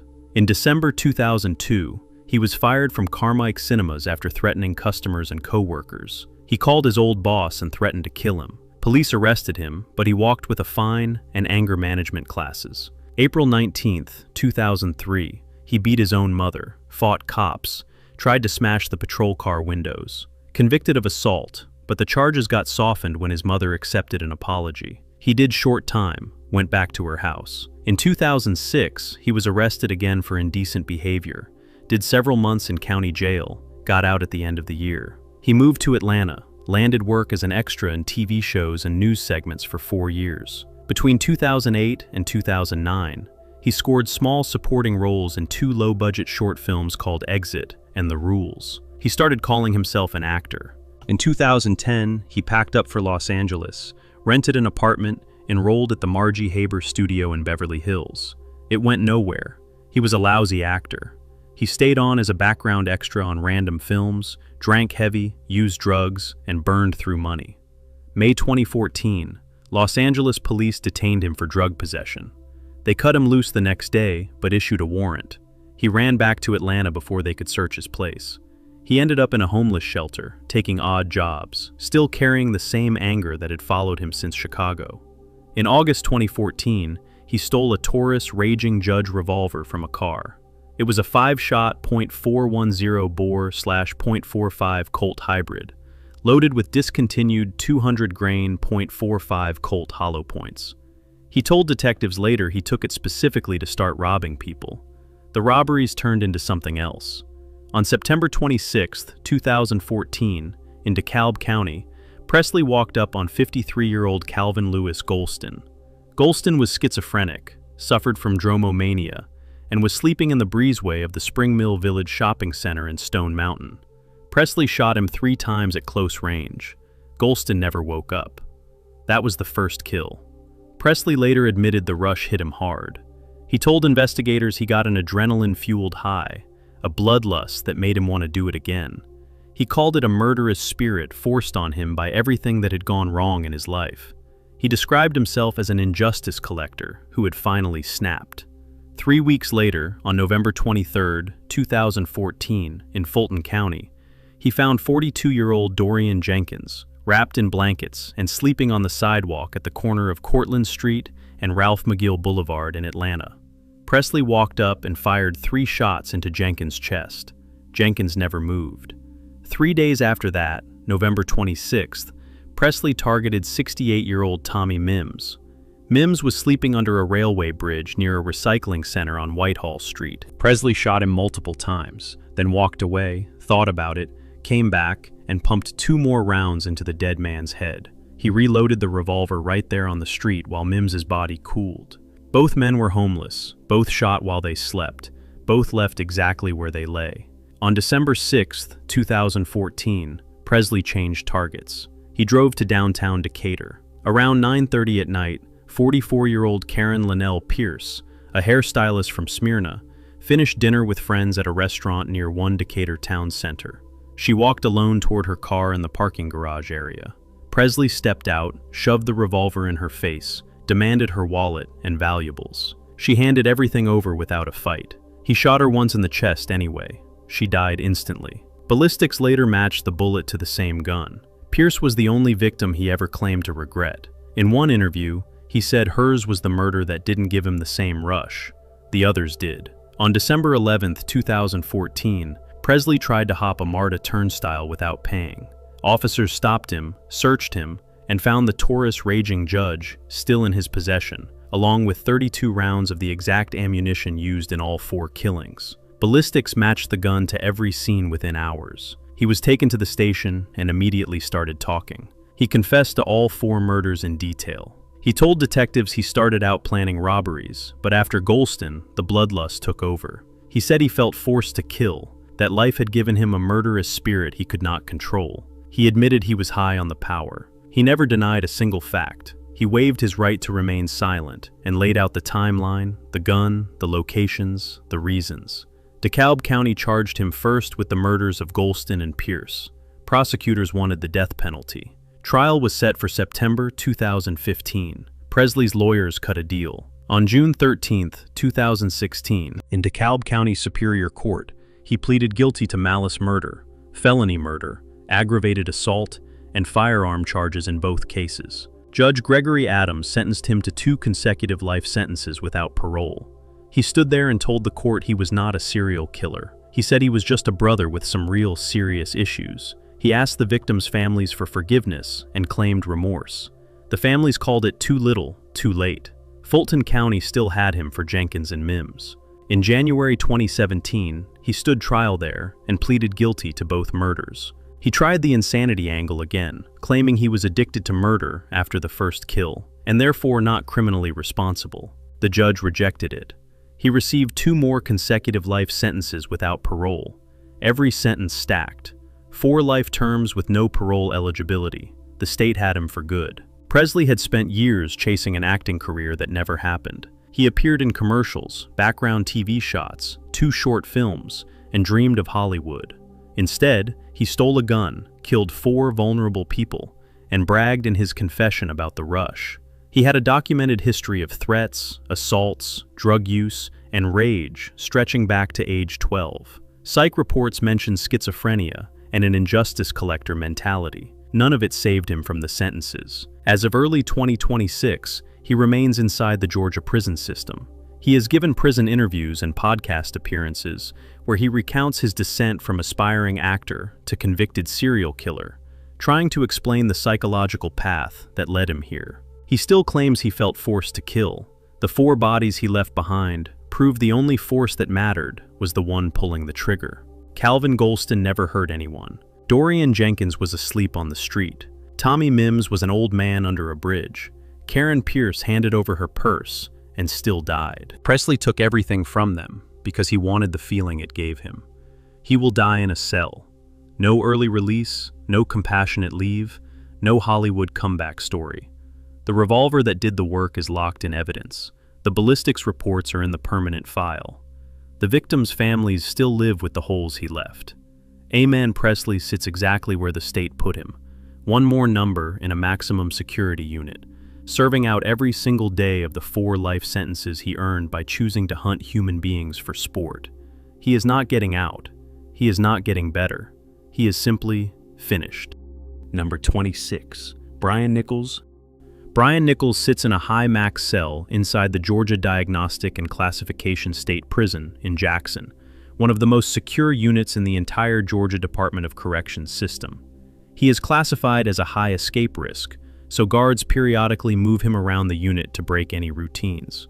He is serving multiple consecutive life sentences without parole plus hundreds of additional years for the 54 counts he was convicted of on November 7, 2008. 4 of those lives he took on March 11, 2005, during one of the most brazen courthouse escapes and manhunts in modern Georgia history.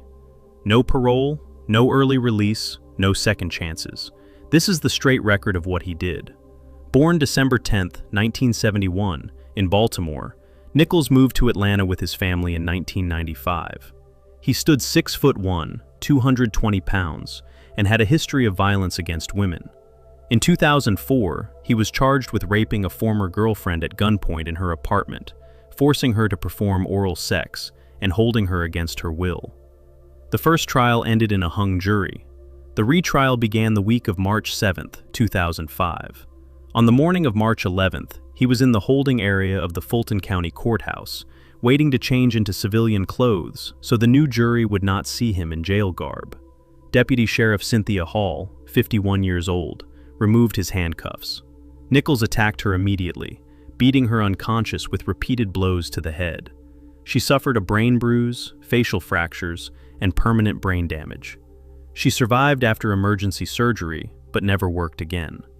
Nichols took Hall's Beretta .40 caliber pistol, extra magazines, keys, and radio from the lockbox. Surveillance video captured the 3-minute assault. He changed into civilian clothes, walked across the Sky Bridge, and entered the chambers area where Superior Court Judge Roland W. Barnes, 64, was presiding over a civil trial. Around 8:55 a.m., Nichols stepped behind the bench and fired a single shot into the back of Barnes' head, killing him instantly. Court reporter Julianne Brandau, 46, was transcribing the session. Nichols shot her execution style in the head. Both died at the scene. As he fled down an emergency stairwell, the alarm sounded. Fulton County Sheriff Sergeant Hoyt Teasley, 43, tried to stop him on Martin Luther King Jr. Drive, outside the courthouse. Nichols shot Teasley multiple times in the abdomen. Teasley died from his wounds despite medical efforts. 3 people dead inside and outside the courthouse in under 10 minutes, 1 deputy critically injured.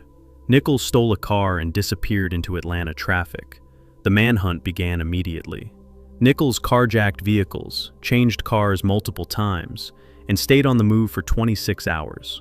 In Buckhead that afternoon, he broke into a home where U.S. Immigration and Customs Enforcement Special Agent David G. Wilhelm, 40, was working on renovations with his girlfriend. Nichols shot Wilhelm dead, took his badge, gun, and pickup truck, and fled again. Wilhelm's girlfriend called 911 while hiding. Nichols heard the call, left the house, and continued running. He was finally captured the next day, March 12, 2005, in a suburban area after a massive search involving hundreds of officers. He surrendered without further resistance. In a 3-hour interview with police the day after his capture, Nichols confessed to all 4 killings.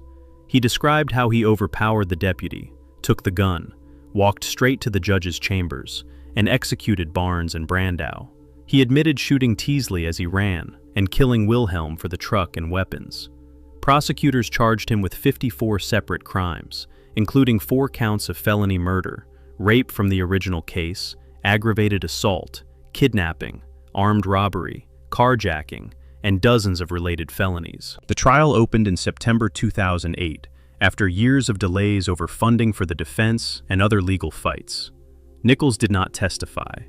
His lawyers argued mental illness and tried to paint a picture of a broken man, but the jury rejected every defense. On November 7, 2008, after 12 hours of deliberation, The jury found him guilty on all 54 counts. The penalty phase followed. Prosecutors sought death.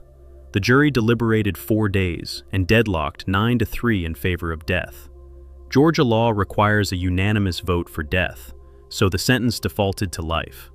On December 13, 2008, Superior Court Judge James Botiford handed down the maximum possible: 4 consecutive life sentences without parole for the murders, plus additional consecutive life terms and 485 years on the remaining charges. Nichols stood and told the court, "I know that the things I've done caused a lot of pain, and I am sorry. I will not bring dishonor to the decision to spare my life." The 4 victims left behind families that will never recover. Judge Barnes was a respected jurist. Julie Brandau was a mother doing her job in court that morning. Sergeant Hoyt Teasley was trying to protect the building. Agent David Wilhelm was simply working on a house. Deputy Hall lived with lifelong injuries from the beating that started it all. The courthouse shooting exposed massive security failures and led to sweeping changes in how Georgia handles high-risk defendants in court. Nichols became one of the most high-security inmates in the state. After sentencing, he went through diagnostics at the Georgia Diagnostic and Classification Prison in Jackson. Because of his escape history and the nature of his crimes, he is housed in the High Max unit. Guards rotate his location inside the unit, so he cannot memorize routines or plan anything. As of early 2026, he remains there, exactly where the system put a man who turned a rape retrial into a courthouse massacre and a statewide manhunt. He has filed appeals over the years, but none have overturned the convictions or sentences. The facts never changed. 4 people executed or shot dead because he decided he was not going back to jail that day. Brian Nichols will die in prison. No parole board will ever see him. No compassionate release applies. He sits in a cell in one of Georgia's toughest facilities, serving out every stacked life sentence and extra centuries the judge threw at him. The gun he took from the deputy, the cars he stole, the blood on the courthouse floor, the federal agent left dead in Buckhead, all of it is documented forever in the trial record. 4 families still carry the loss. 1 deputy still lives with brain damage. Nichols carries the weight of 54 guilty verdicts and the knowledge that he will never walk free again. That is the end of his story. He is finished. Number 27. Michael Terry. Michael Terry sits in a cell at Hayes State Prison in Tryon, Georgia, serving 6 consecutive life sentences without the possibility of parole. He is inmate number 0000404-344 in the Georgia Department of Corrections system, locked down for the rest of his natural life after he hunted, had sex with, and then executed 6 black gay men in Atlanta between December 1985 and October 1986. No parole, no appeals that worked, no second chances. This is the straight record of what he did, pulled from ballistics, confessions, trial transcripts, and every fact the juries heard before they stacked the sentences that buried him forever. Born in 1960 in Tallahassee, Alabama, Terry dropped out after 10th grade and built a rap sheet for burglary, robbery, battery, aggravated assault, and carrying an unlicensed gun. In 1983, he moved to Atlanta, lived in a rooming house near Morris Brown College, then settled at 664 Kennesaw Avenue. Neighbors called him a strange loner who carried guns everywhere. He worked at a tire company, got laid off, then landed at a tire recapping shop in Lithonia. He stood about 6 feet tall and weighed close to 300 pounds. People knew him as Big Mike or Mr. T. He collected handguns, pawned them when cash ran low, and kept a .357 Magnum hidden on him the day police finally grabbed him. He targeted young black street hustlers and gay men in the area around Georgia Baptist Hospital and Martin Luther King Jr. Drive. He waited for them to approach, took them to alleys, abandoned buildings, empty lots, or parks, had sex with them, then killed them when it was over. 5 of the 6 victims were found with pants pulled down around their knees or ankles. He used a .38 caliber Smith & Wesson, a .357, and a knife. He shot most in the back of the head, execution style, stabbed others in the neck, and in one case mutilated the body afterward. The first kill came December 6, 1985. Richard Williams, 24, from South Carolina, was found in a vacant building behind a house at 867 Mason Turner Road, shot once in the back of the head, stabbed twice. December 14, 1985. Curtis Lee Brown, 21, left home for cigarettes, met Terry, had sex, and was shot twice, once in the back of the head, in an isolated spot of Dean Rusk Park at 433 Peoples Street. His pants were down. March 20th, 1986. Alvin George, 31, from Columbus, Ohio, was stabbed multiple times in the neck in an alleyway near Terry's own house on Kennesaw Avenue. April 6th, 1986. Jason B. McCauley, 18, Atlanta native, was stabbed repeatedly in the neck in the exact same alley. September 13th, 1986. George Willingham, 30, was shot 3 times in the back of the head, stabbed twice, and mutilated in a field near the freeway to Stone Mountain. Terry later admitted he gave Willingham money for marijuana, but the man bought cocaine instead. That messed up purchase triggered the rage. October 20th, 1986. Darrell O. Williams, 20 or 21, from Ohio, was found shot once in the back of the head in an abandoned apartment at 849 Harwell Street. Pants down again. Atlanta police at first treated the cases as separate. Bodies kept turning up in the same Northwest Atlanta zone. Detectives Sheila Cumberworth and Marcellus Head finally connected the pattern. Same type of victim, same isolated dump sites, same M.O. Witnesses described a stocky black man called Mike, last seen with each victim. On November 26, 1986, officers arrested Terry at his job in the Lithonia tire shop. He had the .357 hidden on him. They searched his rooming house, found more guns, and hauled him in. Within hours, he waived his rights and started talking. He confessed to all 6 murders in detail, oral, taped, and written statements. He admitted he had sex with every one of them, then got angry and killed them. He claimed self-defense, said they tried to rob him or threaten him after the sex, but the physical evidence said otherwise. Execution shots to the back of the head, no defensive wounds on most victims, pants still down. Ballistics matched the same .38 used on Brown and Richard Williams, the same weapons across multiple scenes. He was indicted on 6 counts of murder in December 1986. The cases were severed for trial. February 1987, Fulton County jury convicted him of the murders of Richard Williams and Curtis Brown. 9 women and 3 men on the panel rejected every self-defense story. He got 2 consecutive life sentences. April 1988, trial on George Willingham's murder. Prosecutors went for death, citing the pattern and aggravating circumstances. The jury deadlocked on penalty. The judge imposed a 3rd consecutive life term.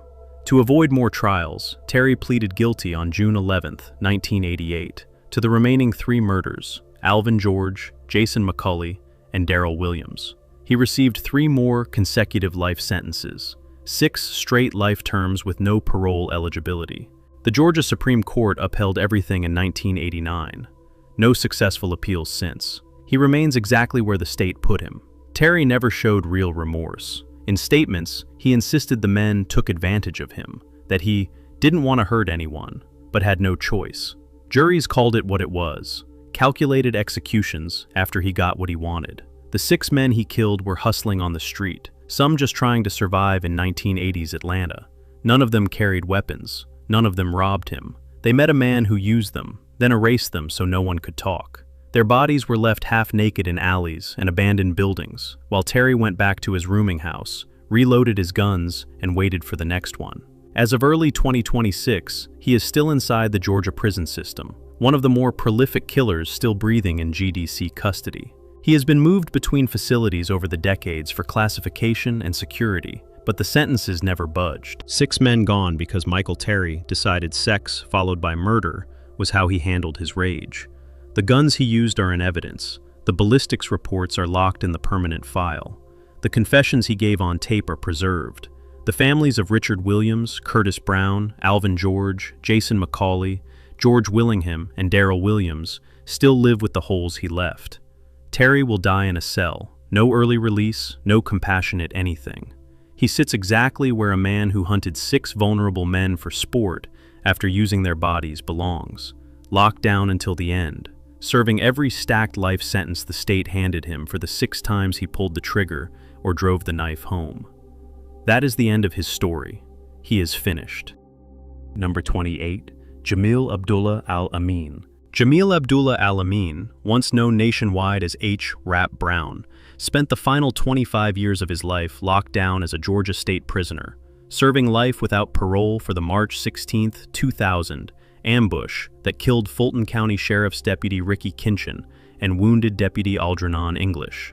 He never served a day at Hayes State Prison in Tryon. Because of his high profile as a former Black Power leader, civil rights figure, and Muslim imam, Georgia transferred him early into the Federal Bureau of Prison System for tighter security and medical management. He rotated through supermax units like ADX Florence in Colorado, USP Tucson in Arizona, and eventually died at the Federal Medical Center in Butner, North Carolina, on November 23, 2025, at age 82 from complications of cancer. This is the straight, unfiltered record of the crime, the evidence, the trials, the appeals, and how it all ended. Born Hubert Gerald Brown on October 4, 1943, in Baton Rouge, Louisiana, he became one of the most incendiary voices of the late 1960s. He served as the 5th chairman of the Student Nonviolent Coordinating Committee, replaced Stokely Carmichael, joined the Black Panther Party orbit, and made the FBI's most wanted list. His speeches called for armed self-defense and Black power. He faced multiple arrests, including a 1967 riot charge in Cambridge, Maryland, and a federal gun case that sent him to prison in the 1970s. While serving time at Attica and other facilities, he converted to Islam, took the name Jamil Abdullah Al-Amin, and after release in 1976, moved to Atlanta's West End.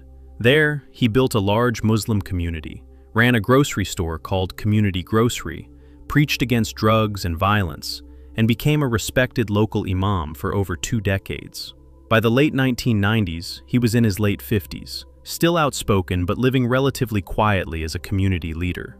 On March 16, 2000, 2 Fulton County Sheriff's deputies, Ricky Kinchin, 38, and Algernon English, drove to Al-Amin's home and nearby store area to serve a bench warrant.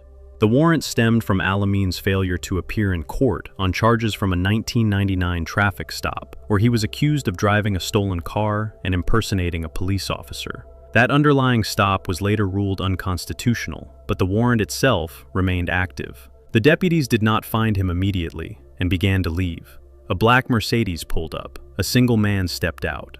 The deputies approached and ordered him to show his hands. Instead, the man opened fire with a .223 caliber Ruger Mini 14 rifle and a 9mm handgun at close range. Deputy English was hit 4 times, but survived, returning fire while blinded temporarily when his pepper spray canister exploded from a bullet. Deputy Kinchin was struck in the abdomen and groin area with rounds from both the rifle and the handgun. He died hours later at the hospital.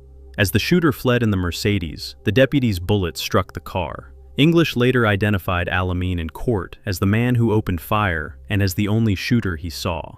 Al-Amin drove off, ditched the Mercedes at a friend's property, and disappeared. 4 days later, on March 20, 2000, authorities tracked him to Whitehall, Alabama. He surrendered peacefully. Investigators recovered a .223 Ruger Mini 14 rifle and a 9mm pistol hidden in woods near the arrest site. Ballistics matched shell casings recovered at the shooting scene to both weapons. Additional casings from Al-Amin's property matched the rifle. Bullets and fragments recovered from the Mercedes and the deputies matched the guns. No fingerprints were found on the weapons, which the defense highlighted, but the chain of physical evidence, damaged Mercedes, ballistics, shell casings, and the eyewitness identification, formed the backbone of the prosecution's case. Al-Amin maintained his innocence from the start, claiming mistaken identity. Supporters pointed to Otis Jackson, who later provided affidavits and testimony claiming he was the shooter. Prosecutors and courts reviewed those claims and found them inconsistent with the forensic timeline, ballistics, and English's identification. Al-Amin was charged with 13 counts, including malice murder, felony murder, aggravated assault on a law enforcement officer, possession of firearms by a convicted felon, and obstruction. The trial opened in Fulton County Superior Court in early 2002. Prosecutors presented the ballistics match, the Mercedes evidence, Deputy English's testimony, and the timeline of the warrant service turning into an ambush. The defense attacked the legality of the original traffic stop, questioned the identification under stress, and argued prosecutorial misconduct in closing arguments. Al-Amin did not testify. On March 9, 2002, the jury convicted him on all 13 counts. 4 days later, on March 13, 2002, the judge sentenced him to life without parole instead of death, after the jury could not unanimously agree on capital punishment. The Georgia Supreme Court unanimously upheld the conviction and sentence in May 2004. Al-Amin became one of Georgia's highest-profile inmates.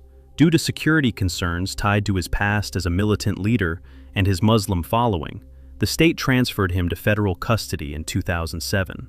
He spent years in extreme isolation at ADX Florence, described by many as sensory deprivation conditions. Later moves included medical facilities as his health declined.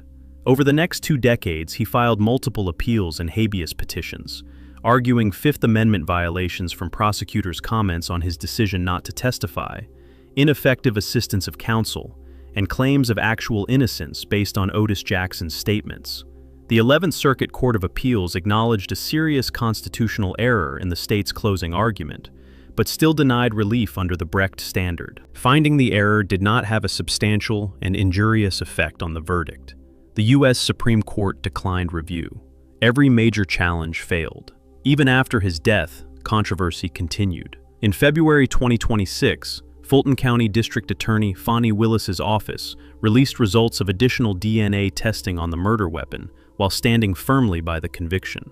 Prosecutors said modern forensics, combined with ballistics and trial testimony, left little doubt about Al-Amin's responsibility. His family and supporters, including groups like CAIR, continued pushing the Fulton County Conviction Integrity Unit for a full hearing to clear his name, citing Jackson's confessions and alleged medical neglect in federal custody. The state maintained the evidence never pointed elsewhere. Deputy Ricky Kinchin left behind a wife and children. Deputy Algernon English carried bullet wounds and the memory of that night for the rest of his career. Al-Amin spent his final years battling cancer in a federal medical prison, far from the Atlanta community he once led.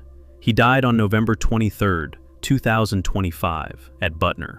His supporters called him a political prisoner and freedom fighter denied justice. Law enforcement and the courts called him a convicted cop killer who received a fair trial and every chance at appeal. The physical evidence, eyewitness account, and stacked court rulings never changed. He was never housed at Hays State Prison. His notoriety and classification kept him in federal high security and medical facilities until the end. Jamil Abdullah Al-Amin entered prison at age 56 and left this world at 82, still officially serving the life sentence Georgia imposed in 2002. No parole, no release. The record stands as written by 2 separate juries, multiple appellate courts, and the forensic evidence that linked the guns, the car, and the shooting to the man who pulled the trigger that night in the West End. He is gone, but the facts of the case that put him there have not. Number 29, Derek Todd Lee. Derek Todd Lee was born on November 5, 1968, in Louisiana. He became known as the Baton Rouge serial killer. Between April 18, 1998 and March 3, 2003, he murdered at least 7 women in the Baton Rouge and Lafayette areas. No evidence linked him directly to their deaths. Authorities suspect he may have killed as many as 15 victims in total. Lee stalked his targets. He often knocked on doors pretending to need help or to use a telephone. Once inside, he attacked without mercy. His first suspected victim was Connie Warner. On August 23rd or 24th, 1992, she disappeared from her home in Baton Rouge. Her body was found about a week later near the state capitol building. She had been beaten so severely that her skull fractured. Hurricane Andrew struck the area shortly after and washed away most evidence. Police later connected Lee to the case through patterns, but lacked DNA at the time. Next came Randy Mebruer on April 18, 1998. Lee abducted her from her home while her 3-year-old son slept in the next room. Blood covered the floors and walls inside. Her body was never recovered. Evidence showed she had been raped, beaten, and stabbed before he took her away. In September 2001, Lee struck again. Gina Wilson Green, a 39-year-old nurse, was raped and stabbed to death in her home. The attack left her body brutally violated and covered in stab wounds. On January 14, 2002, Geraldine Bar de Soto, a 21-year-old college student, was beaten and stabbed to death inside her Baton Rouge residence. Lee forced his way in and unleashed a savage assault. She suffered repeated blows and multiple stab injuries. A jury later convicted him of second-degree murder for this crime and sentenced him to life in prison. Less than 5 months later, on May 31, 2002, Lee murdered Charlotte Murray Pace. The 22-year-old graduate student at Louisiana State University was raped and stabbed. He attacked her in her home, leaving her throat slashed and body mutilated by repeated knife wounds. This conviction brought a first-degree murder charge and the death penalty. July 12, 2002 brought the death of Pamela Kinamori. The 44-year-old antique shop owner was raped inside her home. Lee then slit her throat with a blade, killing her on the spot. November 21, 2002 claimed Trinacia Dene Kalam. The 23-year-old Army member who planned to join the Marines was raped and beaten to death. Lee pummeled her until she died from the force of the blows.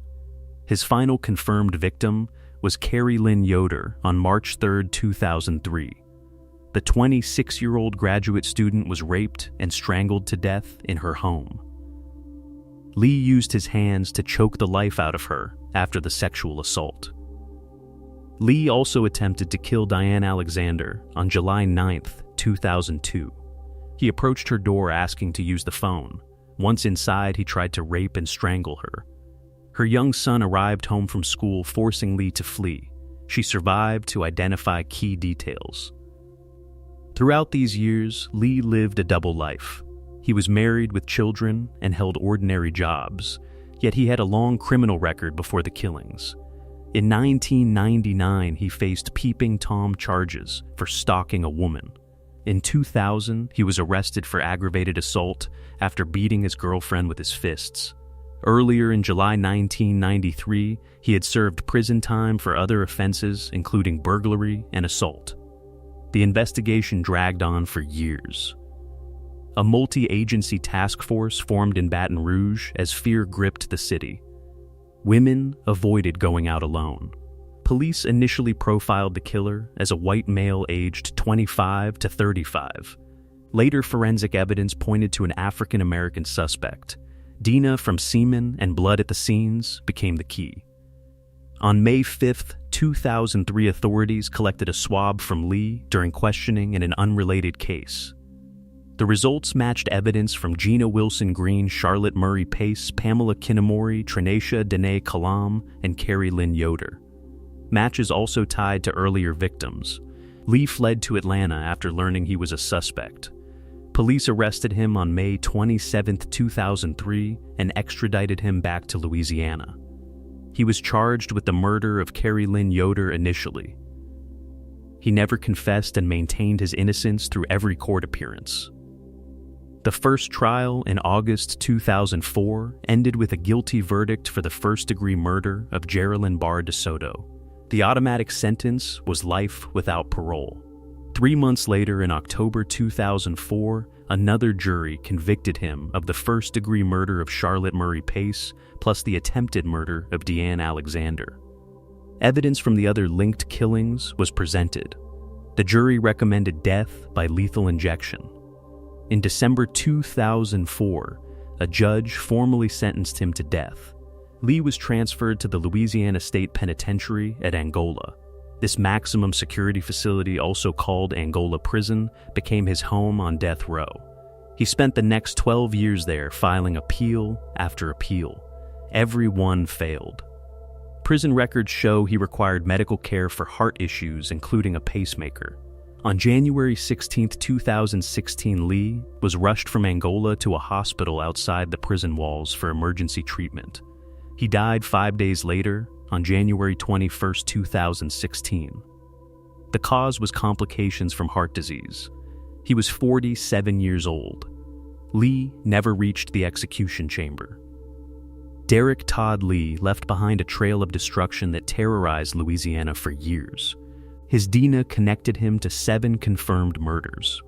The fear he spread changed how the community lived. At Angola, he waited out his sentence until natural death claimed him.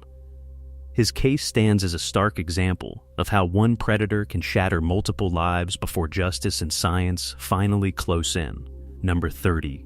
Huddy Leadbelly Ledbetter. Huddy William Ledbetter, better known as Lead Belly, entered Angola prison as a convicted attempted murderer with blood already on his hands from a previous killing.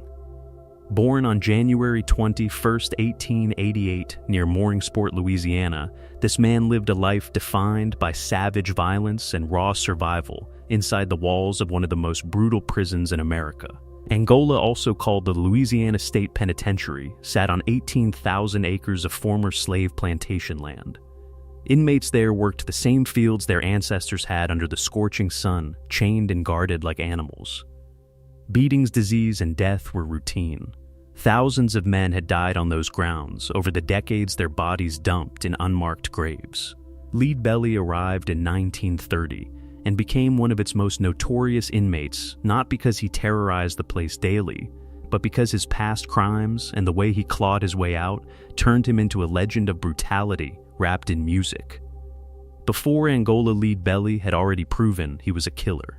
In 1918, under the name Walter Boyd, he got into a deadly fight in Texas. He murdered a man named Will Stafford during a violent clash that ended with gunfire and blades. The courts convicted him on murder and assault charges and slammed him with a 30-year sentence at the Texas prison farms. Those camps were hellholes of forced labor where convicts picked cotton from dawn until dark under the whips and guns of mounted guards. Lead Belly tried to escape once, but failed.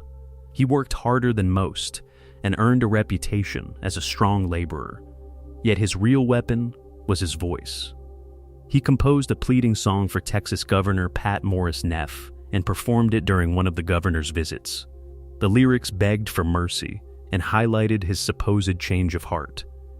In January 1925, just before leaving office, Governor Neff granted a full pardon. Lead Belly walked free after serving the minimum time. He had used music to escape justice once, but the violence inside him never died. Freedom lasted only 5 years. In February 1930, back in Mooringsport, Louisiana, Lead Belly exploded again.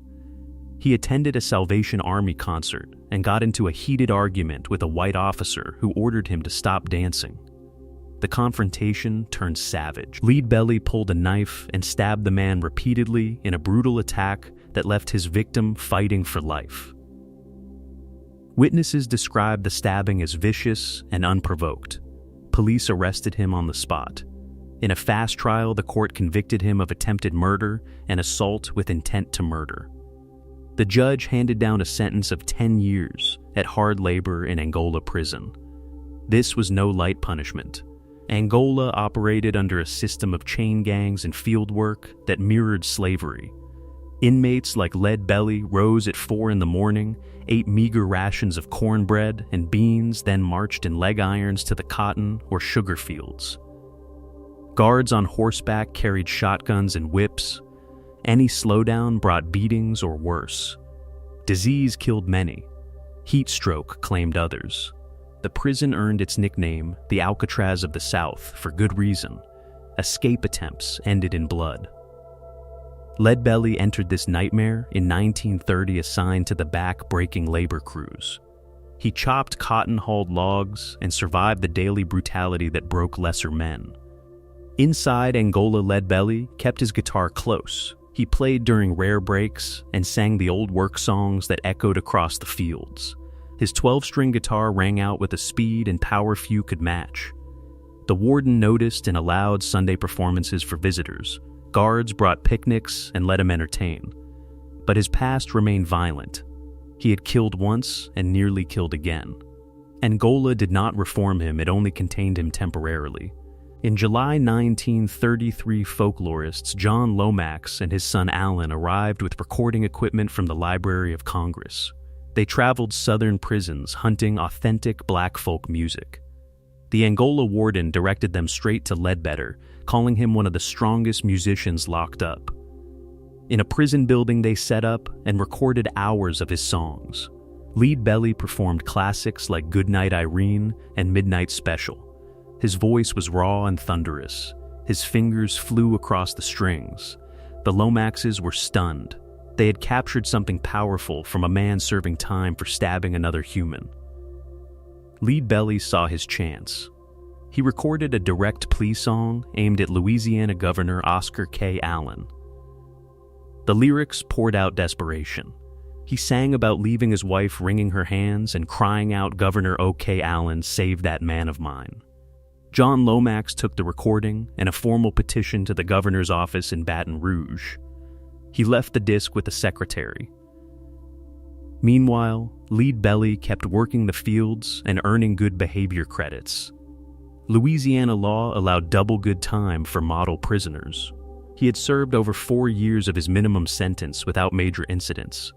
On August 1, 1934, Governor O.K. Allen signed the release papers. Lead Belly walked out of Angola free. Prison records show it was earned good time, not a special pardon. The popular story claims his song swayed the governor just like in Texas. The truth is bureaucratic and cold. Either way, the violent convict left Angola behind after nearly destroying another life with his knife. The Lomaxes took him north immediately. They used him as driver and assistant while recording more prison songs across the South. Lead Belly performed in New York, where crowds treated him as a spectacle straight from the Angola fields. He recorded for commercial labels and became a folk icon. His music influenced blues, country, and rock for decades. Songs he first sang or refined at Angola reached millions, yet the brutality never fully left him. In 1939 in New York City, he stabbed another man named Henry Burgess 12 times during a fight. The victim survived. A court convicted Lead Belly of third-degree assault. He served months on Rikers Island before release again. His pattern of knife violence repeated until the end. Huddy Ledbetter died on December 6, 1949, at age 61, from amyotrophic lateral sclerosis. He left behind a catalog of songs that documented the horrors of chain gang life at Angola and other prisons. Those tracks exposed the beatings, the forced labor, and the endless misery behind the walls. Lead Belly was one of the worst inmates Angola ever held because he carried real killer instincts through its gates. He had murdered in Texas and attempted murder in Louisiana. He survived the worst the prison could throw at him and used his voice to escape. His story stands as proof that Angola housed men capable of savage acts, yet some turned their darkness into art that outlived the brutality. The fields he worked, the chains he wore, and the blood he spilled remain part of its dark history. No fluff, no excuses, just the raw facts of a violent man who passed through hell and sang about it on the way out. Number 31. Derek Groves. Derek Groves entered Angola prison in late 2025 as a convicted double murderer who had just spent 5 months on the run after breaking out of a New Orleans jail. Born around 1997 in New Orleans, Louisiana, this 28-year-old man brought a trail of blood and chaos into the walls of the Louisiana State Penitentiary, also known as Angola. The prison sprawls across 18,000 acres of former slave plantation land where inmates still work the same fields under the burning sun. Guards on horseback carry shotguns. Leg irons rattle with every step. Beatings, disease, and death remain routine. Angola houses the worst of the worst in high-security blocks designed to break escape artists and keep killers contained for life. Groves arrived straight from Atlanta after his capture and joined the other 9 escapees from the same breakout, now locked down tight in those maximum security units. Before Angola, Groves already carried a reputation as a terror in the lower 9th Ward. His criminal record stretched back to 2014, when at age 17, he faced charges for attempted second-degree murder after shooting his own godfather. A jury later found him not guilty, but the violence did not stop.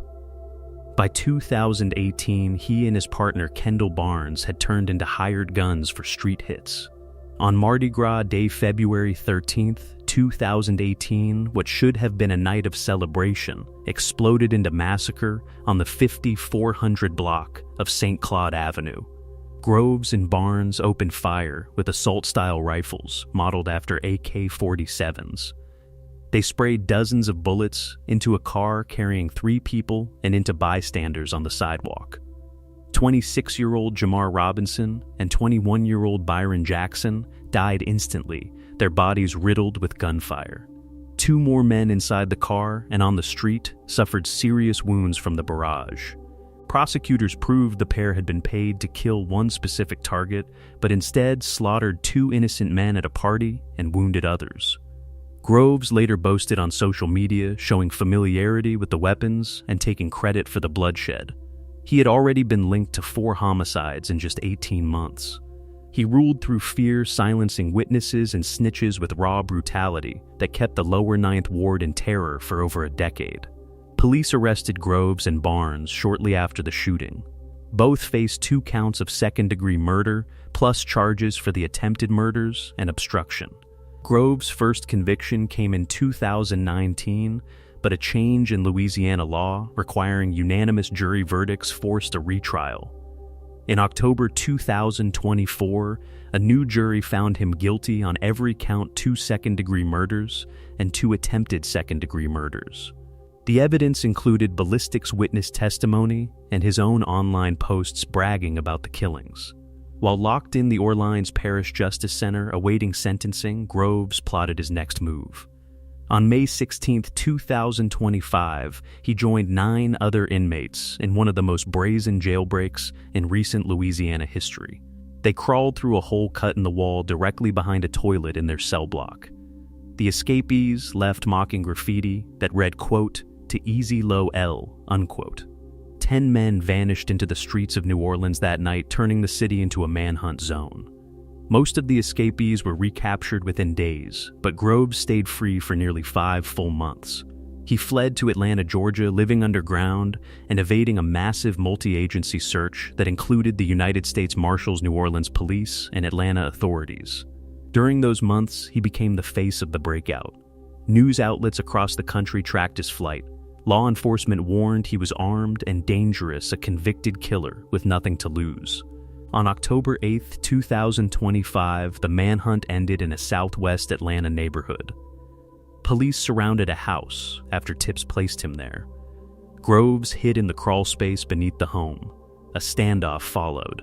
He finally surrendered and was taken into custody shirtless and defiant. Video captured him blowing a kiss to cameras as officers loaded him into a patrol car. Atlanta police handed him over. He waived extradition and flew back to Louisiana, then transferred by helicopter straight to Angola instead of the Orleans Parish jail.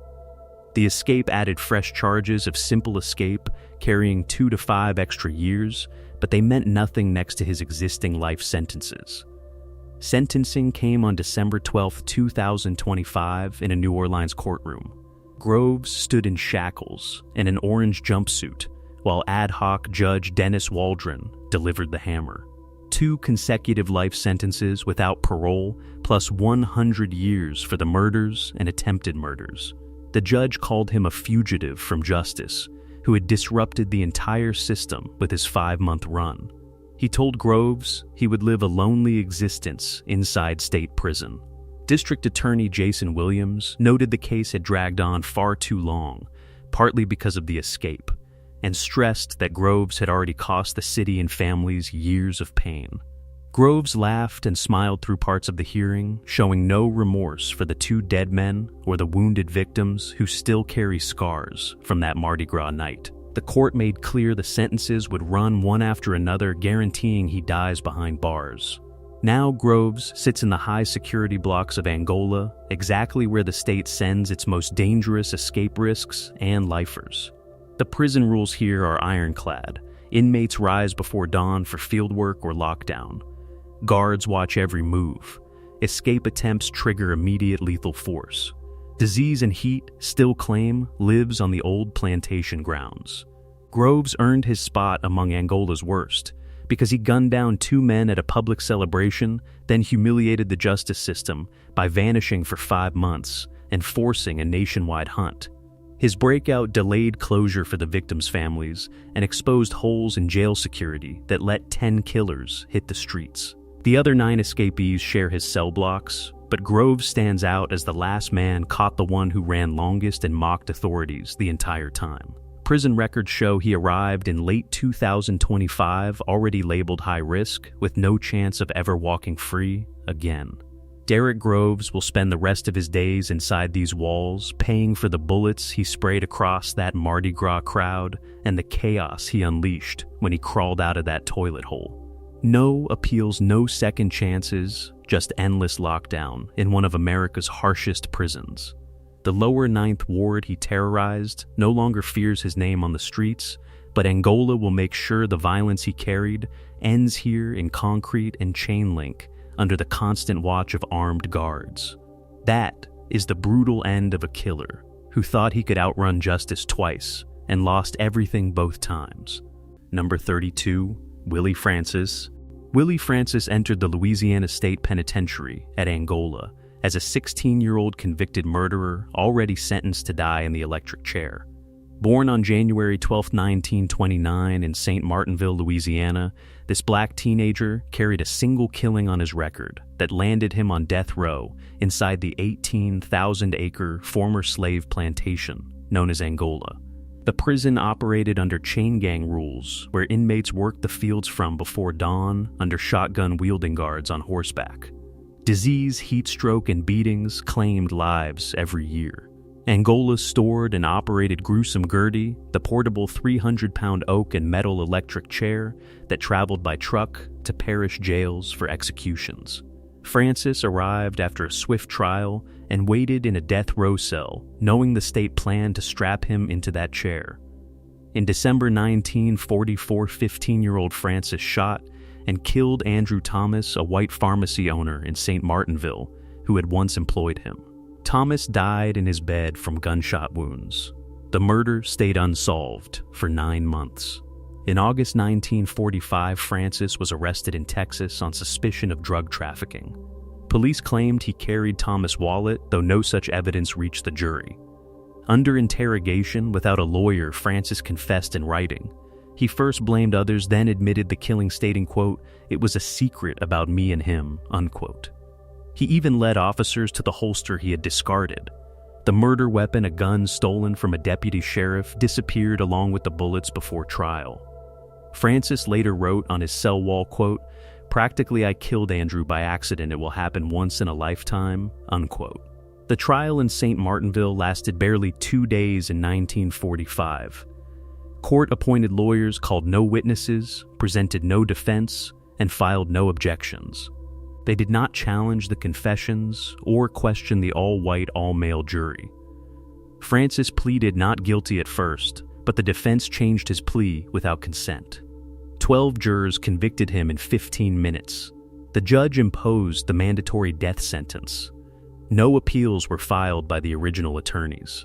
Francis had turned 16 by sentencing, and the state shipped him to Angola to await execution in gruesome Gotti.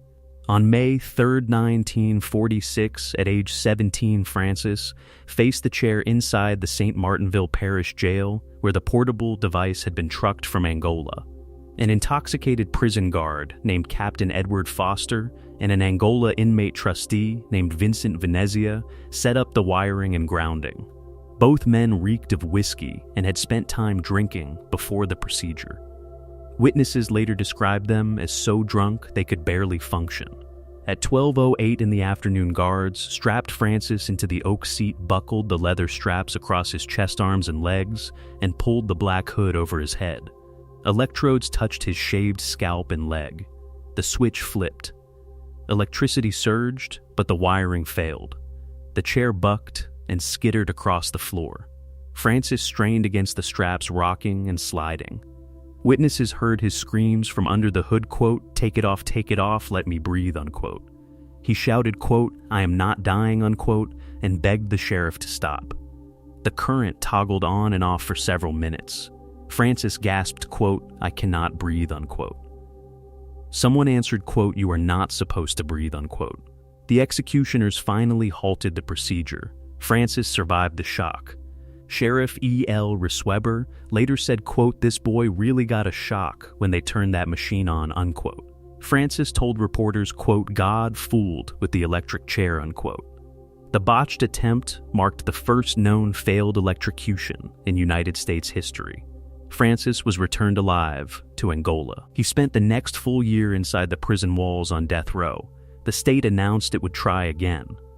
His new lawyer, Bertrand de Blanc, appealed all the way to the United States Supreme Court, arguing the second attempt violated the 5th, 8th, and 14th Amendments, double jeopardy, cruel and unusual punishment, and equal protection. The case became Francis versus Risweber. In 1947, the court ruled 5-4 against him. The justices called the first attempt an innocent misadventure with no malevolence. They said accidents happen, and one failed shock did not bar a second. The appeal failed. Francis stayed locked in Angola, knowing the chair waited. On May 9, 1947, at age 18, Francis faced gruesome Gotti again. This time in the same St. Martinville jail, with the same chair, now properly wired by sober operators from Angola. Guards shaved his head and leg once more. He wore fresh clothes and told a reporter days earlier, quote, "I am going to meet the Lord with my Sunday pants and Sunday heart," unquote. At 12:05 in the afternoon, the switch flipped cleanly. Electricity flowed without failure. Willie Francis died at that moment. His body was pronounced dead minutes later.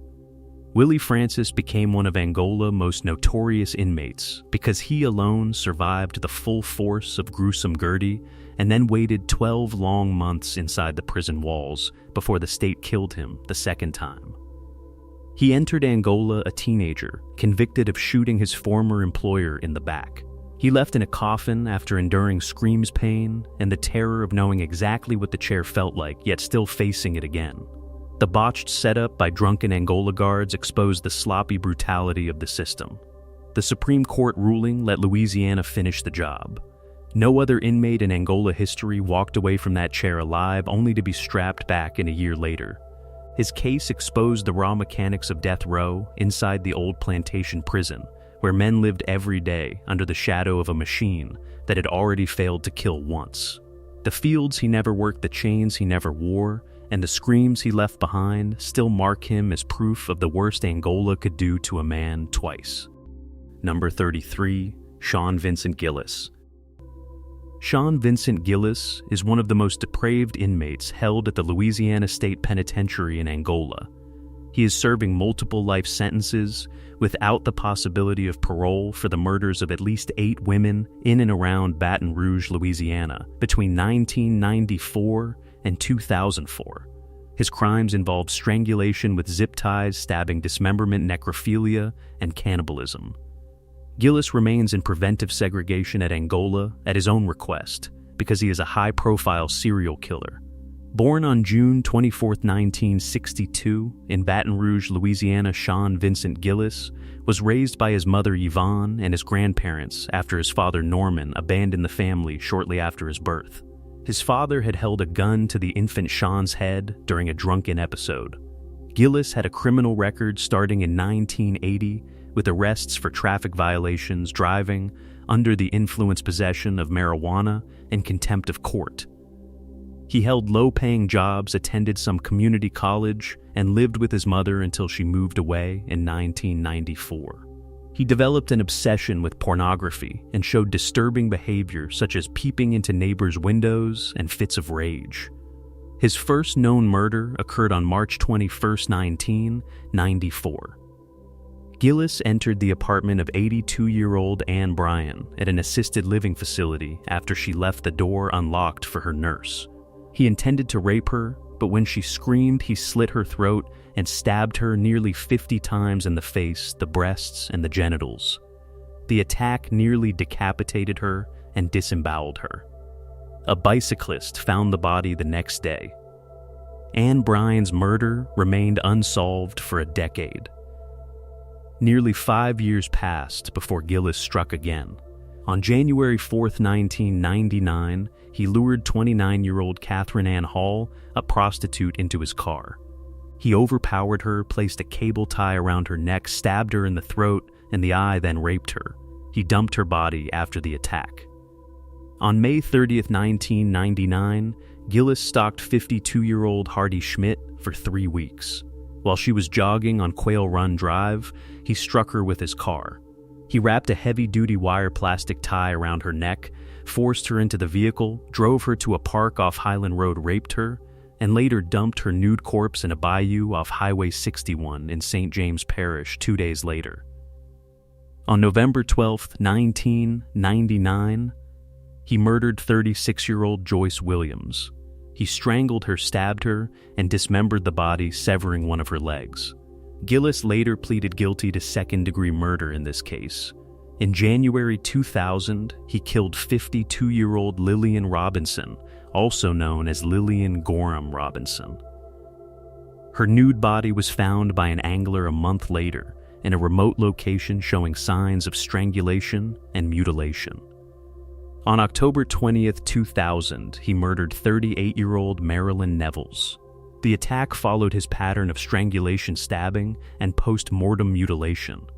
He later pleaded guilty to first-degree murder, in this case receiving another life sentence. On October 9th, 2003, Gillis killed 45-year-old Johnny Mae Williams, a personal acquaintance. He strangled her with a zip tie, raped her, and mutilated the body. His final known victim was 43-year-old Donna Bennett Johnston, murdered on February 26, 2004. Johnston was intoxicated. Gillis strangled her with a nylon tie wrap. She said her last words were, "I cannot breathe," and succumbed in about a minute and a half. After death, he raped the corpse, slashed her breasts, cut off her left nipple, gouged out a tattoo on her right thigh, and severed her left arm at the elbow. He took 45 digital photographs of the mutilated body, including images in his car trunk. The body was found the next day in a drainage canal near Ben-Hur Road south of Louisiana State University. Muddy tire tracks at the dump site came from a rare Goodyear tire model manufactured only between 2000 and 2003, with just 90 sets sold in the Baton Rouge area. Investigators matched the tire tracks and obtained DNA evidence. Hairs found on victims, bodies matched Gillis. On April 29, 2004, a special weapons and tactics team arrested him at the home he shared with his girlfriend, Terry Lemoyne. During the arrest, he apologized to her, saying, "Sorry, honey bunny." A search of his computer revealed the photographs of Donna Bennett Johnston's mutilated remains and evidence linking him to other victims. In custody, Gillis confessed to all 8 murders with little coercion. He directed police to additional body locations and described details they had never connected to him. He admitted to necrophilia, raping the corpses for hours or days. He dismembered bodies, chopping off limbs, carving off tattoos or nipples, and in some cases consuming the flesh through cannibalism. He kept body parts as trophies, showered with one corpse, and painted the fingernails on a severed hand of another. One body was posed in a balletic position next to a dead-end sign. Another was hacked so severely that it was barely recognizable as human. Gillis kept newspaper clippings about the other Baton Rouge serial killer, Derek Todd Lee, and expressed admiration for his work. In letters to a friend of Donna Bennett Johnston, he wrote about puzzling over the post-mortem dismemberment, saying, "There must be something deep in my subconscious that really needs that kind of macabre action." He also stated, "If you let me out on the street, I will find somebody before sundown, and I am sorry I hurt people, but I would do it again."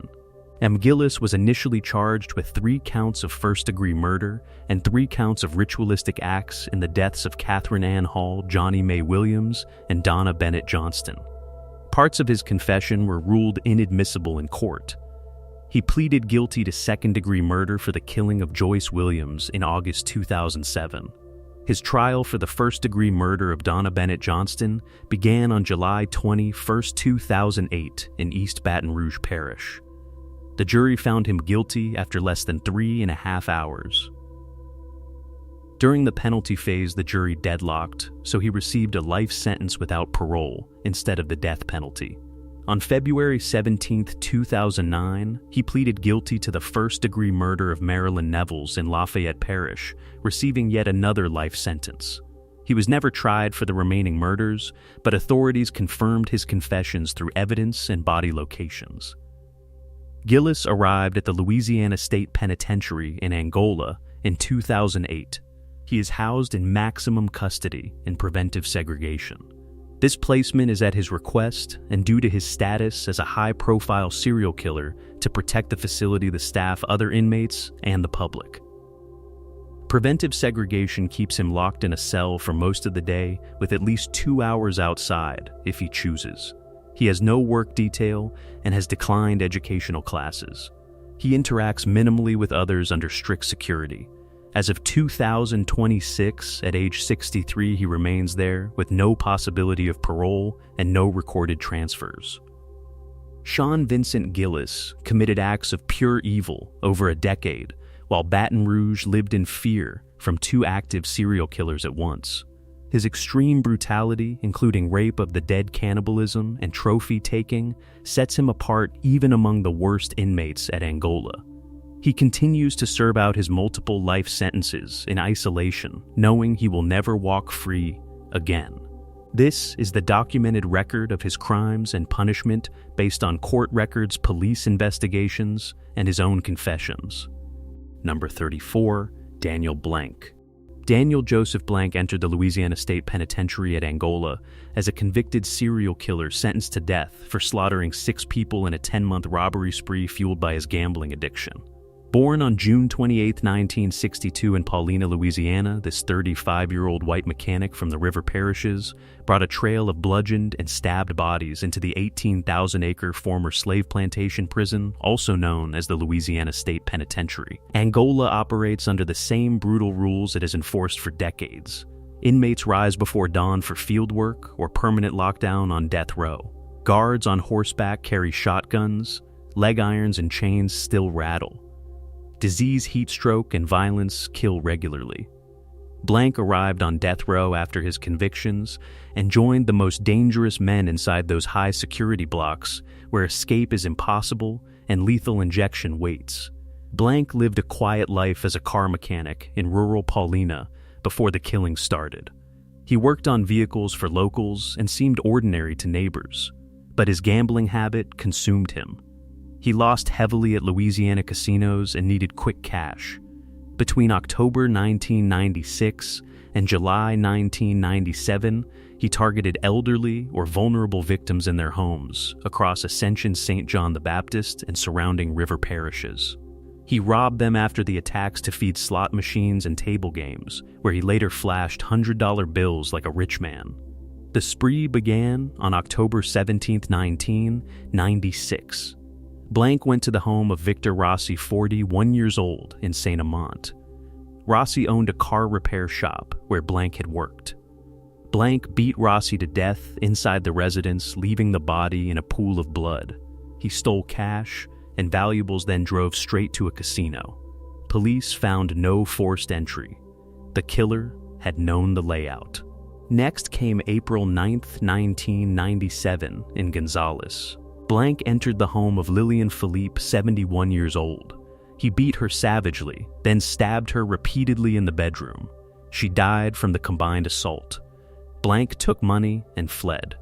Ascension Parish detectives noted the similar brutality and robbery pattern but had no suspect yet. On May 18, 1997, Blank struck close to home in Paulina. Barbara Bourgeois, 58 years old, lived just a quarter mile from his own house.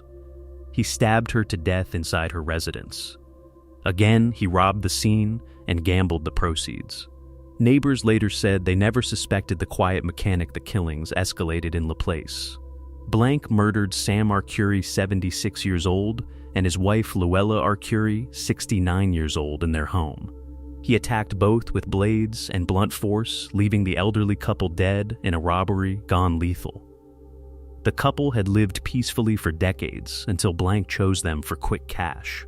Joan Brock, 55 years old, became the next victim in LaPlace.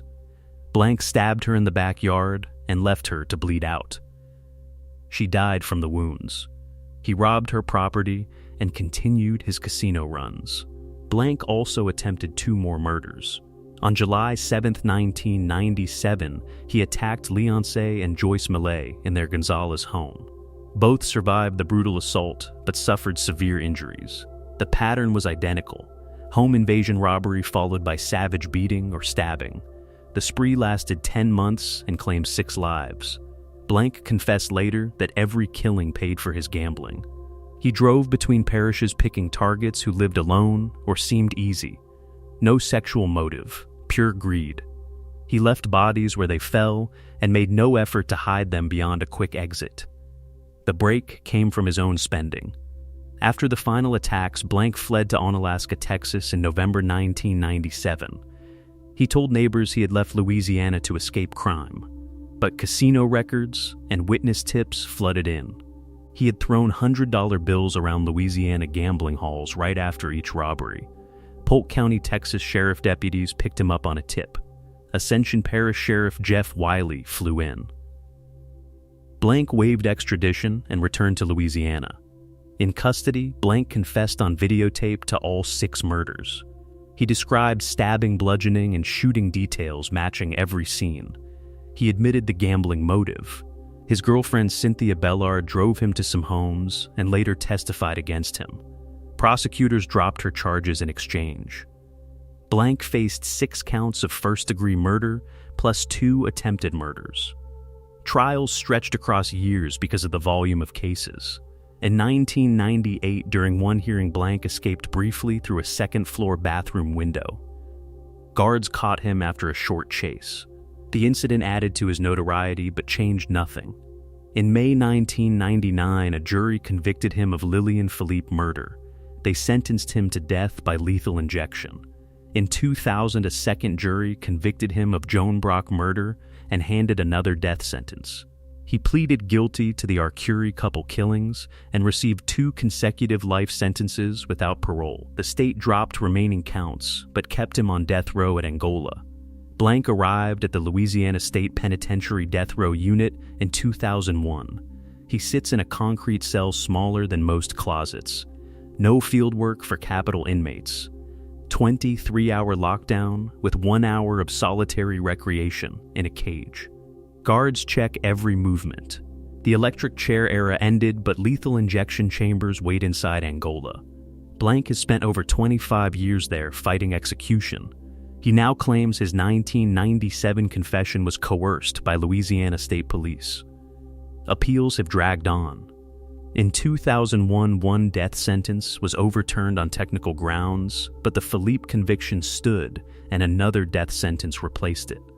Courts ordered new DNA and fingerprint testing in 2021 and again in 2023 and 2024. State police completed fingerprint reviews, but the appeals continue. As of 2026, Blank remains one of roughly 55 men on Louisiana death row at Angola. No execution date is active. Daniel Blank became one of Angola's worst inmates because he turned 6 innocent lives into casino chips. He beat and stabbed elderly victims in their own homes for gambling money, then fled across state lines flashing stolen cash. His confessions locked the cases, but his appeals keep him breathing on death row. The river parishes still remember the terror he spread across quiet towns. Angola contains him now in the same prison that once ran on slave labor. He will likely die here either by state needle or old age under constant guard.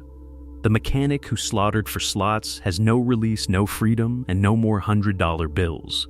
Just concrete walls and the knowledge that 6 families received justice while he rots among the worst killers the state has ever locked away. No excuses, no second chances, just the raw facts of a serial killer who gambled with human lives and lost everything inside Angola. Number 35, Wilbert Rideau. Wilbert Rideau is one of the most well-known inmates to ever serve time at the Louisiana State Penitentiary in Angola. He spent 44 years behind bars after committing a violent armed bank robbery and murder in 1961. Rideau was 19 years old when he killed bank teller Julia Ferguson during the botched robbery in Lake Charles, Louisiana. He later became the longtime editor of the prison magazine The Angolite, turning it into an award-winning publication that exposed conditions inside Angola. Born on February 13, 1942, in Lake Charles, Louisiana, Wilbert Rideau dropped out of school in the 8th grade. On February 16, 1961, at approximately 6:55 p.m., Rideau entered the Southgate branch of the Gulf National Bank armed with a pistol. He forced 3 employees to fill a suitcase with money. The victims were 46-year-old teller Julia Ferguson, Dora McCain, and manager Jay Hickman. Rideau then forced all 3 into Julia Ferguson's car and drove them to a remote area northeast of Lake Charles. Once there, he ordered the hostages out of the car and lined them up. He fired 6 shots at them. Jay Hickman ran and fell into a bayou. Dora McCain fell to the ground. Julia Ferguson also fell. When Ferguson tried to rise to her knees, Rideau pulled out a hunting knife and stabbed her in the heart and neck, killing her. He also shot Dora McCain in the neck and kicked her in the ribs, breaking one. Rideau later said he acted in panic when he realized police were coming. The 2 surviving hostages pretended to be dead and later testified against him. Rideau was arrested that same night after a white mob gathered chanting for his death. Rideau confessed to the robbery, kidnapping, and murder. He was indicted by a grand jury and tried in 1961. An all-white, all-male jury convicted him of first-degree murder and sentenced him to death. The United States Supreme Court overturned the conviction in 1963, ruling that his televised confession created a kangaroo court atmosphere due to massive pretrial publicity. He was tried again in 1964, convicted again by an all-white jury, and sentenced to death once more. That conviction was also overturned. A third trial in 1970 resulted in another murder conviction and death sentence from an all-white jury. In 1972, the United States Supreme Court struck down existing death penalty laws across the country. Rideau's death sentence was commuted to life imprisonment. After 12 years in solitary confinement on death row, he was moved into the general population at Angola in 1973. Angola at that time was one of the most violent prisons in America, known for brutality, rape, and corruption. While on death row, Rideau began educating himself by reading hundreds of books. In general population, he first tried to write for the existing prison magazine, but was rejected because he was black. He started his own publication called The Lifer. In 1975, Warden Paul Phelps appointed him editor of The Angolite, making him the first African-American editor of any prison newspaper in the United States. Rideau held the position for more than 20 years. Under his leadership, The Angolite became a respected investigative magazine, written and produced entirely by inmates. It published hard-hitting stories on prison rape, sexual slavery, medical neglect, aging inmates, and the realities of long-term incarceration. In 1979, Rideau and co-editor Billy Sinclair won the George Polk Award for their articles The Other Side of Murder and Prison: The Sexual Jungle. The magazine also received the Robert F. Kennedy Journalism Award and was nominated 7 times for the National Magazine Award, the only prison publication ever to reach that level. Rideau wrote dozens of major pieces that brought national attention to conditions at Angola. Rideau co-produced and narrated radio documentaries for National Public Radio, including Tossing Away the Keys. He appeared on ABC's Nightline and other national programs. In 1997, he co-directed the documentary film The Farm Angola, USA, which was nominated for an Academy Award. Life magazine once called him the most rehabilitated prisoner in America. Pardon boards recommended commutation of his sentence multiple times between 1984 and 1990, but Governors Edwin Edwards and Buddy Roemer denied it. Rideau appealed his case for decades. In 2000, the United States Court of Appeals for the Fifth Circuit overturned his third conviction because prosecutors had used a racially biased grand jury in 1961. A fourth trial was ordered.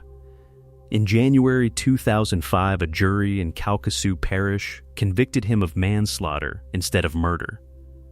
The judge sentenced him to the maximum 21 years. Because Rideau had already served nearly 44 years, he was released from Angola on January 15, 2005. After release, Rideau married Linda LeBranche, a former college professor who had supported him for years. He continued writing and speaking about the criminal justice system. He co-directed a follow-up documentary, The Farm 10 Down, in 2009. He received additional honors, including a Soros Justice Fellowship and recognition for his journalism work decades later. Wilbert Rideau committed a serious violent crime in 1961. He robbed a bank, took hostages, and killed Julia Ferguson by shooting and stabbing her while she tried to get up. The two other victims survived gunshot wounds and trauma. Rideau never denied the killing, but described it as a moment of panic rather than premeditated murder. The victims' families opposed his release, stating that Julia Ferguson never got to live her life while Rideau rebuilt his behind bars. Rideau entered Angola as a condemned man and left as a nationally recognized journalist and prison reformer. His 4 decades inside included 12 years on death row and more than 30 years editing The Angolite, where he exposed the brutal realities of life at the Louisiana State Penitentiary. He remains the most famous inmate associated with Angola, not for the worst violence, but for transforming himself through writing and reporting while serving hard time for murder. This is the documented record of his crime, his decades at Angola, and his eventual release based on court records, trials, appeals, and his own published accounts.